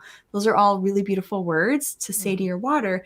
And it's funny because I started to do that all the time, probably about 4 days ago. And it's weird. I lost easily about 3-4 pounds, increased my water intake, felt really good, more energized. So just start to play around with what feels good for you, but starting with the basics, put a shower head, a filter on as well, so that you're not washing your body in toxins. Mm-hmm. I have one of those. You'd be proud of me, Rachel. Good. You have that. And I just want to also say I do have the reverse osmosis water. I'd buy it. Fabulous. Can you speak about that? Yeah, so filtered water is different from reverse osmosis. So I have my bachelor's of science in nursing, but I also have my medical school prerequisites under my belt. So Gen Chem, Organic Chem, Biochem. That's why I'm a pretty big super nerd here. Mm-hmm. And so filtered water is basically putting your water through some filters, right? It's getting things like chlorine out of your water. And then reverse osmosis is kind of like another process. It's a little bit better than, say, just like your standard Brita water, but that really matters. And I really like to just kind of have the water sitting in glass, not drinking out of plastic, things like that. I actually do work with it's a quartz crystal that's it's actually optical quality that Nassim Harim, the art crystal, I actually charge my water with one of those too. So you guys can go down the rabbit hole with the science from that famous physicist. So now I'm going to go back to radiance because, it's interesting. And I know how important yourself, how you feel about yourself, what's going on with you, affects your skin because after my fiance died, for 2 or 3 years, I would go back to the same place, every year to teach. And every year they'd be like, oh, God, you look better this year. Last year you looked so tired. Then the next year, oh, you're looking so great. The next year, oh, you look great. I was shedding that sadness and was in my skin. Can you go speak into that? I love what you said about going back. So Dr. Joe Dispenza, he's a pretty cool guy. I had the opportunity to spend a day with him. Yeah, we got a clap there. Maria Elizabeth. My middle name's Elizabeth. We share that. And so, when you yammer on with your girlfriends, you're like, oh, this happened, or this boy did this. And you just keep going back there. The problem with that, when you keep going back, is your attention is going to that. Mm-hmm. It's actually taking away from your attention, possibly bringing you to a higher level of being radiance. And so for you, what you were doing is you were starting to kind of detach from maybe some of those old programmed ways of living, and you're stepping into your next version of yourself. You probably, between those years, you'd had connections with lovely ladies like in this group here. Mm-hmm. And you kind of you glean, you pick different things up, body, mind, spirit, energy practices. So that would be what I would postulate you were doing, and people were starting to pick up on that. Mm-hmm. So when you start to take better care for yourself, other people are going to start to notice, and they're going to be like, what is she doing? I want to get me some of that. So how do you work with a client? Tell me about how do you work with a client who really needs this inner radiance, this, the mind, body, spirit kind of idea? Yeah, so it's funny. I learned that stuff from my clients. So I have a physical practice here that I've been a part of for the last 10 years, highly specialized clinical setting. And I just was observing what my most radiant clients doing. Typically women 60 and up. They've taken the time to really dial in their body, mind, spirit, energy practices. Those are the ones that are doing really great now. Not so much the young moms, the wiser generation, not older, but wiser. They're the ones that are kind of supporting the younger generation right now. Mm-hmm. So I was doing a lot of in clinic one-on-one work, but really realized that there's a huge lack in the rejuvenation cosmetic industry for more of this holistic message. So I do a lot of work online. People can just, book a session with me. We're not here to talk about that, but it's through video calls. I'll give people plans for what they can do at home and maybe some things to do in clinic, dermal rolling, get their skincare dialed in, talk about different biohacking options, or a lot of times people are meeting with me right now. They're feeling stressed out. They have pain. and they're like, Rachel, what do you do in your life? And then I'll be, a little bit more candid in those one-on-one sessions than I will be, say on the podcast or in more, I will be more candid in actually some of these more private settings here though, Amy. Mm-hmm, mm-hmm. So where are women at with their beauty?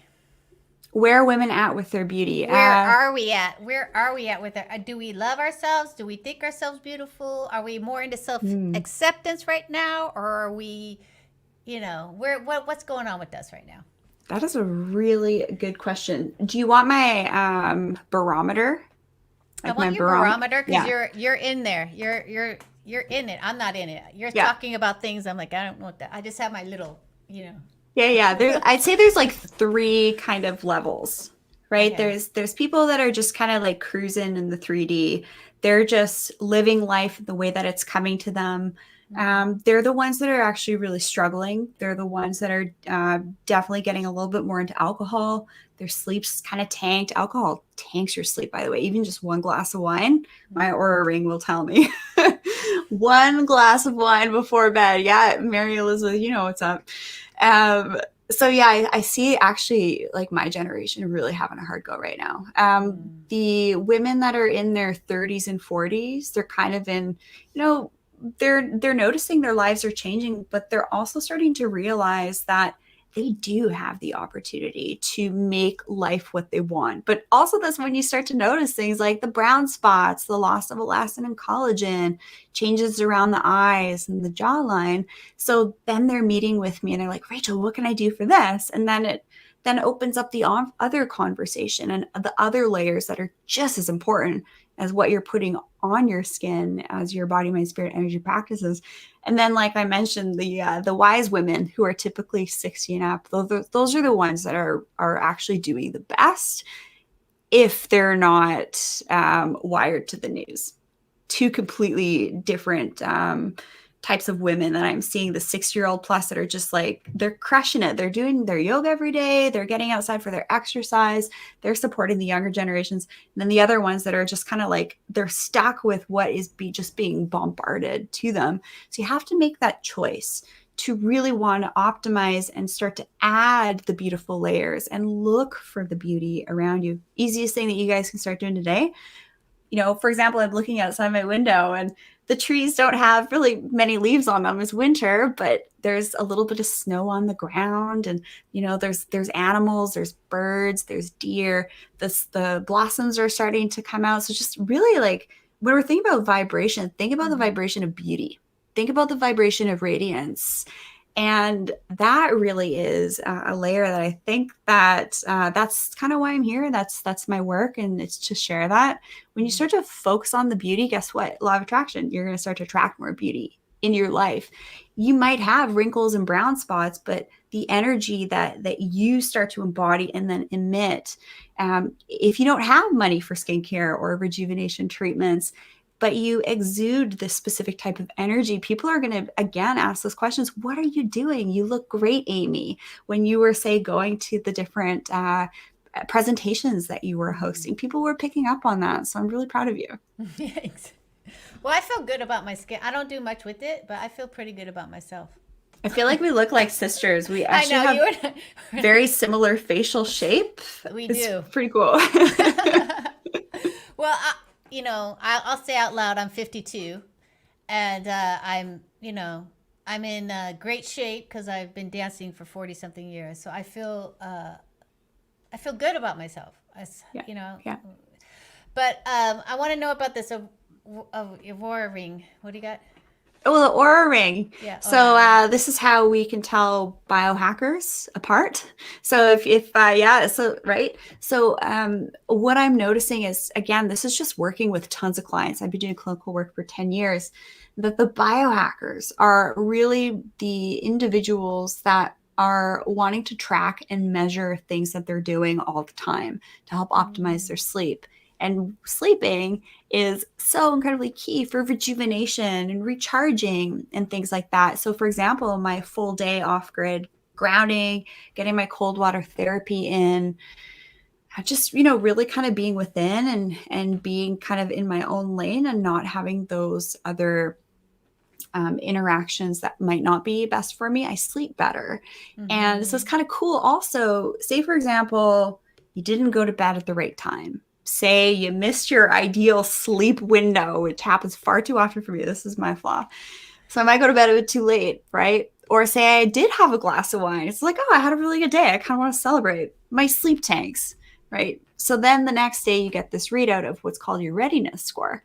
And that is sometimes if you get a not a great readiness score, you can then actually kind of tailor your day to that, because maybe that day you just need to give yourself a little bit more grace. You didn't get the sleep that you maybe needed. So maybe don't push yourself that day. So it can actually be really helpful to give you those reminders of when we shouldn't be just like crushing life, smashing our goals, Right. That high beta. It will give us that reminder that maybe today is a day of rest.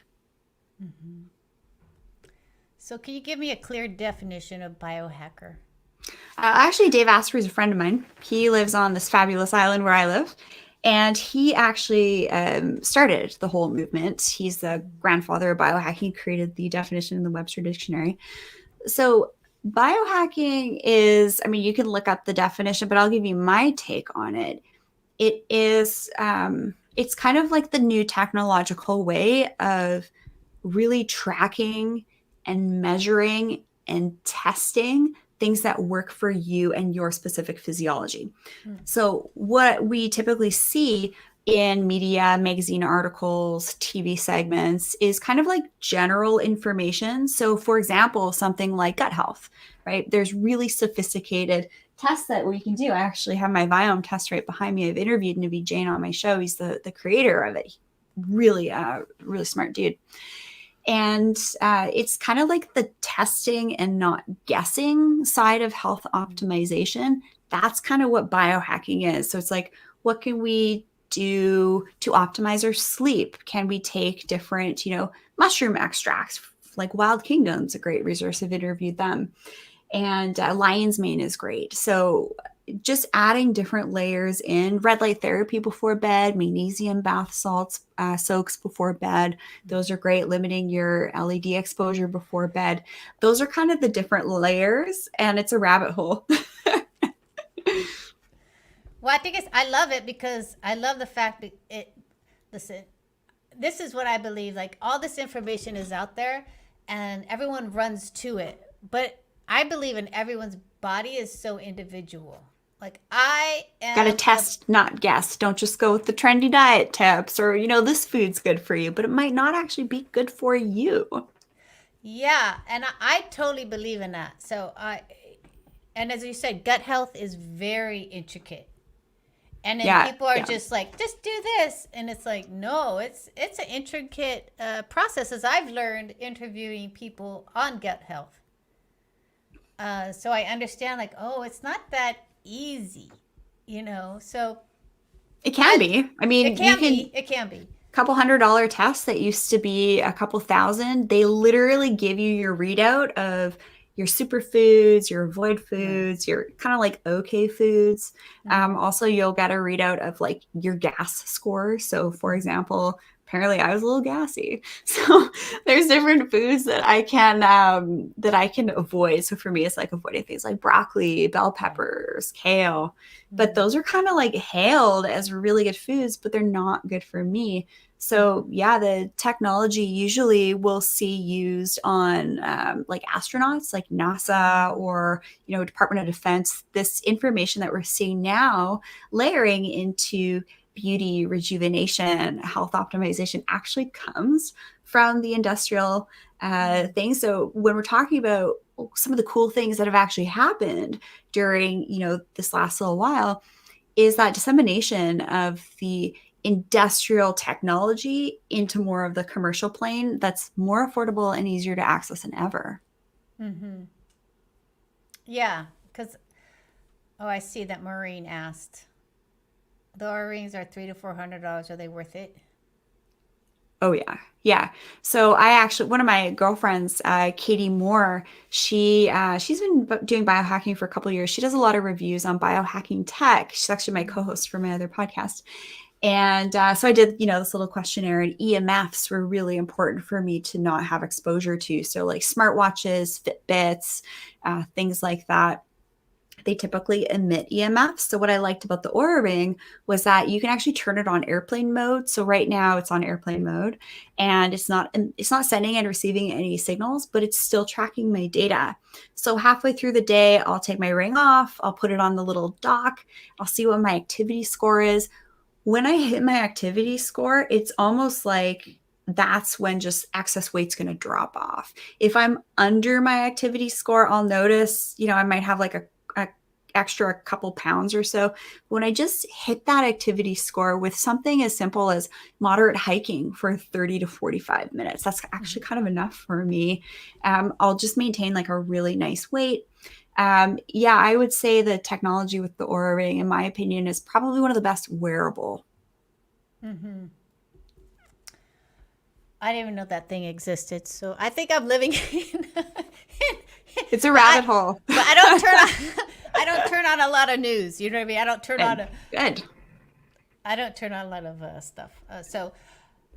Well, that was interesting. I mean, thank you for that, Rachel. And I'll have to, Maureen, I hope that answered your questions. And maybe Maria Elizabeth can also chime in. Yeah, but there's other things, I'm happy to talk about too, maybe at the follow-up at the end of this session. Yeah. For things like dermal rolling, collagen induction therapy, what you need to know about sunscreen, not using the chemical sunscreen, but the mineral sunscreens and some things there. So the questions I'm sure will come in for that follow-up session. Yeah. So what is the roller thing? Yeah, so dermal rolling is basically collagen induction therapy. There's two kinds of people that get into dermal rolling. The ones that buy the $15, $20 one off Amazon or eBay. If you're one of those people, you bought a roller, you need to turf it, because a lot of times those little needles will actually be blades, or they're full of heavy metals. They're usually coming from the Orient. They're very poorly made. They're probably too deep for what you need. And they're considered 10, 20 use. Well, how wasteful is that, right? So the rollers I choose to work with are with companies that have been, they were the ones that basically did the initial research on dermal rolling in the 90s. So Dr. Lance Setterfield lives where I live. And so I'm in connection with one of his main research assistants for his work with dermal rolling. So there's two companies, one in California, one in South Africa, that make the best rollers, in my opinion.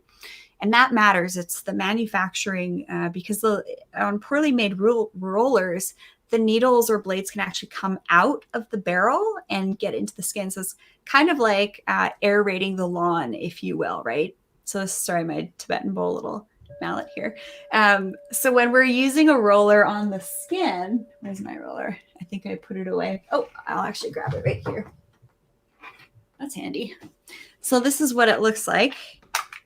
It's just a little device here. There's different depths, so that's what I help people figure out. And it basically just, you roll it on the skin, and it creates little channels of injury, like aerating the lawn. And then instead of just putting, say, copper peptide, retinol serums, glutathione on the skin, you're actually getting a transdermal application of it. So the products are actually able to sink in about 100 to 1,000 times deeper. And you have to prepare your skin for dermal rolling use, especially retinol use. So you got to have like a basic routine. And then there's kind of a method to the madness to incorporating the actives with dermal rolling, and how to incorporate dermal rolling so that you don't get a lot of hypersensitivity or reactions. So that's what I help people navigate. But it's a really great at-home, affordable option for promoting collagen, helping to reduce pigmentation, reduce pore size. Fabulous for the lips if you guys don't want to fill your lips like I don't. Or if you do have filler and you want to maintain it, you can actually roll over your lips. You can even get into the eyelid area. It's really great. But you got to have guidance with it. You can't just try and like watch a YouTuber do it. I don't even have videos on YouTube showing me do it, just because the issue with DIY. So just reach out, help you out. Yeah. Thank you. Yeah. All of that, I'm like, whoa.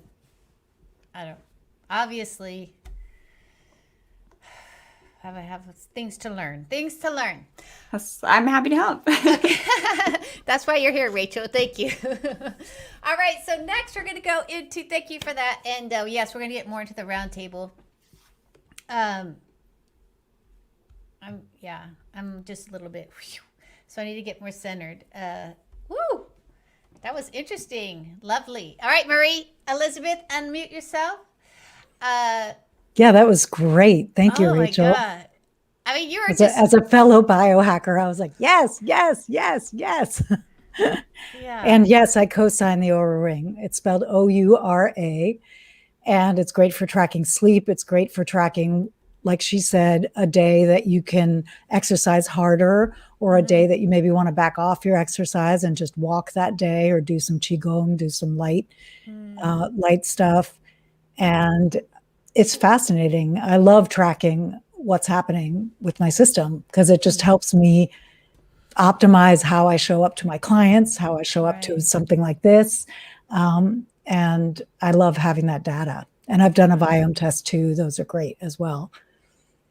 I saw you nodding like, yeah. Oh, yeah. I've been following data for like at least 5 years. I mean, I'm a total, I belong to the Upgrade Labs here in Santa Monica. I mean, I'm all about it. Great. As I'm sitting here like. I own a hyperbaric chamber. I actually have a hyperbaric chamber that I bought before surgery. Wow. You don't have to own one, just go to a facility. But I knew I was going to have 2 hip replacements 2 years in a row. And I knew I was going to want to have it for anti-aging. So instead of renting it, I bought it. And it lives right behind my desk, right there. Okay, we'll have to get into that in the round table. Like, I don't even know what you're talking about. So we're going to have to get into the round table. So I know today, will you tell us about you, what you do, and who, what you're seeing now? And I think we're going to talk about into, power shifts into creating nourishing, happy relationships now. So welcome. So introduce yourself and tell us who you serve and what you do, and say hello. Awesome. Yeah, I'm Marie Elizabeth Mali, and I have a licensed acupuncturist background. But what I noticed over the years of working with clients was how central to our health relationships are. So many studies have been done about how relationships relate to our longevity, they relate to our health. We actually, when we live in a high conflict environment, it actually suppresses our nervous system.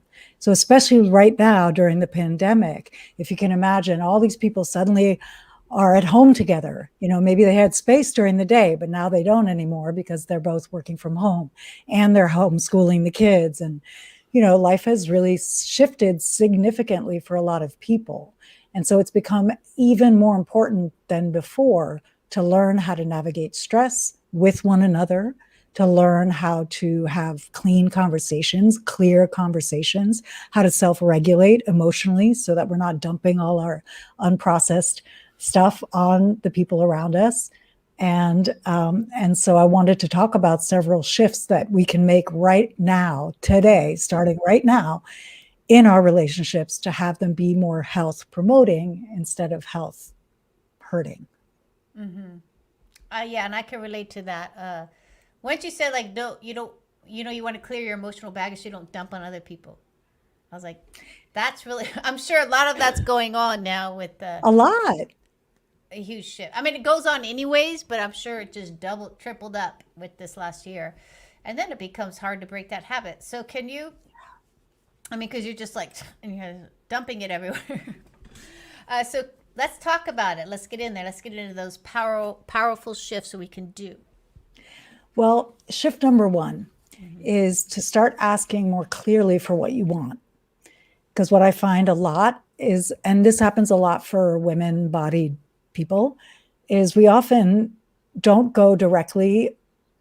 First of all, a lot of us have trouble even discerning what we want because we've gotten so habituated to meeting the needs of everyone around us that it's hard to even feel our own needs anymore. So the first step, before you even start asking for what you want, is actually asking yourself, what do I want? And prioritizing feeling into what that is just for you. And if that's hard to do, if that feels selfish or guilty in some way, I want you to consider what I said before, which is you showing up happy with your cup full and excited to see the people you love benefits them. And a big part of what helps you show up that way is by asking for what you want and having your needs met and putting your own needs on the same table as everybody else. Because there can be this perception that our needs are less important. And I just disagree. And the first thing that comes up for me is what I hear from women many times, like you said, I don't even know what I want or know what I need. So how can we, and as a coach, if you ask a question, they say, I don't know. It's kind of like for us, it's like, why are you giving me your power? Let's get into your power, right? Let's get into your voice. Let's talk, so how can we get there? How can women get there? To feeling what they want? Yeah. Your body is a big clue. So as you go through the day, this isn't something that happens in the abstract. I think we also sometimes get into this idea that we have to absent ourselves from our lives to feel. And I'm a big proponent. I teach all my clients to stay connected with themselves and feel throughout the day. Don't disconnect and put all your attention on everybody else. And then you have to carve out a little half hour for yourself at the end of the day where you get to be in the tub and that's all you get. From my perspective, really, you deserve to have your whole day be pleasurable.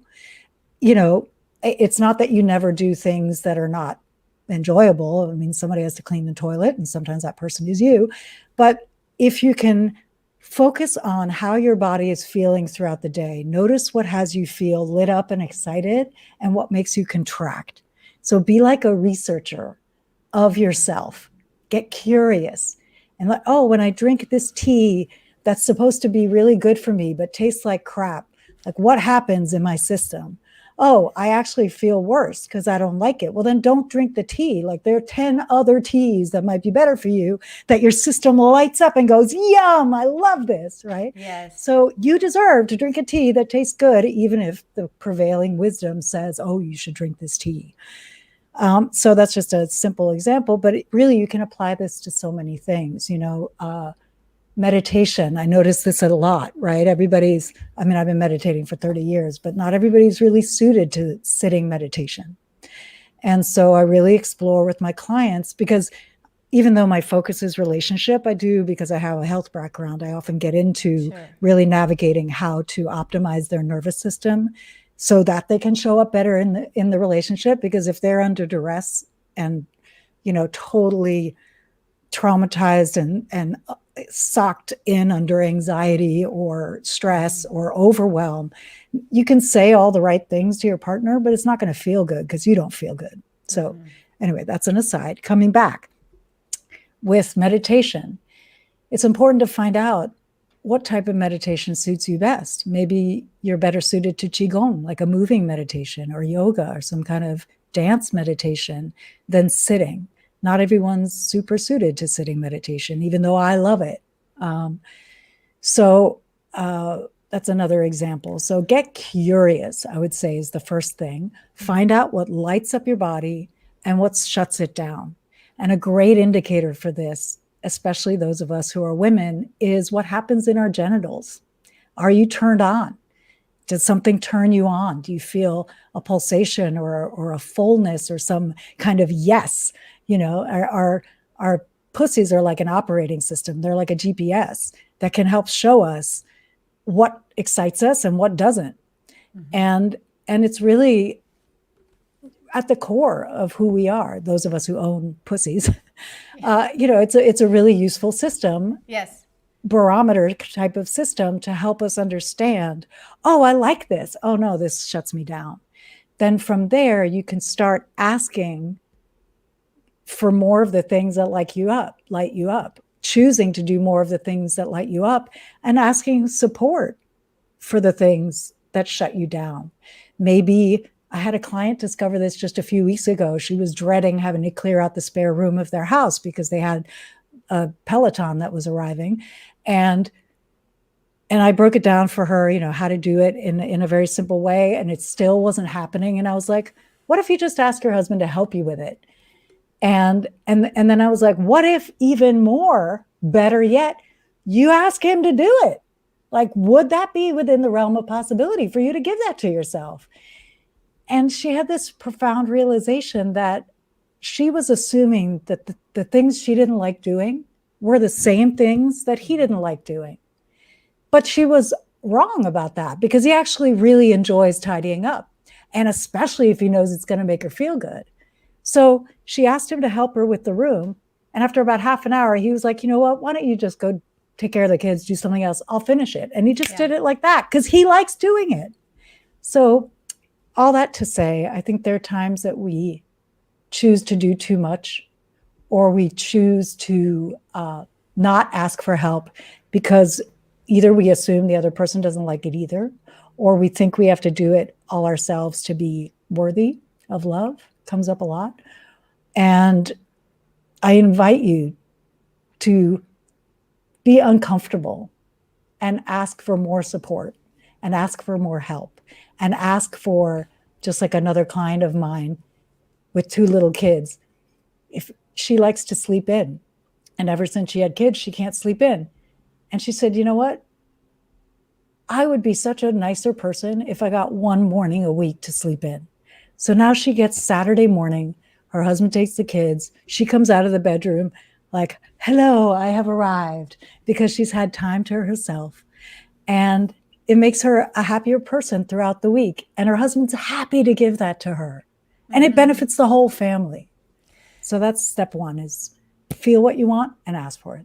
Yeah, so I'm going to go back to something you said at the very beginning,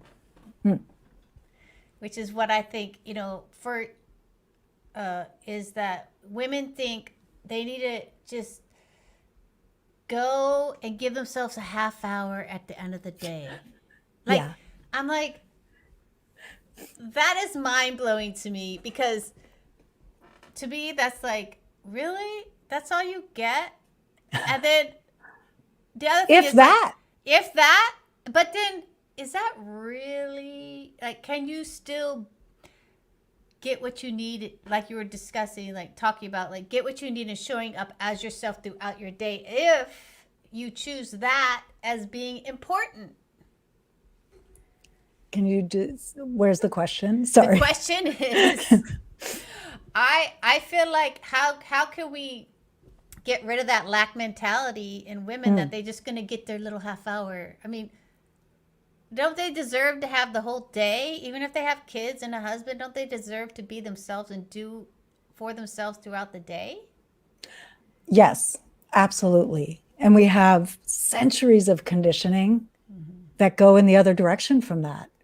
So we're going against, centuries of evolution that told us we had to put the family first, and we have to put ourselves last. And we're coming into a time, I think, where it's much more possible for many of us to be on the same playing field. And I'm not just talking about wealthy people. I think people of all classes can advocate for themselves more strongly and ask for more support. You just might need to get more creative with it.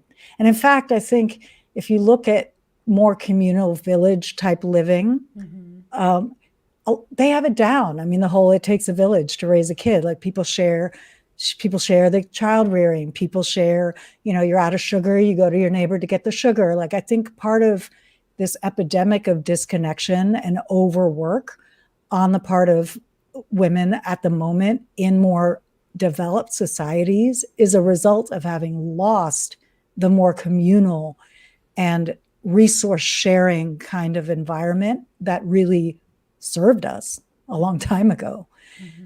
So I think that part of this epidemic of overwork and exhaustion and disconnection is happening because we live in a society that's very insular, like very single family oriented.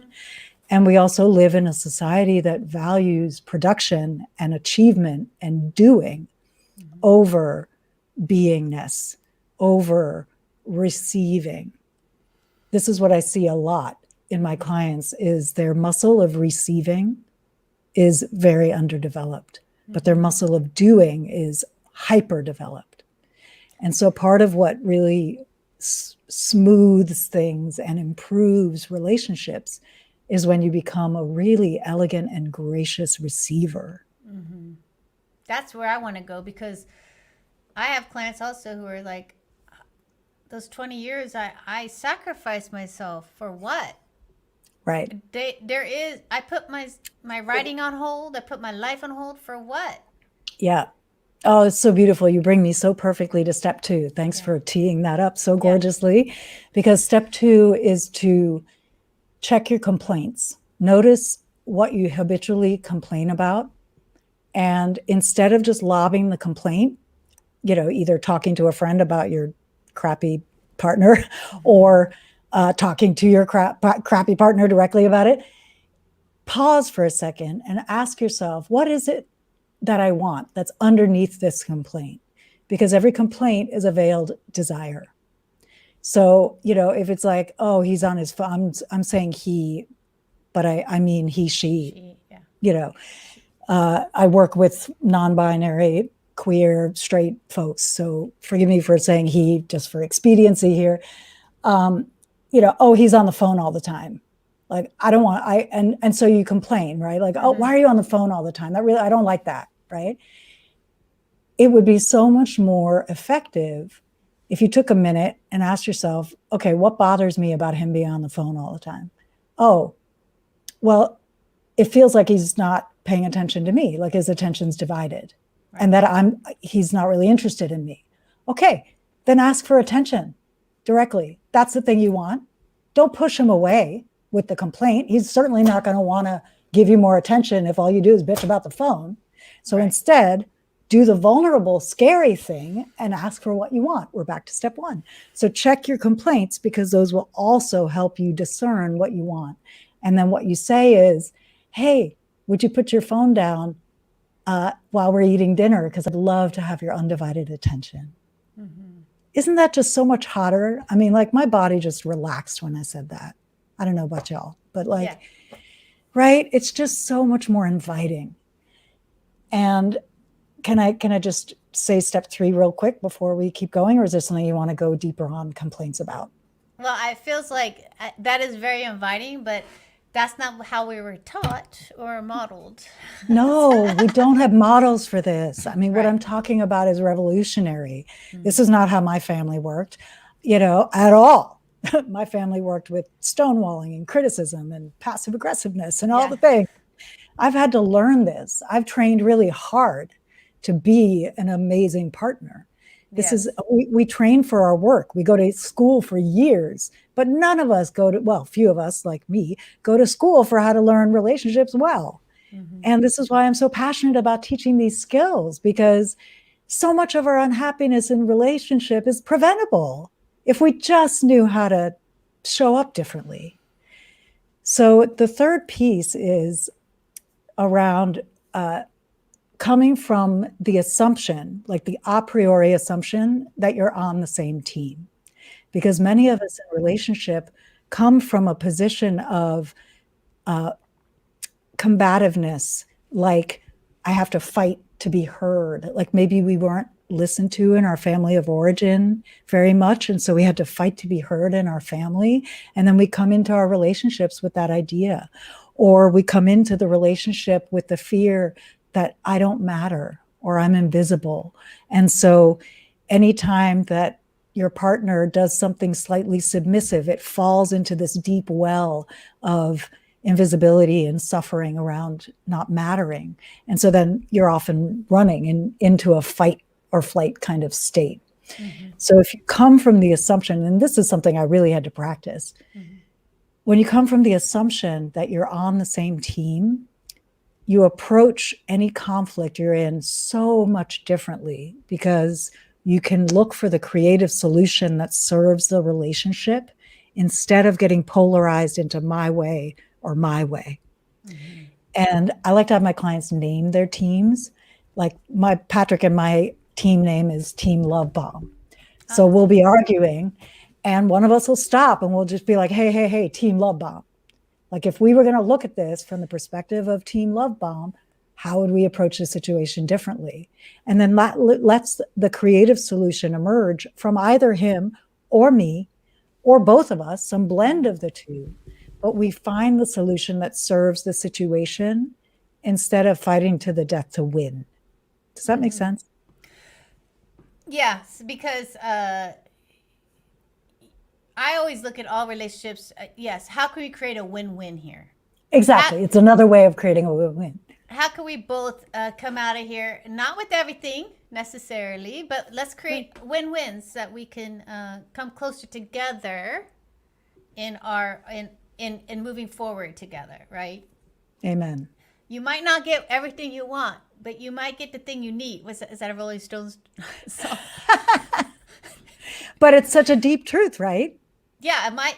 You're right. You might not get the thing you want, but you get the thing that you need, and that need is really could be played out when you decide that you want to create a win-win. And I'm always, I'm always baffled. I'm always like curious about being in a relationship where you feel like the person you're with is your enemy almost. Like you can't trust them. You can't trust them with your thoughts, your feelings, your hopes, your desire. And I'm like, how do you operate in this? I mean, I've been there before. Yeah, I mean, sadly, it's a norm for so many people. And I think, there's a difference between a relationship having lost trust because some boundary was trespassed, right? So there's a difference between that and just being mistrustful from the start. And if there is a tendency to be mistrustful or to assume that you have to fight for your position, I invite you to look inside and see where that comes from, because chances are it comes from something in your history that you haven't resolved yet. And that's okay. Like everything I'm saying is not about shaming yourself for how you feel. It's about expanding your awareness. It's about understanding, oh my God, one of my clients this week just had this revelation that, I almost cried. It made me so happy. She saw that she tended to work everything out herself. She would think through every possibility and present like a fait accompli, like a done thing to her husband, like, this is how we should do it. And I said, that's fascinating. Like, can you see how you're robbing him of the opportunity to contribute to you by working it all out? She's like, yeah, but I have to prove that I'm competent. She's got 2 small kids and she left her high-powered job. And so she has a little bit of insecurity going on. Right. So she, she's like, but I have to prove that like I can. And I'm like, that's great. What's that about? So we went down there a little bit. And then through the conversation where we came to, she said to me, oh my God, when I do that, I'm making him feel the way I don't want to feel. I'm making him feel dumb. I'm making him feel incompetent and that I don't value his opinion and I don't, trust him to have a solution. Oh my God, like that thing I don't want to feel, I'm putting over there. And I was like, da da da, like, yes, it's so beautiful. And now that you can see that, right, you can start to own that need to feel competent and notice when it's happening. Build a little pause in, and instead of bringing him a completed thing, why not bring him 2 options? Like, hey, I've been thinking about this thing we should do, and I have a couple of options that I think would be great. What do you think? Which one do you like better? And in that way, he's invited to contribute. He feels like you care about what he thinks, and it's a win-win for both of you. Mm-hmm. And I'm just thinking, because I have a client that was also doing journaling. So yeah, same thing, journaling about it, but not taking it to him. And I've done it. I go, and I'm sure you can relate. You take a dance class. Totally. You take a dance class, take a yoga class. You go out with your friends. You're like, hey, I worked through it. I feel good. And your partner's standing there going, what happened? Where are you?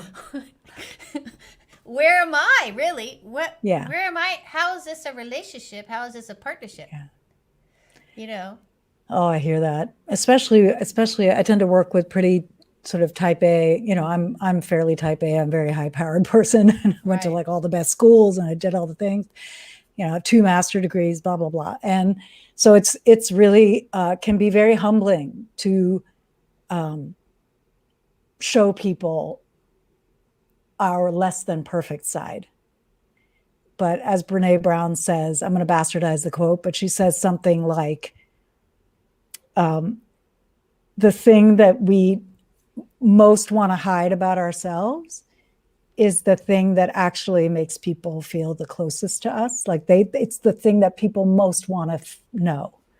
It's so powerful to reveal your vulnerability to someone, because it's such a deep way to connect. And I don't mean collapse into incapacity. It's not what I'm talking about. I'm talking about sharing your vulnerable. That's how Patrick and I fell in love. I mean, we were in a personal growth community, and we weren't a couple, but we were researching various aspects of relationship together.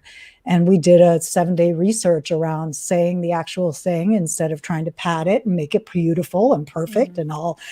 And as we went through the week of just saying the thing, I noticed that the things I wanted to hide were really where my little one felt vulnerable, like, oh, I missed you and I wanted to see you today, or whatever, that I would drop dead before I'd admit to a man, right? And he held that so beautifully that it made me feel safe and open to him. And he wanted to hide that he still had feelings for his ex-girlfriend, but he would say it. And I held that so beautifully, because he had a story about, like, you should never talk about your ex to somebody, And I held it so graciously and beautifully that he started to feel safe. And after a couple of months of practicing different things together as research partners, we actually fell in love, and we've been together over 5 years, and our relationship is amazing. So it's really about vulnerability. So you're talking about being safe. So I'm going to assume that safety is a big component of having successful relationships. Well, it's a dance, I think, right? Because if you err too much on the side of safety, it can get boring. It depends on your makeup. I love novelty. I'm a person who really thrives on novelty and adventure. And so there needs to be enough of a baseline of safety so that you can let your hair down. But if there isn't a little spark of mystery or a little spark of surprise, it's easy to get bored. But I think each of us is wired differently. And that's what each of us has to figure out. Right. How much safety do I need? How much adventure or mystery or not knowing or danger do I need to feel turned on? What is the right mix for me? And then go out and get that. Like, go out and create that ideal mix for you. So how are we doing? How are women doing out there? I see there's some comments. I don't have the comments up right now just because I don't want to be distracted, but Yeah. I'll take a peek and see if there's anything. Yeah, so I see it, but how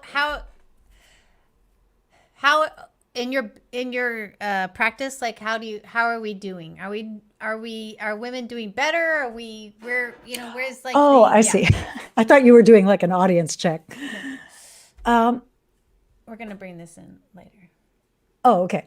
Yeah. How are we doing? I feel like we are in this really potent time where we still have one foot in the old world, and some of us are poking a toe into the new world. Some of us have our whole feet. Some of us are like inching our second foot into the new world. Like, we're at this incredibly powerful precipice of new understanding and new ways of relating to one another. And if we put aside the challenge and pain and very real negative impacts of being in a pandemic for the past year and the way that's impacted finances and, our home life and all of that, if we just set that aside for a moment, consider the power of everything having been upended in your routine.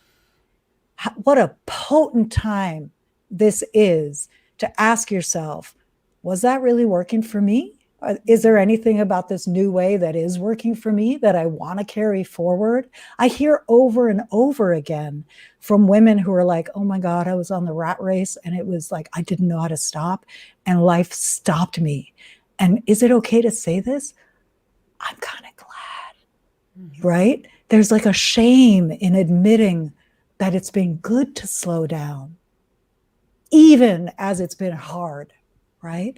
And so I never want to negate how hard it's been, but I invite you to consider, is there anything about this? What, for me, it's a relief I always work through Zoom with my clients. So my work life hasn't changed much, but I love not having to run around LA for networking meetings. Like, that is a boom.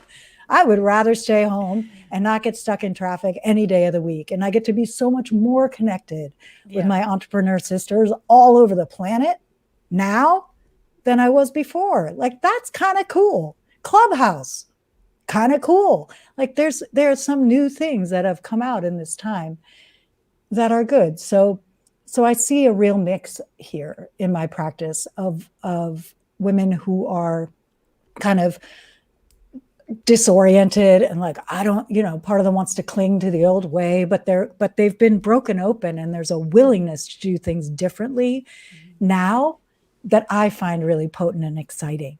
And more women are embracing that. Yeah, and I'm excited for that new. I love this concept of that new world, and I love the thought. I'm a big proponent of bringing your man with you in this like including men and having this change in you that really invites men to really open up and be more. Yeah. Oh God, keep speaking to that. I mean, it's such a beautiful thing. Oh, it's so beautiful. I mean, and again, this is part of the silver lining, as it were, of a lot of our roles being upended over the past year. I've had clients who have become the primary breadwinner because their husband lost a job, and now he's taking care of the kids, and they're loving it, right? I mean, he might be struggling a little bit, has to get used to the idea because maybe he derived his identity from his work, and now there's a bit to unpack there. But I think the potential for collaboration with our partners and for really asking what our right role is, regardless of what society says, but just, I posit that there were a number of men working a job they hated because they're dutiful and providing type creatures who are honorable and want to be there for their family, who were dying inside. And this time is a chance for them to really evaluate and within the partnership, find the right role for both people in a new collaborative way. I think it's part of what's possible now. That wasn't possible before because people were just kind of doing the rote thing, except for the few outliers who are already kind of on this trip, Right.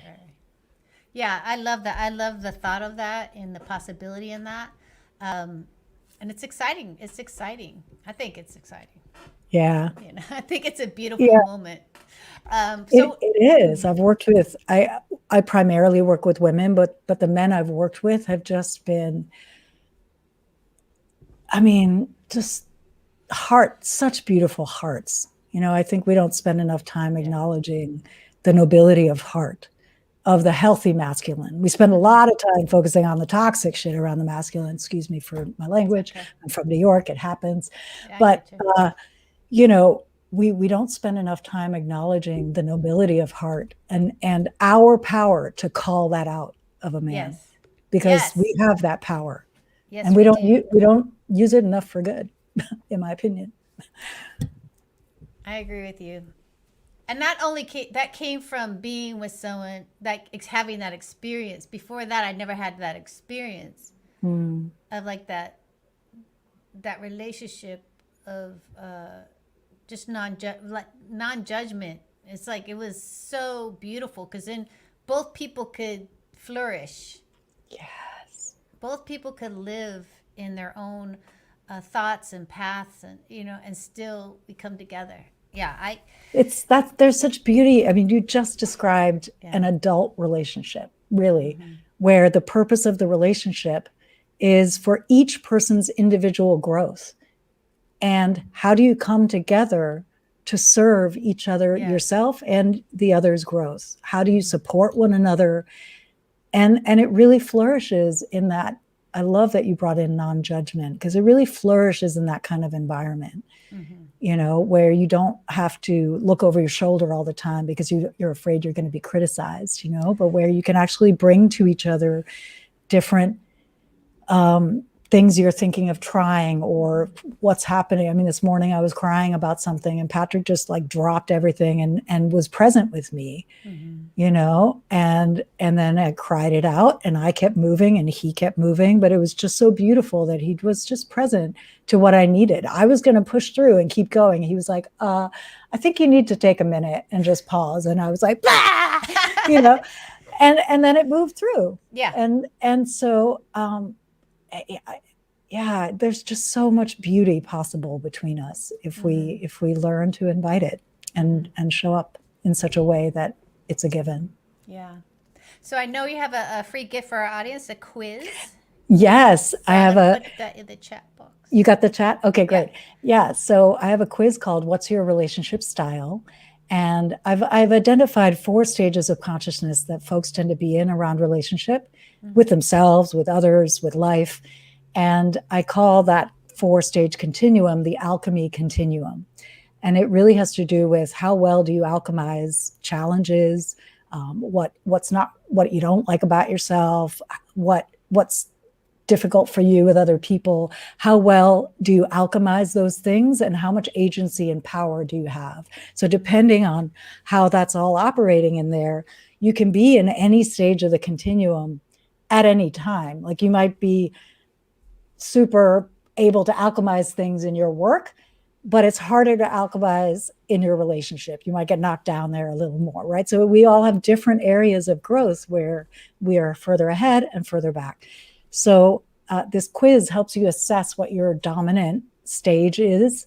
And with the follow-up emails, you get to see what you need to focus on and expand in order to grow into the next stage. So it really gives you a great framework for how to grow in your relationship with yourself and others, how to have more happiness and joy and fulfillment and love and fun and play. Because once you get to the alchemy end of the continuum, life really becomes a lot more playful. You have a lot more spaciousness and freedom. So I invite you to take that quiz at relationshipalchemyquiz.com. Great. Thank you for that. Yeah. So what we're going to do is we're going to have Kat come in and introduce herself, and then we're going to, we'll get to that, Maureen, we'll get to that on the round table also. So Kat, introduce yourself to us, and then we'll go into the round table, and then I'll go into your interview, Kat. But say hello. Lovely. Hello. Nice to see you guys. Well, I want to just say I'm just so happy to be here, Amy. I'm loving what you're doing. This is fabulous. And I love, Rachel, I'll have to talk to you later. I'm actually half Vancouverite, part-time. So yeah, I am a holistic nutritionist, a registered holistic nutritionist. I did my study in Canada, actually. And I'm also a chef, and I am the nutrition director at Vera Via, which is a well-known boutique retreat in Carlsbad. And I'm also, I use a lot of transformational behavioral techniques in my practice. I really work with change. And right now, I know that one of the big questions that you're asking, Amy, I'll ask it for you already, is really what I'm seeing, and right now, of course, it seems like everywhere I go, there's disconnection. People are in pain. They don't want to feel what's going on inside. And we're so in need of touching something that will help us to center and to ground and to really get back into our bodies. So right now I predominantly, it seems like I've niched myself into serving women around the perimenopausal, menopausal stages. And I work with them. A lot of that it has to do with stress, anxiety, and gut issues. So, yeah. All right. So with that, I'm going to put a question in, since you brought it up. Let's talk about stress. Yeah. You know, I think that's a good topic for all of us, and relationships and skin and radiance and in your health and your you know, just your behavioral science stuff. So let's get into that. Let's talk about stress. Yeah, Amy, this is a perfect place to start. You know, I like to use tools, and I like to give my clients something that they can just have in their toolbox, so they can just pull it out. That sometimes it seems like, well, you know, I have to learn this, but eventually they get it to where it's in their bones, it's in their blood, it's in their nervous system, so they feel it. So I like to use the 7 systems of health. If people aren't, you know, you were talking about the 2 types of people. I don't know what they were, but I'll tell you what the 2 types of people that if you broadly generalize it, Sure. In my practice, it would be those who are sort of more in their heads, and then those that are a little bit more in their bodies. I don't think anyone's truly all the time in their bodies, right? But so I use a navigation system. And I know, Marie Elizabeth, you were talking about a GPS. I have that same analogy, but I like to use the analogy of an inner guidance system, right? I like to talk about the 7 systems, and they are actually the same thing as the 7 chakras. And I was so drawn to them years ago, and I didn't really understand why, but I realized after looking retrospectively, it was the color. It was this like kind of a map of all these colors, and they were associated with these different emotions and different organs. And so it was sort of half soul-based and half science-based. Again, generalization, right? But what's coming right in the middle of that is that, you know, it's a perfect method to kind of get back into yourself. So if some of us don't know what chakras are, it's really simple. And it's a complex idea, but you can really simplify it. All you need to know is that it's a Sanskrit word, and all it means is wheel. And they're wheels of energy. And the energies, they correspond with certain nerve bundles and organs and hormones. And so what they do is these chakras, they absorb energy, and they also pull in and they radiate out. They radiate out. So it could be you're radiating out an emotion or a feeling, or it could be that you're bringing in some negative thought out there. Okay.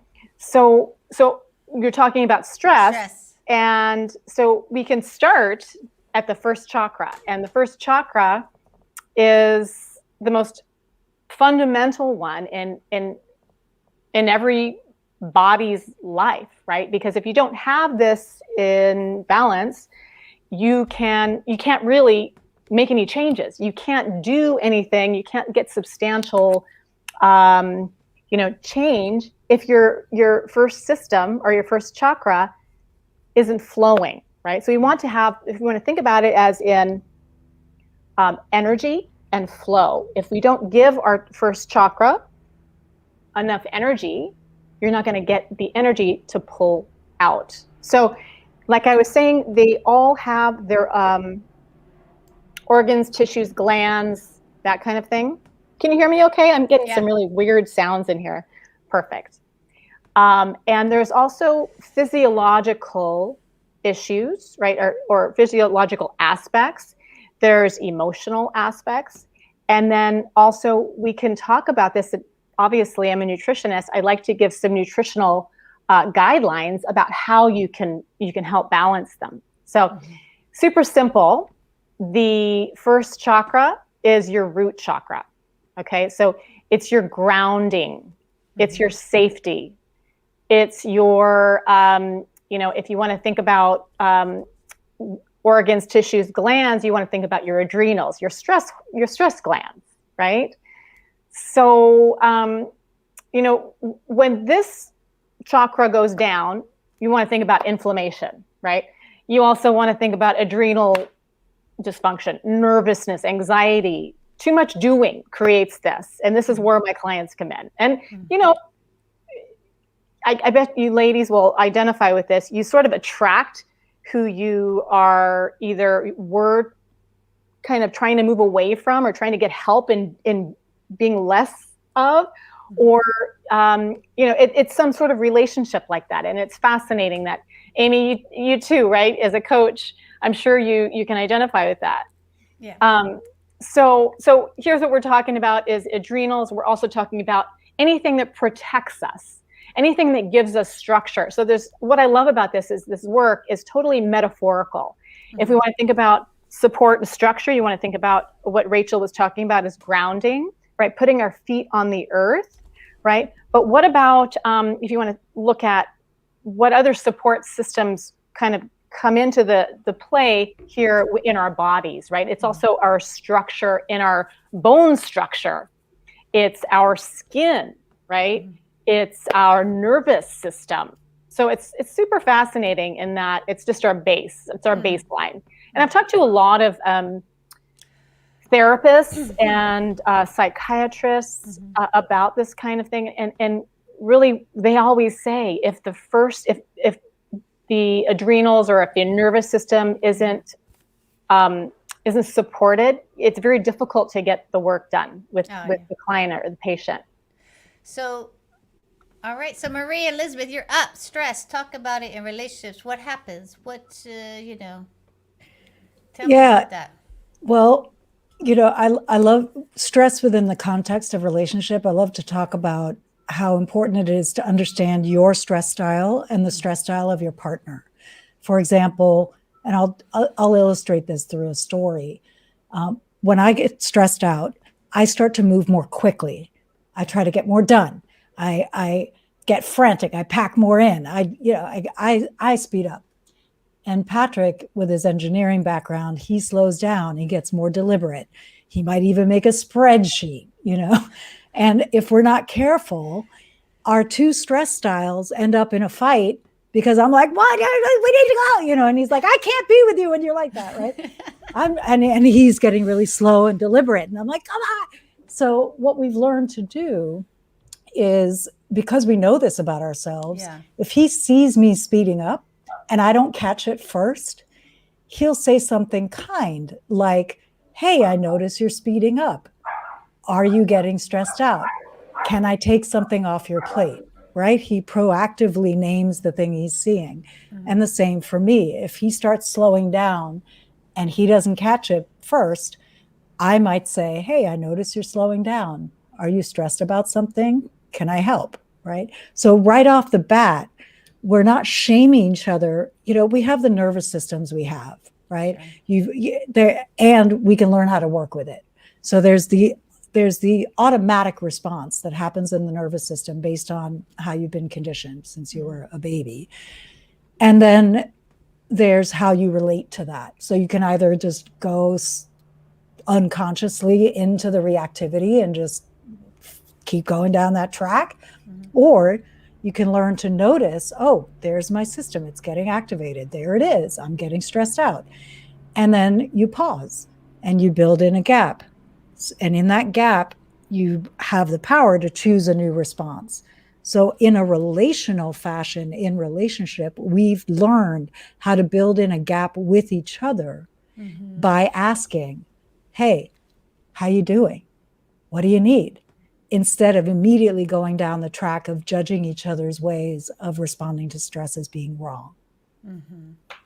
That's beautiful. Thank you. Rachel, stress and the skin being radiant. Oh, I loved, Kat, what you said about getting those chakras in line. And it's funny, as soon as you put that into my awareness, it's like, oh, time to sit up straight and get that spine. Yeah, had a little nice crack there. And that's really key. So I see a lot of adrenal fatigue actually really precipitating a cortisol response, which is going to really suck your hormones, right?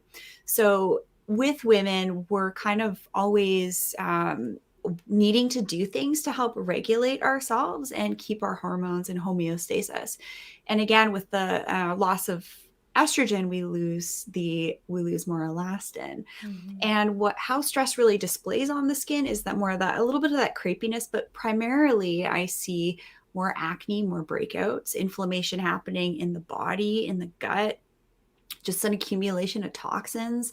Think about it. If you're toxic, you're going to feel more stressed out. If you're more cleared, if you're doing your grounding practices, like what I do, getting out in nature, like almost a full day off grid, it's kind of extreme. But it's something I have to do to regulate my nervous system because I do actually have a spinal injury. So that's why pain, stress management, nervous system regulation, getting out of that high beta sympathetic state into that parasympathetic rest and digest. When things are functioning optimally, you're going to have less accumulation of stress and toxins. But diffuse redness is something I see a lot of breakouts. So when we just kind of set the stage with healthy adrenals, healthy hormones, healthy gut, and then add on the layers of a really great at-home skincare routine, think about the in-clinic stuff after, because my observation is the clinics, the clients that try and do it the other way around, they invest in injectables, they invest in lasers, but they're not doing the home care of their at-home skincare routine. Their body, mind, spirit, energy practices, it doesn't seem to have the same effect. They could spend thousands on in-clinic expensive rejuvenation procedures, but if they're not doing the inner work, it doesn't seem to matter. And when you do the inner work and then say you come to see me for the first time, either in person or online, in your 50s and 60s, and you got brown spots or wrinkles, you're actually better looking. It's that radiance, which is really key. So it doesn't take a ton of money to just get in the 4 basics of healthy skin. And I have a free cheat sheet for that as well. That's a gift for everybody. My 5 steps to sophisticated skin and a little bit of a treatment planning guide. But stress certainly impacts the skin. And so mitigating that stress, you're going to look better. Your vibe's going to be better. You're going to be able to be more efficient. I totally hear you. My hubby's a pro athlete. And he can't compete right now, right? It's very difficult for him to get his competitions in. So you'll be happy to hear, Maria Elizabeth, that we've really come together and we've actually been doing, more things together and helping each other lift each other up. So it's actually been a bit of a blessing in our marriage, to be honest. Yes, and I'm going to speak into stress also. That, I mean, in my own life, I've had to really regulate stress, because you get one level of stress, it's like accumulative, and all of a sudden one stress hits another stress, then all of a sudden you just shut down. Breaks the camel's back. It's that one thing, right? So I've really had to create a relationship with stress that I know it right away. I feel my change, my adrenaline going. I'm like, why do I feel this way when I'm just standing here? There's no reason for this, right? And if I don't take care of it right away, stress will, and it used to take me out for a day or for 2 days, 3 days, like boom. So I'm very, when you have stress, it's important when you do have a thing about stress, like I had, to really go in and listen to yourself, listen to your body, like everyone's saying. Like, go in is like, why is my heart racing right now? Because if you don't take care of it right then and there on some level, it's going to accumulate. And all of a sudden we're just like, going through our day in such a state. And then after that, we just collapse, right? So yeah, knowing stress and we have a close relationship at this point. I hear it. I acknowledge it, I respect it, and then therefore it doesn't take me out, right? So thank you for that. We're going to go into another question, which is, I think I'm going to hit Maureen's question for Maria Elizabeth, and you can, tips to start dating, starting to date online at age 71. Wow. And this can go on to skin and everything else, right? Yeah. Wow. First of all, Maureen, I love that. That's so exciting and brave, and here you are in a position where you get to ask for exactly what you want. You get to, I think as we get older in life, and we're out of the stage where we're choosing someone that we might want to have kids with, or we're choosing someone, now you get to choose who's going to be the right companion for you, right? Who's going to be loving and steady, and fun. And so I'm a big proponent of being honest with what you want up front, because then you're much more likely to get it. Use pictures of yourself that are real, because then you'll more likely attract someone who's also going to use pictures of themselves who are real. And I'd like to know if you can pop in the chat, is there a specific fear that you have around it that you'd like support with? But I just want to celebrate that you get to have it exactly how you want. You don't have pressure that you have to move in together unless you want to. You really get to design the relationship that's right for you. And that's a beautifully powerful place to be. I love that. Anyone else want to jump in on this? I can certainly share some observations I've made. So a lot of times I'll work with clients, say, 40s, 50s, 60s, 70s, 80s. And, Maureen, maybe the reason you're getting back into the dating game is maybe your loved ones passed on, right? Maybe you've gone through a divorce and you're entering the next phase of your life. Actually, a really cool thing, maybe try going younger, because when you sometimes start to date a little younger, their energy will just kind of like feed you. And I see a lot of my clients in their 60s and 70s that are in this next chapter of their life. And, it's hard, it's transition, but, have those body, mind, spirit, energy practices cultivated. So they come to see me and they're like, hey, Rachel, what can I do to look my best? And, take care of these brown spots or these fine lines or wrinkles, just so I look as good as I feel. That's a common thing that I hear all the time. So I get a lot of joy out of helping my clients, bring their best face forward. But I love it when I see my, my wise clients dating a little bit younger. Yeah. So all the power to you, Maureen. And like what Maria Elizabeth said, you have the opportunity to create what you want. We have a lot more power than we're led to believe. Yeah. Says she really prefers to meet in person, and last year planned to go out more, join clubs, go dancing, but she doesn't really like to meet online. I think that's her thing. So I have a suggestion with that. A way to, and I hear you.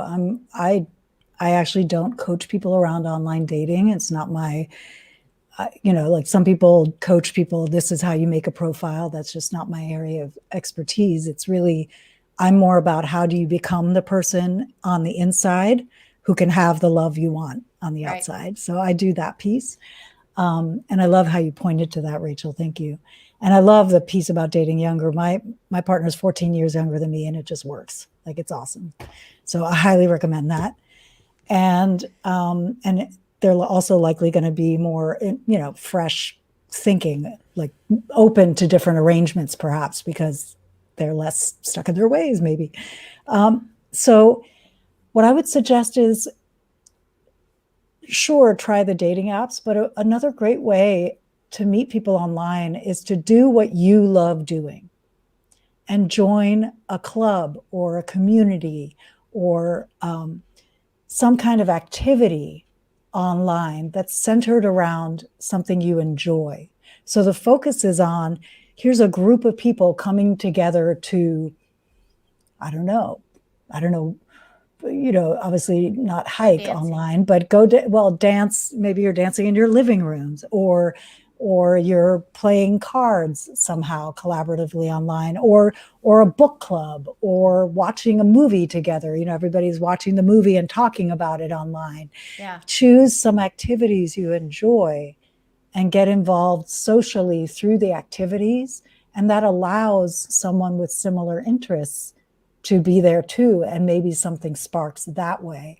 And it's less pressured than being on a dating site if you have reticence around that. Kat, you want to jump in there? Yeah, I was going to say that, a lot of times we think that it's our appearance, it's our weight, it's our this, it's our that, but truly it's how we're emitting what we're giving out, right? If we're not feeling well in our body, if our stress is through the roof, if our it's going to show on our skin, right? It's going to show in our actions. One of the things I was going to say was also, supporting those adrenals, supporting your stress by what you eat, how you eat. I was going to go through a few more of those chakras. I don't know if we'll have time, but for your first root chakra, you want to think about healthy proteins, right? Amino acids that provide you with great immune function, great structure, energy. The vitamin C rich foods, right? They're going to be healthy for the adrenals. Anything the color red, because red is the color of the root chakra. And so you want to just really think about supporting yourself with the grounding foods, even root vegetables, right?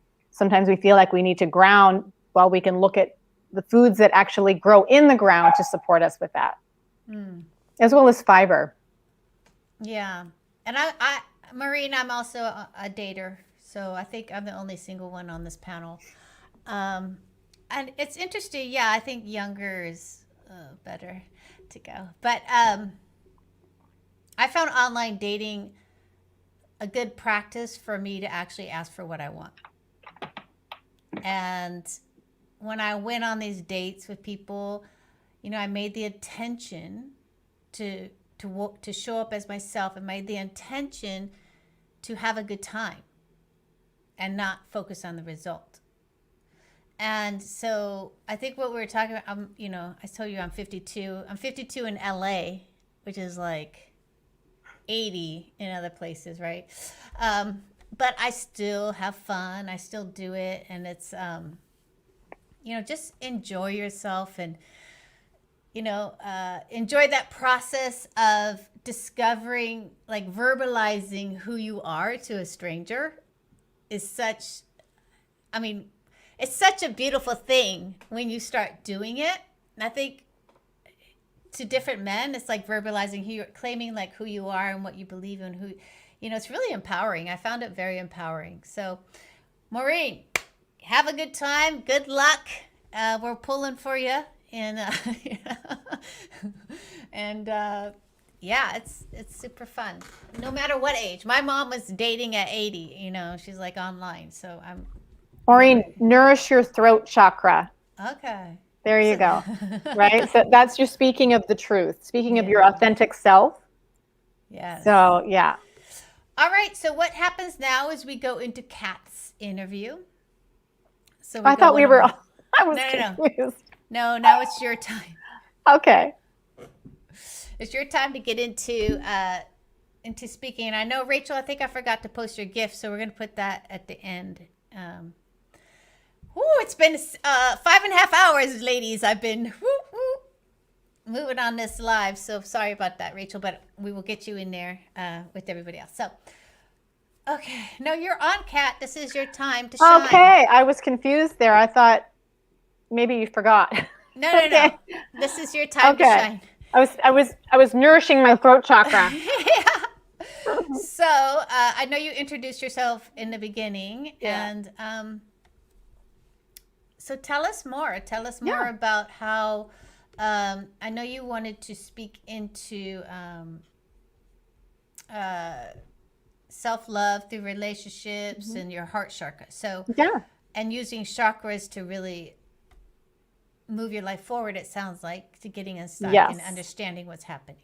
Yeah. Well, I went through the first chakra, so we know all about that, the root, right? So we want to think about, exactly what you ladies were talking about is really taking the time at any time. Don't wait till the end of the day. It's not going to get done, right? You got to do it.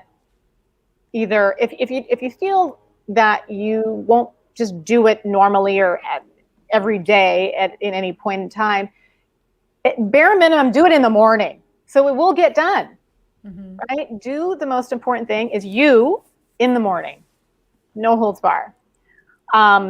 Supporting yourself. We're talking about, if we want to bring in the chakras, it's one chakra off feeds the whole system, right? So the first chakra being off is going to affect the second chakra, which is your sacral chakra, right?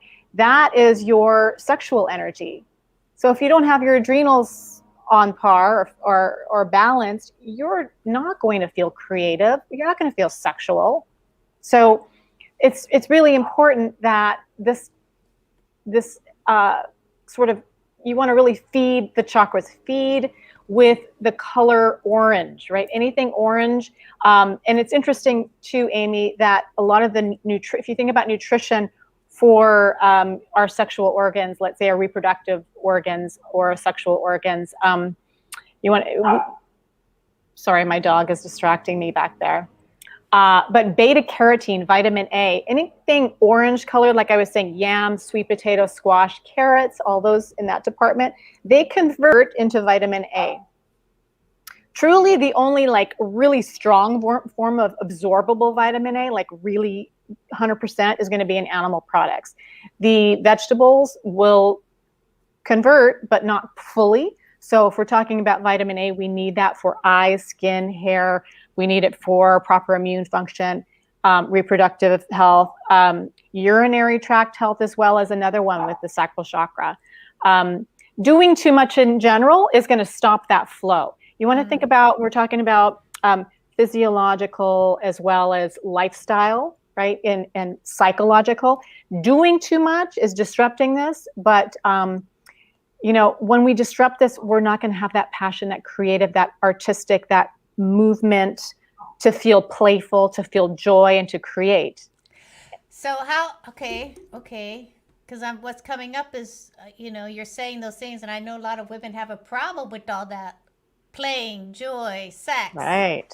That's like, right. It's like, how do we get that inspired in us? Well, I'll tell you, you're with the expert in the sexual department with Maria Elizabeth, but I will say what really, really, when you think about metaphors, thinking about flow, well, what also creates that flow?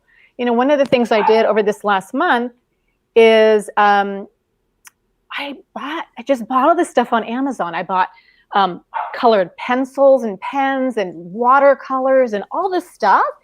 And something told me to do it. And I sometimes, like every few days, I get after dinner, I'll go into my room and I'll just start painting.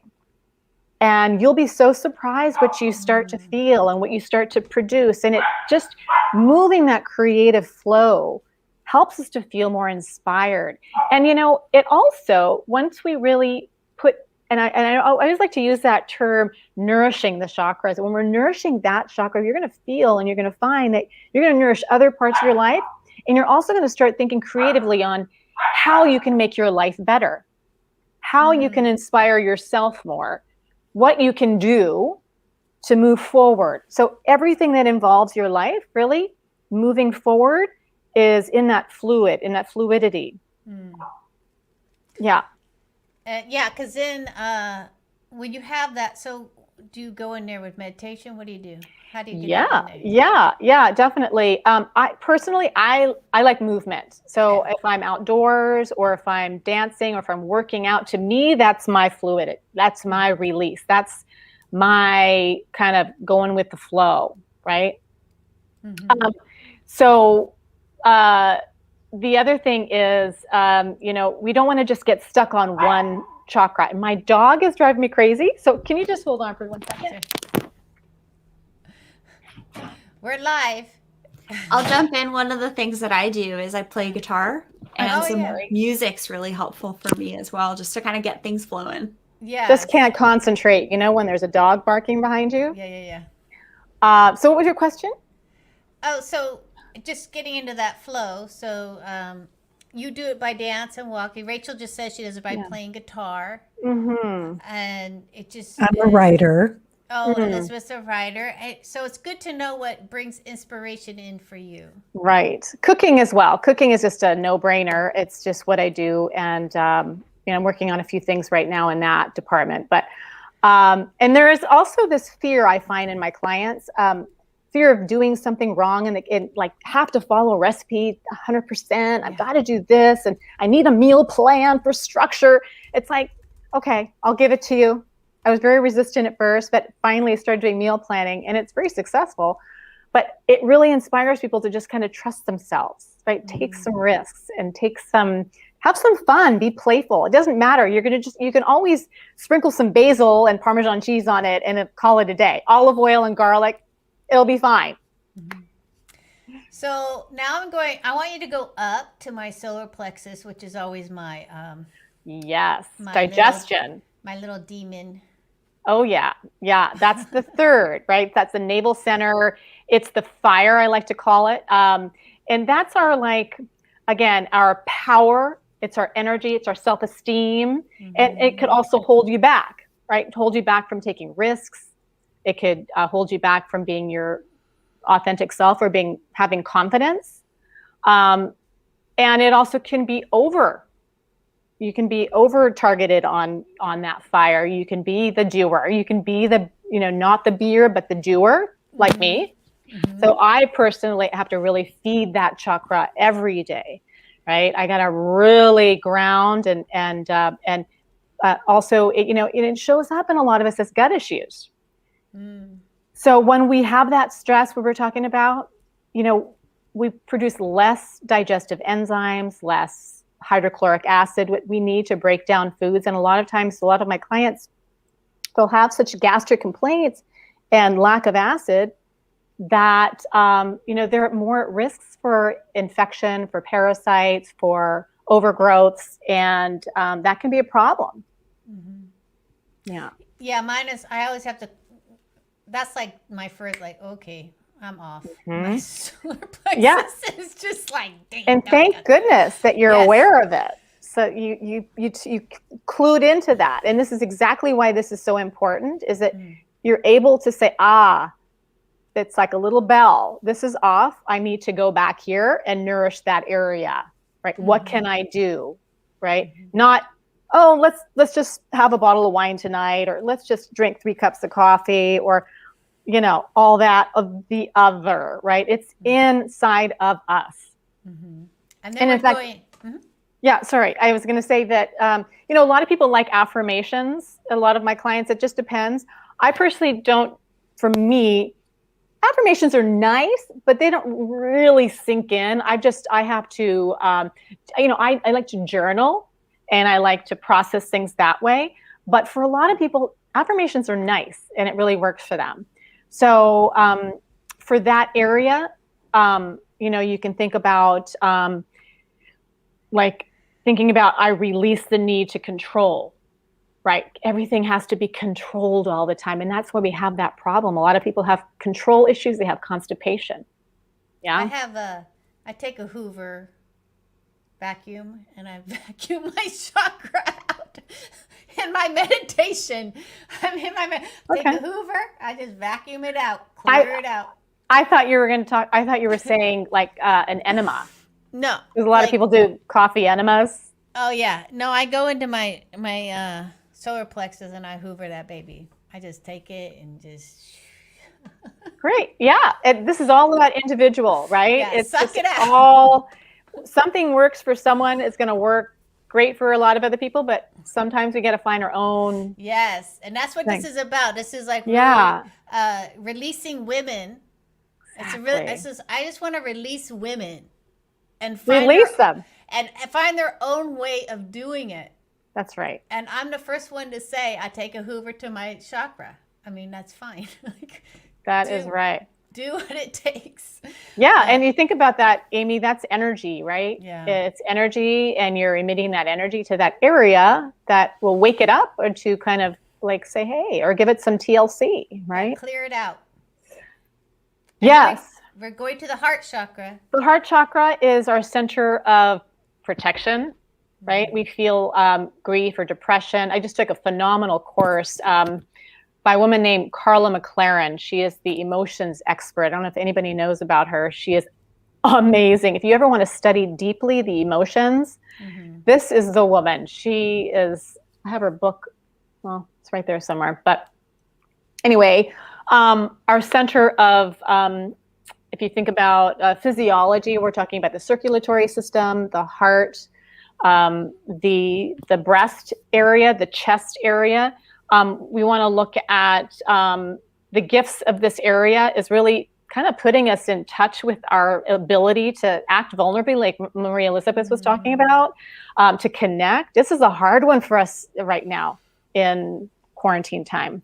I mean, I know that we're not really like we were a few months ago, but still we are pretty much in the thick of this still for a while. And this is an interesting chakra, Amy, because this is where the physical, like we were talking about the grounding, the reproductive, the stomach and the liver and all that kind of stuff. This is a center now where we're sort of, this is like where the physical and the spiritual kind of meet. It's like this meeting area. And this is a really important area. I think this is probably one of the most important areas besides the grounding, the root chakra.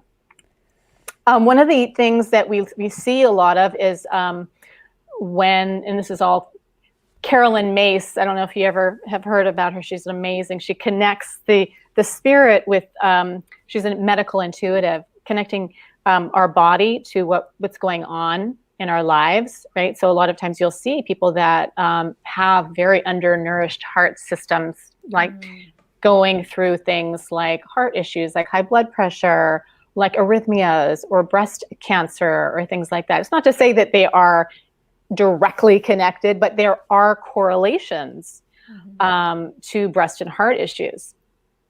But to nourish this, I want to think about the proactive things that you can do. Is you want to think about anything good for circulation, right? Anything green, right? Sulfur-rich foods, which are fantastic for breast tissue. And there's gazillion studies right now on broccoli and broccoli sprouts. There's even broccoli tea out there. So, you know, when I like to tell my clients, bitter is better, right? You think about not just like butterleaf lettuce. Think about your dark leaves that are really bitter, like arugula, like mustard greens, dandelion, watercress. And, you know, if you're a super taster like I am, you'll taste those bitters really strong. But what you can do is add like a pinch of sea salt, or add, maybe even just wilt it very, very tiny bit and add some really quality olive oil and maybe a touch of garlic, just to bring out those flavors and just to kind of calm it a bit. And you can also combine things that are less bitter with the bitter ones. I'm in love. My husband and I, since COVID started, I don't know why, but almost every night we have radicchio. I know it's not green, but it is in that department of sulfur. And what I was going to tell you something else about green. Green teas, matcha green tea, loaded with polyphenols that are wonderful for the heart and for the immune system right now. Yeah, and I want to say I did a combination of arugula and spinach. It's good. You put them together. Yeah. Saute them together. Yeah. It's a great combination. It is. And, you know, there is a new vegetable coming out. It's been around for a while, but it's new out on the menu of holistic and wellness is mankai. And it's a duckweed, and it's being studied right now. I think it's at Harvard. They used it in the cafeteria, but it's got enormous B12 and iron components, amino acids. It's like at the forefront of sustainable protein sources. And so it's something to look out there for. That's going to be some really good research on in the future. And then we go to our throat, because this is right. for many women speaking our truth. Yes. And I see this a ton in my clinic when I see women with thyroid issues. Big things, right? So a lot of us aren't speaking our truth, right? We're not saying what we really think. Of course, we don't want to say everything that we're thinking, but we do want to be able to process what we want, like Maria Elizabeth was saying, and filter that in a way that you can really be understood, and there's a win-win situation. Right. Really, we just don't believe ourselves. We don't believe that we can make a good meal, or we can't be an entrepreneur, or our message isn't valuable, or that we're not smart enough. These things are really important to address. So, having that challenge is something that you really want to really speak into, and ways to kind of move through that. And, I tell you, there are a gazillion ways to nourish besides the foods. There's yoga, crystals, breathing, enormous amounts of possibilities here, but I'm just talking food wise. When I think about thyroid support, so minerals, right? One thing about minerals that's really interesting is that heavy metals displace minerals in your body. And we are all toxic beings. There's just no way around it. We're not glowing yet, but we have toxins no matter how organic you eat. I mean, I eat 100% organic now that I'm not eating out at all. But still, there's in our food chain, we just have it in our food. It's in our fish, it's in our meat, even organic, but it's just less in that. So we do have to protect our bodies by eating tons of great minerals.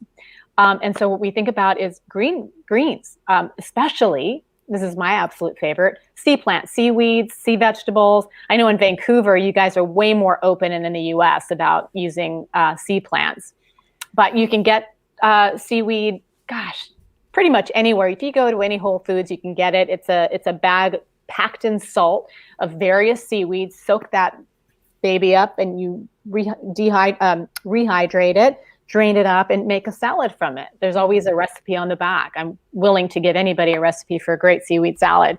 One thing that I was going to say earlier that I remembered going back to the greens in the heart was that how we cook things is truly one of the most important things we want to be aware of. A lot of people aren't aware of this, but we're thinking about oxidative stress in general, but oxidative stress, right? We think about oxidative stress. What is that? That's when, let's say, you take, let's say a bite of an apple and it starts to get copper immediately. That's not an unhealthy oxidation, but that's kind of a good analogy of what your cells are doing.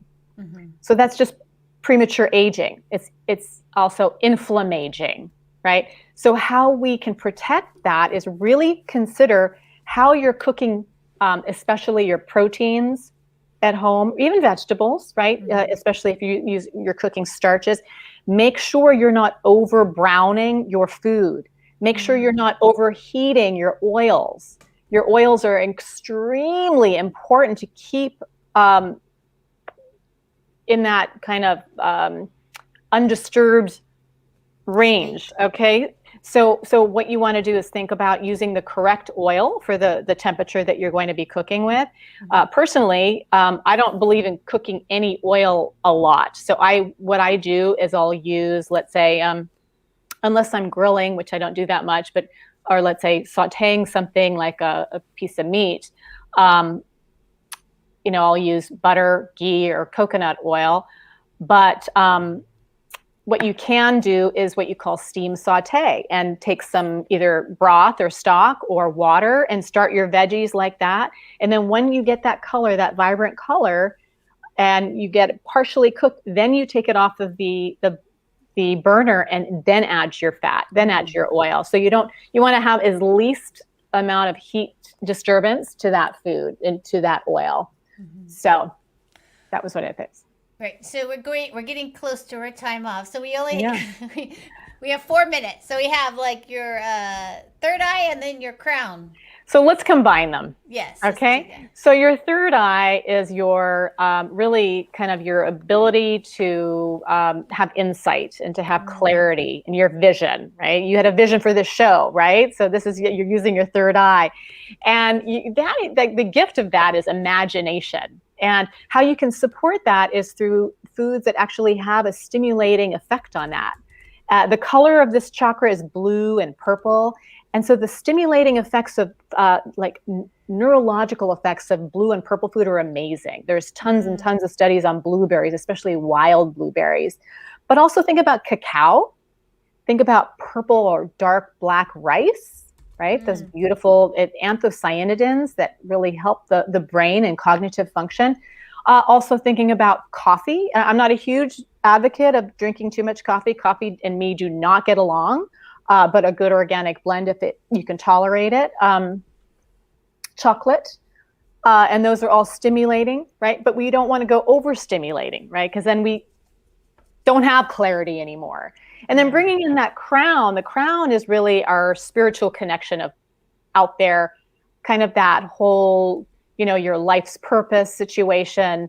If we think about what this chakra really does for us, is it's really our connection with divine source. Whatever you believe, it doesn't really matter what you believe. It's universal consciousness. And so the real true gift of this one is the return of energy to our wisdom. And that's a good place to wrap it up. And some of the ways that you can nourish this area is by intermittent fasting or fasting if that suits you. But it's also thinking about detoxification, detoxing from the negative beliefs that we have, detoxing from, the poor diet, the poor lifestyle. And those detox rich foods are some of the things that I talked about before, but we want to add in things like garlic and onions, beautiful detox food if you can tolerate them, if you don't have like a FODMAP situation going on where you have an overgrowth of bacteria and your tummy's not happy if you have too much fermentation there. But also foods in this chakra is white, and want to think about white colored foods. So the garlic and onions, but also thinking about cauliflower, leeks, white asparagus, and things like that. So you're thinking about, you want to let go and trust the process. This is a real good kind of way if you want to affirm yourself on this chakra, letting go and trusting the process of living and trusting the process of life. Yeah.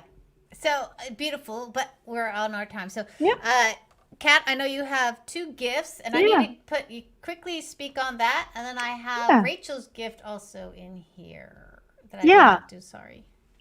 Yeah, so the first gift is my chakra smoothie guide.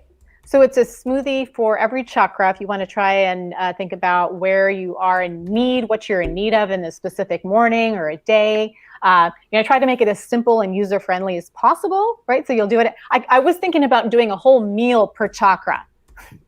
You could do it, definitely. But I wanted to make it so people will actually use it, right? So I did the chakra. The second is a beautiful quiz that I came up with. It's just like 5 or 6 questions. You could put your answers in there and get where you need to support most and what you can do about that and how it's affecting and how it supports your life in general. Yeah, I'm going to do the quiz. So Rachel, can you speak about your gift? Yeah, well, first and foremost, this is super fun. Kat, Marie Elizabeth, I want to have you guys on my show. So send me an email, info@rachelvarga.ca. Let's collaborate. You guys are brilliant.